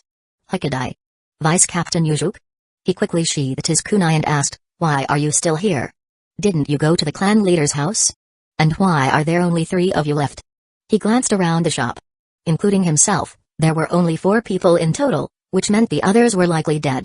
"We ran into a troublesome opponent." Hikadai moved aside, and Yujuk stepped forward to look out the window. He saw a figure slowly moving in the center of the street. It was a tall humanoid creature with no skin. That was the strange part because skin is essential for any creature, as it protects the delicate internal tissues of the body. Losing large portions of skin would normally result in death, either from infection or the slightest external harm. Yet, this skinless being wandered the streets as if nothing were wrong. The red muscles and faintly pulsing veins became even more terrifying under the blood-red moonlight, creating a deeply unsettling scene. "What kind of monster is that?" "No idea. It was already roaming there when we arrived. Why didn't you force your way through?" "Well." Before Hikadai could respond, Yujuk noticed scattered bodies in the shadows of the street. These people were dressed in Uchiha clan ninja uniforms, but their arms and heads were missing skin, leaving their raw tissue and muscles exposed to the air. At that moment, the skinless creature seemed to hear something, its head turning sharply in another direction. Then, its body twitched at an impossible speed. In an instant, the creature transformed into a blood-red blur and rushed into a nearby residential building. Soon, a scream echoed from inside the house. A civilian broke through the second-floor window and stood on a ledge. Without much thought, the panicked civilian jumped to the ground, where the bones in his legs shattered on impact. "Ah! Help me! Someone, please!" But the civilian didn't stay down, driven by the primal urge to survive. He gritted his teeth against the excruciating pain and began crawling blindly forward. At the same time, the skinless creature emerged from the second-floor window, standing motionless in the dark room. The third eye embedded in its forehead began to glow with a scarlet light. As the light touched the civilian, the skin on his body began to disappear rapidly, as if fog on glass had suddenly evaporated in the warmth. Underneath the rapidly dissolving scalp was a bloody skull. As the skin peeled from his hands, thin layers of muscle and pale bone joints were exposed. Without skin, even the smallest breeze would feel like an unbearable pain of flaying. As his lips vanished, the civilian could no longer scream properly, only managing hoarse, raspy gasps from his throat. His body twitched uncontrollably, the itching and pain overwhelming him as he rubbed against anything he could reach. "I've seen many die, but never like this. It's inhuman," Hikadai whispered. Eventually, the Uchiha civilian died in utter agony, leaving behind only a mutilated mess of flesh and limbs. The skinless creature became a blood-red blur as it returned to the center of the street, continuing its slow patrol. Yujuk slowly pulled his gaze back from the window. He couldn't believe that such a creature existed in the world. This skinless humanoid moved incredibly fast. While it wandered slowly without a target, it could reach near blurring speed when in full motion. Additionally, the third eye on its forehead emitted a crimson light, and any human exposed to it would have their skin rapidly dissolve. The creature also seemed to have keen hearing. It had apparently detected the sound from that civilian's house, then rushed in to pull him out. At that moment, Yujuk realized something. We're so close to the skinless one right now, why didn't it hear us talking? Yujuk's barrier blocks enemy senses, including hearing, within a certain range. Thanks to him, we haven't been detected yet. Hikadai said. But his jutsu can only cover a fixed area and can't be moved. Shuk, the ninja Yujuk had earlier held a kunai to, spoke up. I can maintain it, but we can't move far. We're trapped here unless we risk exposure. By the way, Vice Captain Yujuk, what happened to Tenjin? Hikadai suddenly asked. Yujuk hesitated. He fell under some kind of jutsu. A woman's voice lured him away. He explained the situation, but omitted the part where he had pushed Tenjin towards the girl. Instead, he claimed Tenjin had gone to her on his own. After listening, the Uchiha ninjas' expressions turned grim. They had their suspicions, but it was no longer important. Another loss. How many more before this night is over? Hikadai asked tiredly. We can't dwell on it now. We need to focus on survival. Now, the group of 4 had only one goal, to make it through this last street and reach the Uchiha clan leader's house. After a brief rest, the group prepared to move. One of the Uchiha ninjas bandaged Yujuk's back. It'll have to do. We don't have time for proper treatment, he said as he listened to Hikadai describe the earlier battle, where more than a dozen ninja had attacked the skinless creature. We thought we could overwhelm it quickly since there was only one. But no matter how many of us cut it, we couldn't kill it. Several ninjas were hit by the light from its third eye and lost their skin. In the end, only 3 of us survived. How many attacked it? Yujuk asked, trying to gauge the creature's strength. More than a dozen. Hikadai didn't go into further detail, not wanting to relive the horror. Yujuk mentally summarized the skinless creature's abilities. It was incredibly fast, had acute hearing, and remarkable vitality, but its physical strength was only equivalent to that of an ordinary ninja. Its sole method of attack was the light from the third eye, which dissolved human skin. We can't stay here forever. The barrier won't hold indefinitely, Shuk warned, glancing nervously at the window. But stepping out there is suicide. You saw what it did to that civilian, Hikadai countered. We've faced impossible odds before. We can do this, Yujuk said, trying to rally the group. We just need to avoid letting it see us. Chapter 138, The Night of Genocide. Awakening. A skinless figure walked in the middle of the street. Its head was devoid of skin, but its facial features still vaguely resembled those of a human. No one knew what its head looked like before it lost its skin. On either side of its head were 2 eardrum-like structures, fully exposed to the air. These sensitive eardrums could detect the faintest sounds. Suddenly, the skinless one was drawn to a faint sound and immediately turned toward its source. A small mouse started out of the shadows on the side of the street, desperately trying to escape to the other side. The third eye on the skinless one's forehead instinctively emitted a crimson light, which locked onto the moving mouse. The red beam fell on it, yet its skin remained intact. It was a bizarre sight. The mouse squeaked and safely scurried across the street, diving into a hole under the foundation of a building, almost as if the skinless one's red light was merely lighting the way for it. While it was distracted by the mouse, the sound of something cutting through the air came from a nearby building. The muscles and tendons on its exposed neck twitched immediately, and its head snapped around with such speed that it seemed momentarily blurred. Even though every part of its body reacted far faster than a human's, it was already too late. A kunai, tied with explosive tags, struck its head, causing a massive explosion that threw up a cloud of dust and smoke. Taking advantage of the obscuring smoke, 4 ninjas rushed out of a nearby shop, heading across the street. In truth, Yujuk hadn't wanted to use this tactic unless it was absolutely necessary.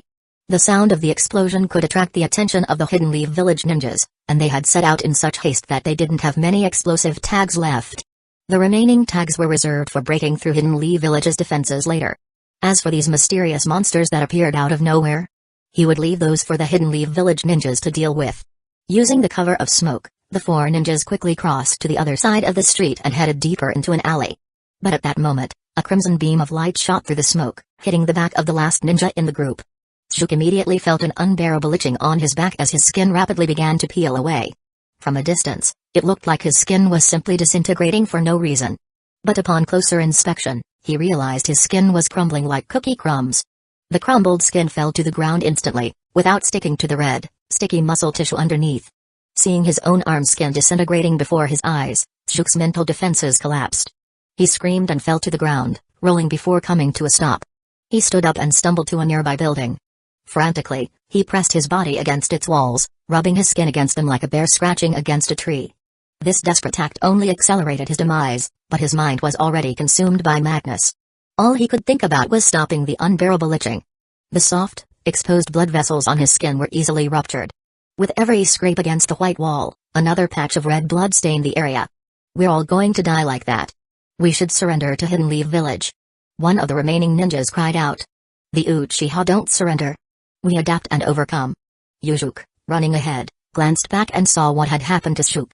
There was no time to marvel at the Skinless One's incredible regenerative abilities. Over the wall, the three remaining ninjas quickly leaped onto the wall, flipping over into a courtyard, temporarily escaping the Skinless One's lethal gaze.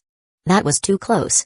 "Is everyone?" But before they could regain their footing, a crimson beam shot down from the top of the wall, hitting another Uchiha ninja. Just like before, the ninja's skin began to rot away, and the unbearable itching drove him to scratch his body against nearby objects. "The itching. Make it stop." The ninja cried out. "Damn it. It's so fast." Hikadai, looking at the skinless figure standing atop the wall, trembled slightly. Yujuk was equally shocked. He had assumed the creature wasn't particularly intelligent and thought they could evade it by using walls and cover. Even if it was fast, they could outrun it. But he hadn't expected this monster to have such incredible tracking abilities. Once it locked onto a target, there was no escape. And it didn't even need to catch up physically. Once its third eye saw its target, the skin would begin to peel away. As he was lost in thought, the crimson light once again started moving in his direction. So this is how it ends. He didn't have time to dodge. Just as the beam was about to hit him, Hikadai roared and charged at the skinless figure. "For the clan, for our future. Yujuk must survive." Hikadai made his decision. The shout immediately drew the attention of the sound-sensitive creature, and its crimson beam shifted toward him. "Hikadai, no!" Yujuk cried out. In an instant, Hikadai's entire body was enveloped in the red light, and his skin began to rot away rapidly. But the man paid no mind to the pain or itching. Before he had charged at the monster, he had already made up his mind to ensure at least one of them would survive. "Run, Yujuk. The clan needs you more than me," he yelled as ran toward the creature. Hikadai, a middle-aged man with short brown hair and narrow eyes, had never seemed remarkable. But he was an invaluable talent in the police force. Despite being a regular jonin, his keen analytical skills had earned him the respect of their leader, Fugaku. Fugaku had even considered making him the deputy captain of the police force, but Hikadai had declined, recommending the younger Yujuk for the role. Even now, Yujuk had no idea what potential Hikadai had seen in him that made him worthy of such care and protection. "I'm not worth this sacrifice." Watching as Hikadai threw himself at the skinless figure, using his skinless, bloodied body to cover its head and block the deadly crimson light, tears welled up in Yujuk's eyes. He wiped at the liquid with his hand, and under the moonlight, he realized what was flowing from his eyes wasn't ordinary tears but bright red blood. Is this grief? At the same time, the three tomoe in his Sharingan began to merge, taking the shape of a blade. The creature turned its gaze toward Yujuk. "Ah, I'm going to die too. This is the end." He had already came to terms with his fate. Even though Hikadai had tried to help him escape earlier, he could no longer bring himself to run away. The Uchiha compound was filled with monsters, and outside, Hidden Leaf Village was ready to destroy the Uchiha clan. This left him with almost no hope for survival. As the crimson light rapidly approached him, he made one final attempt to survive. He raised his hands to shield his face. Though it was utterly futile, his instincts still drove him to do so. A few seconds passed and he realized that his body felt no different. Given the speed at which the light had been moving, it should have already hit him by now. He slowly lowered his arms and saw an astonishing sight. In front of him, a massive, sturdy arm was blocking the light. The arm was not entirely solid, it was composed of translucent black chakra. Through the semi-transparent black arm, he could see the crimson light emanating from the skinless one's forehead. However, it couldn't penetrate the arm's protective chakra and was completely blocked outside. This is. He immediately reached for his eyes and pulled out a small mirror to check. What he saw shocked him. The three tomoe had fused into a new shape resembling a shuriken. The ultimate form of the Sharingan. "I have it. I finally have it." Hikadai looked at the excited Yujuk. Though he no longer had skin on his face to form a smile, his heart was filled with satisfaction. This was his lifelong wish. After all these years, he had finally achieved it. After the Third Great Ninja War, Fugaku had once approached him and had offered him the position of deputy captain of the police force. He had even told him about the Mangekyo Sharingan. It was the ultimate form of the Sharingan. Those who possessed it gained power equal to, or even surpassing that of a Kage-level ninja. The method to awaken it involved experiencing deep emotional pain. Fugaku had also shown him his own Mangekyo Sharingan. Its existence and awakening method had only been known to the higher-ups of the Uchiha clan. In the past, this knowledge had once been widespread within the clan. This had led many members to become obsessed with gaining its power, which had then resulted in infighting and bloodshed. As a result, its existence had become classified information within the clan. Of course, there had been exceptions like Shizui, who had awakened his Mangekyo Sharingan on his own. As for why Fugaku had revealed this secret to Hikidai, it was clear he had wanted to groom Hikidai into a Mangekyo user. The more wielders of this power the Uchiha clan had, the stronger they would become. But only Hikidai had known that, as someone with no close family or friends, there was no one whose death could cause him enough grief to awaken the Mangekyo. Thus, he had refused Fugaku's offer and had devised a plan with him, the Mangekyo Sharingan project. Hikidai would play the role of someone who could evoke grief and anger in the target. At the crucial moment, he would sacrifice himself, allowing the target to awaken the Mangekyo Sharingan. After days of searching, he had set his sights on Yuzuki, who had distinguished himself during the Third Great Ninja War but had grown frustrated as his achievements were overshadowed by the prodigy Shizui. "And you're certain Yuzuki is the right choice?" Fugaku had asked. "Yes, he has the potential." Under the joint effort of Fugaku and Hikidai, a series of events had unfolded. Hikidai had defied opposition to help the young Yuzuki become deputy captain of the police force and had fully supported him in his duties. To strengthen their bond, he had even moved near Yuzuki's home, offering fatherly care and support. All of this had been for Yuzuki to awaken the Mangekyo. On a deeper level, it had been for the great revival of the Uchiha clan. After more than a decade of planning, Hikidai finally saw the results. Yuzuki had awakened the Mangekyo Sharingan. Having witnessed this, he could die without regrets. He closed his eyes, even though he no longer had eyelids. On the other side, Yuzuki began to experiment with the black arm. It wasn't physical but formed from his own chakra. It could perform various actions according to his will, just like his own arm, but with far greater strength than any ninja could possess. He didn't know that this arm was part of Susanoo and what he was using was merely its most basic form. But for now, he didn't need to know that. The arm's ability to block the Skinless One's crimson light was the most important thing. With the black arm's protection, he drew his katana and charged directly toward the creature, who stood on the wall. The Skinless One lacked intelligence and had no complex attack methods. It could only aim the crimson light from its forehead at him. But now, he had completely countered this move. Under the protection of the black arm, he leaped up and, with both his katana and the black arm, struck at the Skinless One's head. Its body was instantly crushed and deformed by the chakra, and the wall it stood on collapsed under the force of the black arm. He glanced at the rubble and was certain that the creature had been crushed into a paste by the black arm, with no chance of returning to its original form. Initially, he had intended to finish the Skinless One with his katana, but it hadn't been necessary. The black arm's power had completely overpowered it. Sheathing his katana, he looked at the black arm, which was slowly fading. The chakra consumption was significant. But this would become the Uchiha clan's strongest weapon. As long as I can fully master this power, I can avenge myself on Hidden Leaf Village. Wait for me. I'll return for revenge. Imagining himself ravaging Hidden Leaf Village in the future, a slight smile appeared on Yuzuki's lips. That smile grew wider, eventually turning into wild laughter. Ha, ha ha ha. Ha ha ha ha. Ha ha ha ha. Hidden Leaf Village thought they could wipe us out? Ha ha ha. He stopped laughing as he felt a sharp pain in his chest. Looking down, he saw a blade piercing through his chest from behind. His own blood flowed along the blade. As he turned around, he faced someone he never could have expected. You. Itachi. Chapter 139, The Night of Genocide, The Black Pharaoh Why? Why are you doing this? Yuzuki never imagined, even in his wildest dreams, that he would awaken the final form of his Sharingan on this fateful night. What he also didn't expect was that the first person he would encounter after awakening it was Itachi. But the most shocking of all was that this fellow clansman immediately attempted to kill him upon their meeting. Reflecting on the night's events, he had already been ambushed by two other members of the Uchiha clan. One was a young ninja named Tenjin, who had been seduced by a woman and attacked him, though it might not have been his true intention. However, from the face of Itachi, standing behind him, Yuzuki could clearly feel the killing intent. At that moment, Itachi's face wasn't stained with just Yuzuki's blood. The amount of blood splattered all over his face made it difficult for Yuzuki to gauge how many Uchiha clansmen Itachi had already killed. Remembering the report from Hikidai, he began to see that everything happening now might not be so unreasonable after all. After the discovery of Shishui's body, Hikadai had led 2 other Uchiha ninjas to the clan leader's home to investigate Itachi. Not only did Itachi avoid all 3, including Hikadai, but he also made statements like a tiresome clan and shallow-minded fools. However, when Fugaku appeared, he immediately knelt down and apologized to Hikadai and the others. Hikadai reported this to Yuzuki, but he had dismissed it as Itachi going through a rebellious phase. As both the clan leader and his Itachi's father, he believed Fugaku would be able to handle Itachi, so he did not intervene.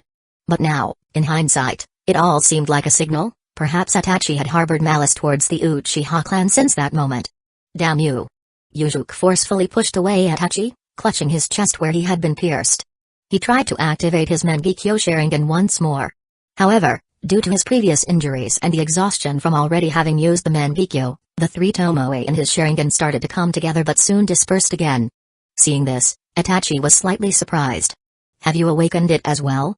But whether Yuzuki had awakened the Mangekyo was irrelevant to him at this point. He swiftly rushed forward and plunged his blade into Yuzuki's heart. Hikadai. I'm sorry. I couldn't. Make your sacrifice count. And just like that, Yuzuki was killed by Itachi before he could even experience the full strength of his Uchiha bloodline. Itachi pulled his katana from Yuzuki's chest, flicked off the blood, and glanced around at the skinned and mutilated bodies of Uchiha ninjas and the collapsed walls that formed the ruins of the courtyard. Itachi had only just arrived in this area and had no idea what had transpired earlier. He simply saw Yuzuki standing there, laughing madly, which prompted him to strike. Even upon closer inspection of the surroundings, he couldn't make sense of what had happened. He had also sensed similar abnormalities on his way here. Originally, he had agreed with the masked man, who claimed to be Madara, to split the task, each handling one side and not interfering with the other's area. But for some reason, on his way here, he saw many Uchiha civilians who had died horrific deaths. These civilians had either been completely skinned, like the ninjas on the ground, or had their skulls pierced by a sharp, spiral-shaped object, with their brain entirely drained. This grotesque and troublesome method of killing didn't seem to match the style of the masked man. Itachi found such methods utterly repulsive. While it was true that the vast majority of the Uchiha clan had to die tonight, he still wished to give them a swift and painless death. Not this kind of agonizing, torturous end. However, he had no time to ponder this further, as the greatest challenge of the night still lay ahead. He glanced up at the blood-red moon, growing more intense in its color, and without further hesitation, leaped several times into the alley, heading toward the home of the Uchiha clan leader, Fugaku. That was once his home too. As he departed, a figure slowly appeared beside the collapsed courtyard wall. This figure had a voluptuous and alluring figure, with a black fan covering her stunning face, radiating charm. She was the bloated woman, disguised as a beautiful young girl. She peered through the gap in the wall but saw no living soul. Just a moment ago, I saw a handsome young man. How did he disappear so quickly? She was about to step into the courtyard when she suddenly stopped, looking at the figure near her feet. Why are you so useless? Despite her words, the bloated woman used her invisible tentacles to lift the skinned corpse from beneath the rubble. This skinned figure was no longer a full body but merely a sheet of skin. Or rather, the appearance of the skinless one had always been its true form, a skin. The bloated woman held the horrifying skin, filled with muscle tissue, tendons, and blood vessels, with an expression of disdain. Carrying you around is really cramping my style when it comes to seducing men. Whatever. We're done here anyway. There aren't many good men left, after all. On the street leading to the clan leader's house, Itachi encountered a dozen more Uchiha civilians. These were people who had run to the clan leader for help. Seeing the son of the clan leader return, they rushed forward excitedly, believing they had found their savior. Look! It's Itachi. We're saved. One of them cried out. There can be no salvation tonight. But before they could utter another word, his katana had already swung through them. His swift and precise blade granted these civilians a merciful death, as fresh blood splattered across the walls of the street. Just then, a towering figure stood in his path, blocking his way. Father? Itachi swallowed nervously, trying to calm his tension as his gaze traced the shadow back to its source. To his surprise, it wasn't Fugaku who stood there, but a dark-skinned man dressed in a dazzling robe. Under the crimson moonlight, Itachi could make out the details of the man standing before him. The man wore a sandy-colored, tall, circular crown on his head. His body was draped in an extravagant golden robe, decorated with obsidian-colored lines. The robe's tail dragged along the ground, creating an appearance that seemed cumbersome and impractical for movement. Such attire was not only unheard of within the Uchiha clan, known for their typically modest clothing, but it was also rare in the entire village. Usually, only traveling performers from outside Hidden Leaf Village would wear something so pretentious. Coupled with the man's pitch-black skin, far darker than anything the sun could produce, he immediately concluded that this person was neither from Hidden Leaf Village nor from the Uchiha clan. The dark-skinned man was not standing empty-handed. He held a staff, half as tall as a person, decorated with golden and blue stripes. The handle was inlaid with several black gems. At the top of the staff, a massive red gemstone emitted a scarlet light. The man's physique was robust and imposing, his posture tall and majestic, and his face handsome yet arrogant. To the 12-year-old Itachi, the man appeared formidable. Unconsciously, he could feel a sense of pressure emanating from him. Why? Why am I feeling fear towards this man, who isn't even a shinobi? Itachi couldn't yet determine the man's identity, but from his gaudy, impractical clothing and the lack of any ninja village forehead protector, it was clear that this man wasn't a shinobi. As for being a civilian, he dismissed that idea as well. No ordinary person could remain so calm in front of someone like him, especially after witnessing him kill so many civilians. If he wasn't from the Uchiha clan or Hidden Leaf Village, then the only possibility left was the organization that the masked man had mentioned, Akatsuki. Very few knew about today's operation to annihilate the clan. Besides Hidden Leaf Village as top brass, the only other person aware of it was the masked man. Could it be that the masked man didn't trust me and sent someone from Akatsuki to watch me? But aren't the members of Akatsuki all shinobi? Could this man really be considered a shinobi? In the narrow alleyway, he quickly ran through various possibilities regarding the man's identity. But all of his guesses were quickly dismissed. Who are you? What business do you have here? Itachi finally asked. This was the simplest and most direct way to identify him, and the dark-skinned man responded. I am an observer of this world. I gaze upon the misfortune of mortals, mock those cursed by fate, and warn those who dare to seek ancient, forbidden knowledge. You may call me the Black Pharaoh. Black Pharaoh? What kind of title is that? You're not from Hidden Leaf Village, are you? Why are you here on this night of all nights? As soon as he finished speaking, the Black Pharaoh took a step forward, and the shadows on the ground moved towards him. I told you, I gaze upon the misfortune of mortals. The destruction of the Uchiha clan, and the tragic fate of someone bearing the name Itachi, is that not worthy of my presence? Hearing the name of his clan and even his own name spoken from the mouth of such a bizarre figure felt weird to him. Yet, within the Black Pharaoh's regal and arrogant demeanor, he sensed something else. This man looked at him with the same disdain an inspector might show when surveying the downfall of the Uchiha clan. This arrogance infuriated Itachi. He recalled the words the Black Pharaoh had spoken earlier. The Black Pharaoh claimed to mock those with cursed fates, and it seemed he considered Itachi to be one of them. Cursed fate? Is that what he thinks this is? Are you here to mock me? The Black Pharaoh merely nodded his head slightly. Yes. But I am not mocking you alone, Itachi. I mean all of you, everyone who bears the name Uchiha. You are all cursed by fate, and you are all subjects of my ridicule.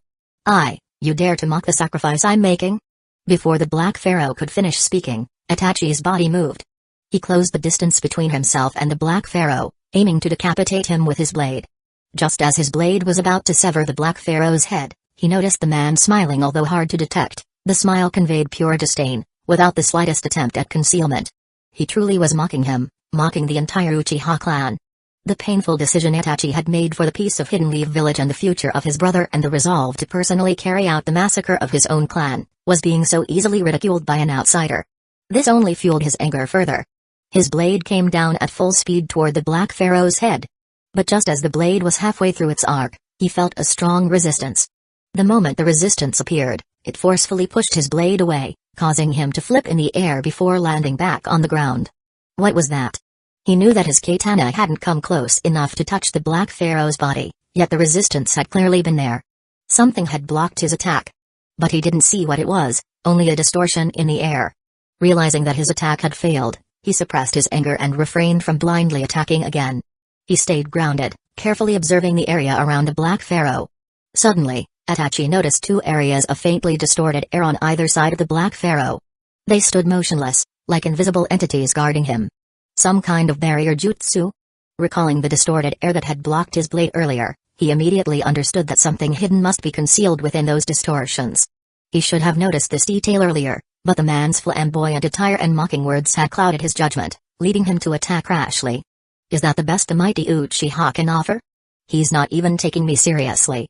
Chapter 140, The Night of Genocide. Analyzing at this moment, Kagami was observing Itachi through the eyes of his spider. Itachi, who was maintaining a running stance opposite the Black Pharaoh, was also observing his opponent. He was likely contemplating the Black Pharaoh's abilities. They disturbed my harvest. Can Itachi defeat this man? He didn't know, but he had no intention of using Itachi to kill the Black Pharaoh. His goal was only to obtain souls and observe the drama. Beyond that, he neither wanted to save anyone nor target anyone specifically. Most of the living had already perished at the hands of numerous weird beings and Itachi himself. He even suspected that these beings were some kind of avatar of one of the Great Old One. In the narrow alley, the Black Pharaoh stood motionless, as did Itachi. He was analyzing what the two distorted air masses around the Black Pharaoh could be, but he noticed that without him initiating an attack, his enemy also didn't attack. Typically, those with strange ninjutsu would choose to eliminate their opponent before they could analyze the weaknesses of their technique, wouldn't they? However, this man didn't do this. He just stood there silently, maintaining a haughty posture. This feeling was as if the Black Pharaoh was the defender of an arena, the stronger party, while Itachi was the challenger, the weaker party. In this comparison of status, it was clear whose posture was loftier and whose pressure was stronger. Realizing this, he felt even more displeased, but he didn't rashly attack again. Instead, he cautiously used the powerful observational ability of his Sharingan to assess the two distorted air masses. When the Black Pharaoh's safety wasn't threatened, these two air masses barely moved. The weak distortion made it difficult for him to clearly see the almost invisible changes in the air. Only when the Black Pharaoh was attacked would the air masses actively move, making the traces of distortion more obvious and easier to see the changes within. So Itachi decided to conduct a probing attack first. He drew a kunai from each of his leg holsters and threw them at the Black Pharaoh. Then, with hand speed that made one dizzy, he formed the hand signs for a classic ninjutsu. Fire style, Great Fireball Jutsu. The kunai flew straight towards the Black Pharaoh's body. However, the Black Pharaoh didn't dodge, still standing in place like a living target. But in the next second, the two kunai hit a distorted air mass one after another and fell to the ground. Although the kunai were dealt with, the subsequent attack was more troublesome for the Black Pharaoh. A huge fireball pushed through the narrow alley towards him. Logically, if he didn't jump out of the alley, there was no way to avoid it. But he still chose not to dodge, because the fireball was blocked by something that looked like an air barrier in front of him. The attack wasn't without result, as the flames revealed the outline of the air barrier. Itachi finally saw clearly the abrupt form that appeared in the flames. It was a shape similar to a long snake, except this ugly snake had a pair of enormous wings. Earlier, when blocking the kunai, it wasn't that the kunai hit distorted air, but that these snake-like beings quickly flicked their tails at the moment the kunai arrived, knocking them down. As for the second fireball jutsu, two long snakes symmetrically spread a pair of huge wings, blocking the flames for the Black Pharaoh. After the fireball's flames subsided, although these two winged long snakes were also covered in flames, the air distorted a few times, as if flapping wings, and extinguished the flames on their bodies. Without flames on their bodies, the two snakes returned to an almost invisible state. This scene greatly shocked Itachi, as he had never encountered such a ninjutsu in his knowledge. Or rather, he could no longer distinguish whether these two snakes were ninjutsu or some kind of animal. There are forces in this world far beyond your comprehension, young Uchiha, the Black Pharaoh said, as if reading his thoughts. In fact, it was normal for Itachi not to recognize them, because these creatures were not animals from reality, but more distant and fantastic beings. Flying polyps were just their appearance, hunting horror was their true name. Hunting horrors, black snake-like creatures with huge wings, also possessing bizarre and twisted heads and limbs with giant hooked claws. They were extremely agile, capable of making various quick reactive movements in the air. They lived on a black planet, possessed some intelligence, could speak human language in a harsh and loud voice, but had no social structure or material civilization. More importantly, they were one of the attendants of Nyarlathotep.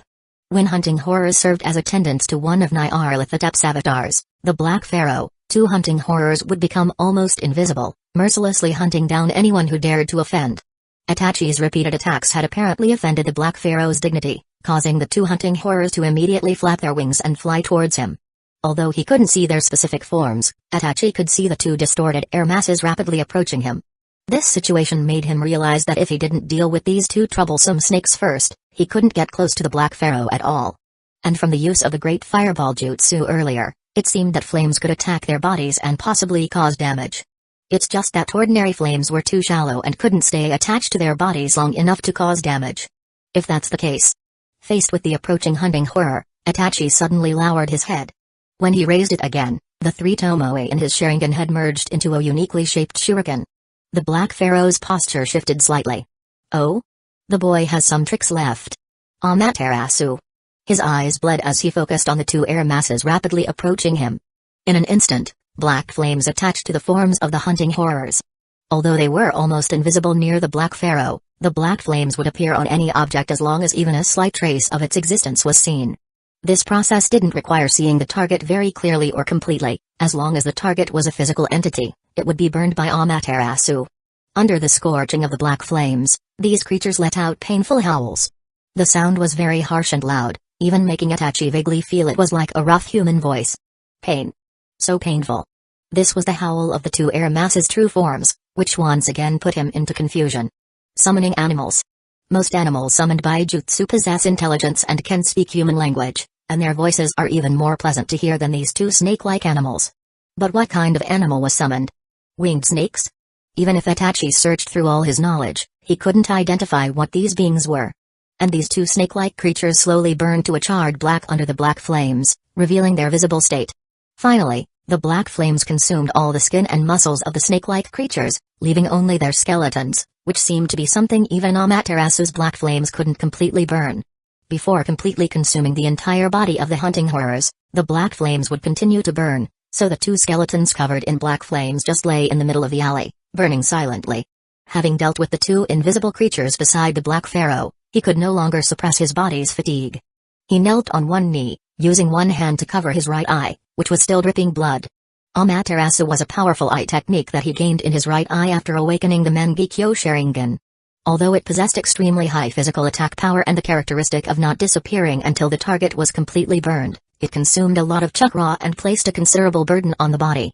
For the current Itachi, Amaterasu could only be used for an instant. If he wanted to use it for longer, he wouldn't have enough chakra.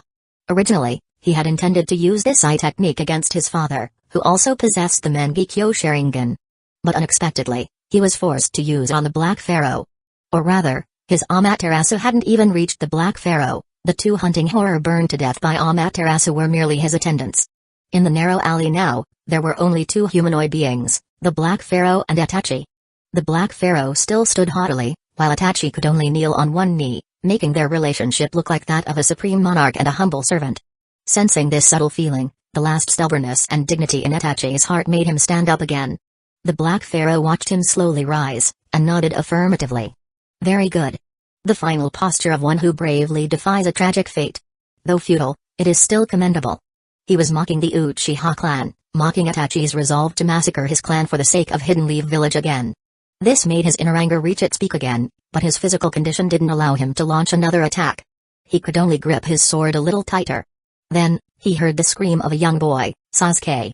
At this point, he realized he had spent too much time here, and without noticing, it had already become the time for Sasuke to return home. Itachi's plan was to let Sasuke see him killing their parents. This way, Sasuke would hate him, and this hatred would transform into his powerful motivation. But now the plan had been completely disrupted by the appearance of the Black Pharaoh. The two strange creatures had consumed his only use of Amaterasu, and Sasuke had already returned home. Moreover, he hadn't gone back to confront his father, so why would Sasuke, who had returned home, scream? Could it be? He immediately thought of the various bizarre deaths he had discovered in the Uchiha compound tonight, as well as Yuzuki, who had used a Mangekyo Sharingan but didn't know what target he was attacking.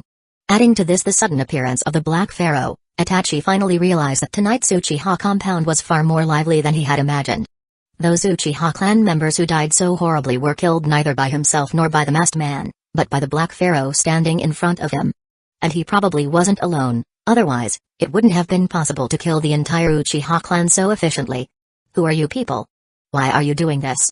Why did the Uchiha clan members die tonight? Was it for the peace of Hidden Leaf Village? The Black Pharaoh maintained his haughty posture, not answering. And in the next second, Sasuke's miserable cries echoed through the night sky again. Without another word, he ran towards the direction of the voice. Chapter 141, The Night of Genocide. Sasuke. It had already gotten so late. On the streets of the Uchiha compound, Sasuke was jogging towards his home. For some reason, the teacher at the Ninja Academy kept him late into the evening today. Why today of all days? This left Sasuke, who normally had excellent grades and prided himself on being a good kid, feeling very confused. At least I'm not alone in this. That idiot got held back too. As he walked along the quiet street, he suddenly sensed a pair of eyes watching him. The gaze was filled with intense malice, and being from a shinobi family with a highly honed sixth sense, he immediately noticed it. Something was coming from behind him, growing more intense, so clear that he was forced to stop in his tracks and instinctively look back. Under the bright red full moon, the tightly shut shops and the corner of the alley were clearly visible. There wasn't a single living being on the street. Except for Sasuke himself. I could have sworn. No, I must be imagining things, he tried to reassure himself. He could still vaguely sense that the air behind him was unevenly distributed. It seemed to be undergoing some invisible change. This subtle, nearly imperceptible shift was caused by an unknown force. Though he couldn't see it, he could clearly feel this repulsive energy pushing against the surrounding air, creeping forward. As he stopped walking, it felt like the strange thing was already closer than before. Panicked, he quickly scanned his surroundings for any place a person might be hiding. Gripped by nervous tension, he tightly clutched the strap of his shoulder bag. Was someone hiding in the alley? Or behind the signboard in front of the store? What is that? It's getting closer. He could even feel the temperature around him dropping, disturbed by that thing he couldn't see. When humans are overwhelmed by extreme fear, their senses become unusually sharp, perceiving environmental changes they wouldn't normally notice. This survival mechanism, developed through human evolution, increases the chances of surviving a crisis. As Sasuke's body triggered this mechanism, his already acute perception became even sharper. In the air, he began to smell the scent of charred blood. This strange and disturbing odor hadn't been there when he first entered the Uchiha compound, but as his awareness heightened, the bloody stench grew stronger. It was as if a bowl of fresh blood and a charred piece of meat had been placed right under his nose. This indescribable, nameless feeling filled him with such dread that he could no longer afford to stop. Home. I need to get home. It'll be safe there. He sprinted toward home. As he ran, Sasuke moved one arm while the other gripped his shoulder bag. He did this to prevent the paper and pens inside the bag from making too much noise, so he could better listen for any faint sounds behind him. Desperately, he ran forward, glancing behind him as he turned left. The street was silent, aside from the sound of his own breathing and footsteps. He still couldn't see anyone chasing him. But he could still feel that something was pursuing him. It was as though something invisible and terrifying was chasing him. And it was something he couldn't see or touch, and something he was powerless against. What could it be? Young Sasuke had no desire to find out. All he wanted now was to get home quickly. Home would be safe. A small figure was sprinting down the street. Even though he had run a considerable distance, he still felt that strange thing hadn't let up, it was still chasing him. It seemed relentless, like it had locked onto him. And during this prolonged chase, he began to faintly hear a sharp, grating clicking sound. Click, click. The sound grew clearer and more distinct, and the frequency of the sound matched his own running pace. It's really chasing me. That thing is behind me. This realization grew stronger in Sasuke's mind, transforming what had been childhood fantasies of terror into a vivid reality. He no longer even had the courage to look back. He was terrified that if he glanced back, he'd see that thing reaching out to grab him. During his frantic escape, he noticed something even stranger. It wasn't yet time for the lights to go out, so why were all the street lights and shop lights off? At first, he thought only the area near the compound entrance was like this, but even after running deep into the Uchiha territory, it was the same. What made things worse was that despite running through the compound for so long, he hadn't seen a single person. Where is everyone? Though he didn't know what was following him, he knew he was in danger. As he ran, he kept glancing around the streets, hoping to find someone who could help. Then, he saw someone lying on the street, appearing to be a drunk who had passed out. Maybe he can help. Sasuke rushed over and shook the person. Hey, wake up. The man didn't respond. Sasuke then felt a chill from the body beneath his fingertips. He quickly turned the man over. Wake up. When the body was fully turned around, he could see the man's face clearly. His head was a gruesome sight. One half of his face was frozen in an exaggerated expression of shock. The other half had been burned to a charred black, revealing his teeth beneath the disfigured, hole-ridden flesh. Where the eyes should have been, there were only dark, empty sockets. Ah! Sasuke fell to the ground, too scared to look at the face any longer. He scrambled to his feet and ran toward home again. Are we under attack?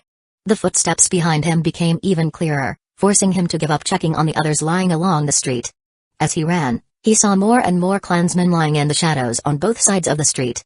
Some lay in the middle of the road, and as he stepped over them, he could see their faces, twisted in the same expression as the man with the burned face. It was hard to imagine what these Uchiha had gone through before their deaths. What is going on? Don't look. Just keep running. Don't look at their faces. The bodies of the dead Uchiha were becoming more and more numerous along the streets, and the footsteps behind Sasuke were growing closer. What's happening to our clan? Where's Nissan? Where's father? Why? Why is it chasing me? Stop chasing me. He gritted his teeth and dashed the last stretch of the road. He then quickly opened the wooden house door, slammed it shut behind him, and jumped up to bolt the lock at the top of the door. Only after doing all of this did young Sasuke let out a small breath of relief. Is it gone? Did I make it? He crouched behind the wooden door, gasping for breath. The extreme tension made even this short run leave him breathless. He glanced back at the door. In Hidden Leaf Village, people didn't lock their doors or worry about theft, so doors weren't very sturdy. The upper half of this door was just a wooden lattice covered with paper, easy to break through with a single axe swing. This wouldn't stop anyone who wanted to break in. After waiting for a moment and hearing no sounds, he went to the door. He then pressed his ear against it to listen more carefully. Outside, it was quiet, as if the strange presence had disappeared. Was it just my imagination? Now that he was back in a safe environment, he found himself doubting whether the feeling of being chased had been real or just his imagination. But one thing he was sure of, the dead Uchiha clan members he had seen were not illusions. Then, the thought of his family struck him, and he called out, "Father! Mother!" He frantically searched each room to see if anyone was still alive. The patriarch's estate was enormous, and without any lights, he searched several rooms in vain. The once lively home now felt like it was occupied by him alone. Just as he began searching a room near the main hall, a voice came from the neighboring tea room. "Come in. We're here. Don't worry, there are no traps." Sasuke immediately recognized the voice. It was his father. He walked into the tea room. He found his parents kneeling on the floor with their backs turned to him. They sat there quietly, as if waiting for someone. Why are they sitting like that? It's so dark. Father. Mother. Seeing his parents alive, he couldn't hold back his emotions anymore. He nearly cried out as he rushed into his mother's arms. "Mother. I was so scared." Fugaku and Mikoto were both startled by Sasuke's sudden arrival. "Sasuke? Why are you back so early?" Fugaku asked as he exchanged a surprised look with his wife. Sasuke pulled away from his mother's embrace, his eyes wet with tears, and looked at his father. "Early? It's already late at night." At Sasuke's reminder, Fugaku glanced toward the window and saw a blood-red full moon. "So, it's already this time." Fugaku murmured something vague, leaving Sasuke puzzled by his unusual behavior. "Sasuke, remember to always look after yourself," Mikoto said suddenly, her hand moving to rub her neck. "What's going on?" When Fugaku had called him over earlier, his words seemed like they weren't really meant for him. What had his father meant by no traps? Sasuke had no idea that his father had been struggling internally for days. For the past 3 days, Fugaku had noticed Itachi's strange behavior. Normally busy with work, Itachi had stayed home for 3 days straight, wandering aimlessly around the village instead of training, which was very unlike him. Combined with his behavior during the investigation of Shishui's death and the recent return of many long-absent Uchiha clan members, Fugaku had pieced things together. That afternoon, when he noticed the ninja monitoring the Uchiha compound slowly disappearing, he knew Itachi would take action that night. To keep Sasuke out of harm's way, he had asked the Ninja Academy to come up with an excuse to keep him late at school. After the unexpected blackout that night at the Uchiha compound, he had finally shared his thoughts with Mikoto. Itachi planned to help Hidden Leaf Village eliminate the Uchiha clan. After much discussion, they decided not to resist and to allow themselves to be killed by their son. But Itachi had not yet come, and their younger son had returned instead. He didn't want Sasuke to witness their deaths. Fugaku glanced over at Mikoto, sharing a silent moment of understanding.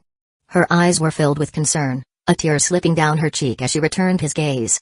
Sasuke's unexpected presence at home had reignited their parental instincts. Seeing Sasuke alive and well stirred something in Mikoto. Though she had mentally prepared herself for death, the sight of her young son made her cling to life once more. She feared that if she died, Sasuke would lose his childhood support. She longed to see him grow up, get married, have children of his own. Fugaku, too, felt his will to die waver, but with Sasuke so close, he said nothing. If Itachi arrived now, would Sasuke get caught in the crossfire? Would he see Itachi kill them? At that moment, Sasuke suddenly remembered the horrific scene he had witnessed on the streets. He pulled himself out of his mother's arms and asked, "On my way home, I saw many dead Uchiha clan members. What happened?" "This." Mikoto didn't know how to answer. She looked to Fugaku for help. Fugaku, of course, knew Itachi was responsible, but he couldn't tell Sasuke that. "How do I tell him? How can I protect him from this truth?" Silence filled the room as no one answered Sasuke's question. Why won't they answer me? What aren't they telling me? Something's not right. It's too quiet. Mother? Mother? Sasuke noticed that his mother had been frozen with the same expression for a while, so he called out and gently pushed her knee. Are you okay? But she didn't respond, her face still locked in a faint look of surprise. Fugaku, sensing something was wrong, nudged her shoulder. Mikoto? Answer me. As he pushed her upper body, a thin red line appeared across Mikoto's neck. Tiny beads of blood seeped from the line, turning it into a crimson slash. How? When? I didn't see anything. Moments later, Mikoto's head slowly slipped from her neck and fell to the floor. Her head rolled several times before stopping. Sasuke wanted to say something, but no words came out. It wasn't until Mikoto's lifeless eyes stared directly at him that he finally screamed. Chapter 142, The Night of Genocide. Aku Shintage. The scream broke the silence in the room instantly, but it soon stopped. Because Fugaku immediately rushed to Sasuke's side, holding his body in his arms. Sasuke, stay close. With a tactical roll, he brought both himself and Sasuke to the corner of the room. Just as they moved, the wooden floor where Sasuke had been sitting suddenly broke without warning. Splintered wood burst out, and Fugaku saw it all clearly. Under the moonlight, he could make out that the floor had a sharp crack, as if something sharp had struck it. Something had just attempted to cut Sasuke. What kind of jutsu is this? I can't sense any chakra. What was more crucial was that the crack appeared out of nowhere on the floor. He hadn't seen any object in the air hitting that spot. But as a ninja, especially one from the Uchiha clan, he knew that appearances can be deceiving. A skilled ninja never fully relies on vision alone. Even more importantly, Fugaku's sixth sense told him there was an abnormal presence in the room. An invisible enemy? He shielded Sasuke with his body, slowly retreating and placing Sasuke's small form in the corner, guarding him. He carefully observed the surroundings. Stay behind me, Sasuke. Whatever happens, don't move. But the room seemed the same as before, except for Mikoto's dead body and the sudden crack in the wooden floor. Even though sight couldn't be entirely trusted, he also didn't hear any unusual sounds, except for his and Sasuke's heartbeats. What could it be? Suddenly, Sasuke behind him seemed to have noticed something and pointed to Fugaku's left. Father, there's something there. I can see something. In such a situation, Fugaku didn't have time to think. He instinctively raised his left arm to block the attack. In an instant, his left arm was cut off at the shoulder. His arm spun through the air, landing on the floor. Blood sprayed from the point of separation between his shoulder and left arm, scattering across the room. As the blood splattered, Sasuke saw it hit something invisible. The spray of blood revealed the outline of a hulking figure. It was a massive humanoid shape, holding a long, blood-stained weapon in its hand. I can see it. Father, it's huge. So that's where you are. Fugaku was not in good shape.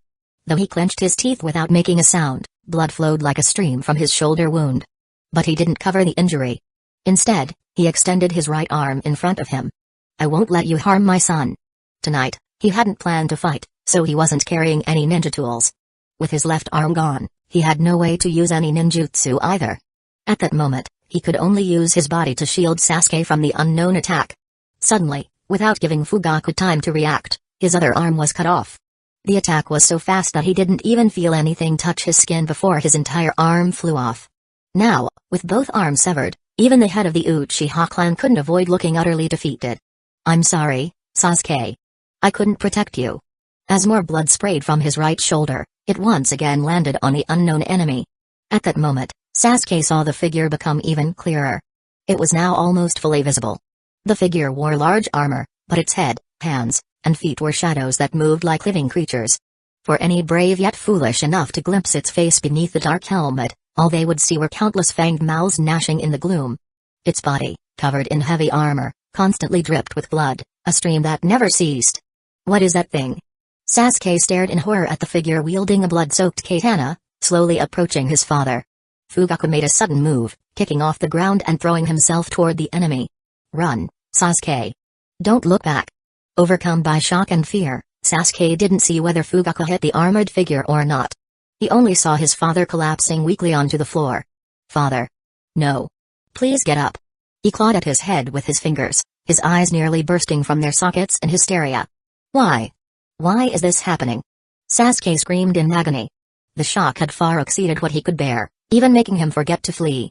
During this process, there was a subtle change in his eyes. Where his dark pupils had been, After witnessing the death of his family, his eyes transformed into a bloody red color with a single black tomoe in each. But he didn't notice this transformation.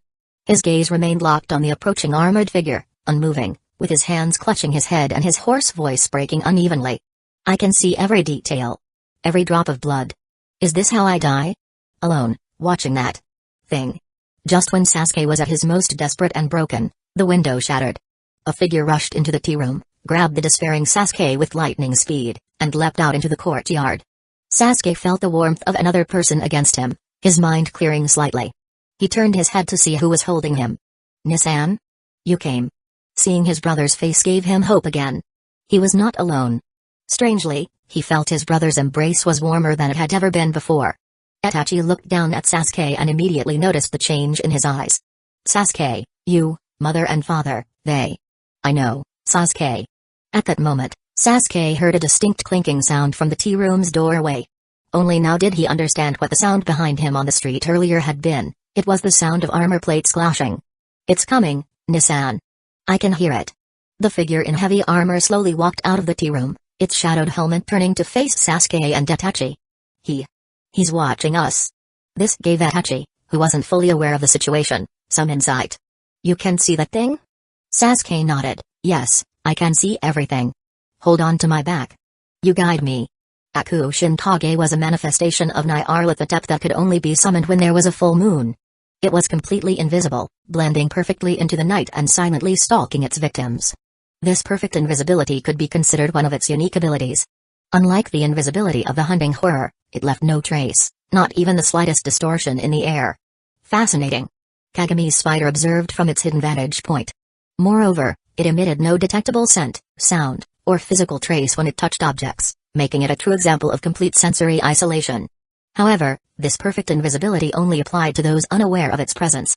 Once victims began to sense it, signs of its existence intensified, sounds became audible, and its form became clearer until it was fully visible. Seeing the humanoid form of Aku Shintage did not cause a significant loss of sanity, but its true form beneath the armor was where the real terror lay. As stated in some old tomes, those who gazed upon its true form were described as brave yet foolish, a clear sign of reckless behavior. But it was not easy to see, as its ability was a twisted paradox. The only way to see it was to first sense its presence. But if you could not see it, you could not sense it. Thus, detecting its presence from the start required extraordinary extrasensory perception, often referred to as a sixth sense or intuition. Even if one person managed to see it, others could not detect it through that person's description. Its invisibility was personal, affecting individuals differently. You cannot see the fear I perceive aptly described this situation. Itachi grabbed Sasuke by the collar and placed him on his back. Sasuke instinctively gripped the armor strap on Itachi's shoulder. You're my eyes now, Sasuke. Tell me everything you see, Itachi instructed. I'll do my best, Nissan. At that moment, Sasuke saw Aku Shintage charging toward them and immediately shouted, It's coming. Itachi understood and swiftly retreated with Sasuke on his back, attempting to avoid a direct confrontation. In Sasuke's view, Aku Shintage didn't seem to be moving fast, but each stride it took was large, making its overall speed very quick. With each step, the red armor it wore clinked rhythmically, and blood splattered from the gaps, staining the courtyard. However, he knew that only he could see and hear these sights and sounds. His brother was completely unaware. Sasuke's role now was to act as his brother's eyes, providing concise descriptions of the enemy's movements so that Itachi could respond accordingly. The basic training Sasuke had received over the past few days had taught him some tactical vocabulary, which came in handy now. 11 o'clock. 2 meters away. He shouted. His guidance gave Itachi a direction to defend. He immediately raised his katana in front of him. The next second, he felt a heavy blow strike the blade. With both hands on the sword, he barely managed to parry the attack. Fighting blind. What a strange feeling. But with Sasuke's help, he was able to handle the situation. He smiled slightly, casting a quick glance at his younger brother, who was carefully watching their enemy. You're doing great, Sasuke. Keep it up. Under Sasuke's direction, he parried several more of the enemy's attacks. The creature's combat style wasn't very agile, and against the nimble Itachi, its attacks seemed slow and cumbersome. Aku Shintage fought using simple techniques. Its two-handed sword strikes were heavy and fast, but limited in frequency and direction. This was because the sword techniques it used were from the ancient combat styles of Japan's Sengoku period, emphasizing strength and the ability to overpower multiple opponents. According to some tales, Aku Shinkage had once operated under the name of Oda Nobunaga, forging a blood-soaked path to unite the land. It was during this period that its combat techniques had focused on brute force, with ninja techniques emerging later. Sasuke soon noticed something unusual. Each time the enemy prepared to swing its sword, he could see the trajectory of the attack. These predictions became clearer and more accurate, allowing him to warn Itachi in advance of where the attacks would come from. Itachi also realized this. You see it now, don't you, Sasuke? This is the power of the Sharingan. Although Sasuke's single Tomoe Sharingan wasn't fully developed, it could still perceive simple attack patterns and predict future movements. As the battle progressed, Itachi slowly began to see the vague outline of Aku Shinkage himself. Though much of its body remained invisible, it was enough for Itachi to discern its attack direction. With both hands on his sword, Itachi blocked a heavy downward strike from it, deflecting the blade to the side. Seizing the opportunity, he delivered a side kick that sent the creature staggering several meters back. While the hulking figure didn't fall, it was unable to immediately recover its stance. Now, brother. It's off balance. Itachi quickly leaped backward, creating some distance, then stabbed his katana into the ground and formed a series of hand signs with incredible speed. Sasuke, hold on tight. So fast. I can barely see his hands move. Fire style, Great Fire Dragon Jutsu. A massive fire dragon shot out from Itachi's mouth, barreling toward Aku Shinkage. As the fire neared, the creature raised its hands to shield its face. Although its head remained hidden in shadow, the trembling slits in the darkness revealed its fear of the flames. Boom. The enormous fire dragon engulfed it, and its armored form disappeared in the flames. So, it is vulnerable to fire, Kagami's spider observed everything. But why are there so many avatars of Nyarlathotep here? Maybe I should try to kill Aku Shinkage with Cthulhu's flame spirit. Can I even handle the memories? Too risky. It's no normal creature. But the gains. Chapter 143, The Night of Genocide. The cleaning. As they watched the disgusting shadow fade away into the fire, the two brothers finally began to relax. It's gone. For now, Itachi said. Did we really beat it, Nissan? Itachi nodded. Seeing that the humanoid figure had completely vanished, he walked toward the tea room. The young Sasuke, like a shadow, immediately followed behind him. Upon entering the tea room, Itachi glanced at their mother still kneeling on the floor. He gently laid her body down and placed her head carefully back on her neck. Mom. Why did this happen to her? Sasuke's tears welled up in his eyes. I was prepared to do this myself. Why does it still hurt so much? Itachi observed the room. At that moment, a weak voice came from nearby. Itachi. Is that you, Itachi? Both of Fugaku's arms had been severed by the shadow, and he had fallen to the ground after lunging at it. Struggling, he managed to turn himself over, trying not to lose too much dignity. Yes, it's me, father, Itachi said calmly. Come closer. Itachi obeyed and knelt beside his father, slightly lifting him to make it easier for Fugaku to speak. Sasuke, still crying, also moved closer to him. Fugaku was now extremely weak. His lips were pale, his face drained of color, and he had lost too much blood through his arms. Despite that, he tried to speak to them, and Itachi didn't stop him. He knew his father was experiencing his final moments. Itachi, promise me. Take care of Sasuke. Itachi nodded. The sadness in his eyes wasn't as obvious as Sasuke's, and he quietly replied, I know. Sasuke, on the other hand, was already shedding streams of tears, wiping them away as fast as they came, though they kept flowing. He was now crying all the tears he had never shed before, giving them back to the world all at once. And Sasuke. Grow up strong and healthy. Looking at Sasuke, Fugaku could no longer ask him to become an outstanding ninja or fight for the honor of the Uchiha clan. He could only voice the simplest yet greatest request of a parent. Father. I'll make you proud, I promise. Sasuke cried out. Fugaku tried to raise his hand to touch Sasuke's head, but after several attempts with no response from his arm, he realized it was no longer there. Finally, he turned his head to look at his wife, Mikoto, lying nearby. 1. Last request. Put me next. To Mikoto. Itachi gently lifted his father and laid him beside Mikoto. Fugaku strained to turn his head toward her face. Despite being beheaded, Mikoto's face was still beautiful. Looking at the face of the woman he loved, a faint smile appeared at the corner of his mouth as his eyes slowly closed. Together with Mikoto, he fell into that eternal sleep. Ah. Wah. No. Please, don't go. Don't leave us. He knelt beside his parents' bodies, crying uncontrollably. Although Itachi's eyes showed sadness, his expression remained relatively calm. For some reason, Seeing their lifeless bodies brought a sense of relief to Itachi. After all, this was something he had intended to do himself. Those who seek peace must be willing to sacrifice even that which they hold most dear. For days, he had tried to brainwash himself with this thought to ease the guilt of killing his parents for the greater peace and stability of Hidden Leaf Village. But when the time came, he wasn't sure if he could have swung the blade decisively or if he would have shed tears afterward. Now that his parents had been killed by someone else, the guilt and pain weighing on his heart were lessened. Although relieved, this didn't mean he was grateful to the enemy in the armor. Even Itachi didn't know who that man was, or the mysterious figure who had called himself the Black Pharaoh. Sasuke can't know. Not yet. Maybe not ever. As they knelt in mourning beside their parents' bodies, a small noise in the courtyard caught Itachi's attention. He quickly grabbed the sword nearby and rushed out. Stay here, Sasuke. I'll check it out, Itachi commanded.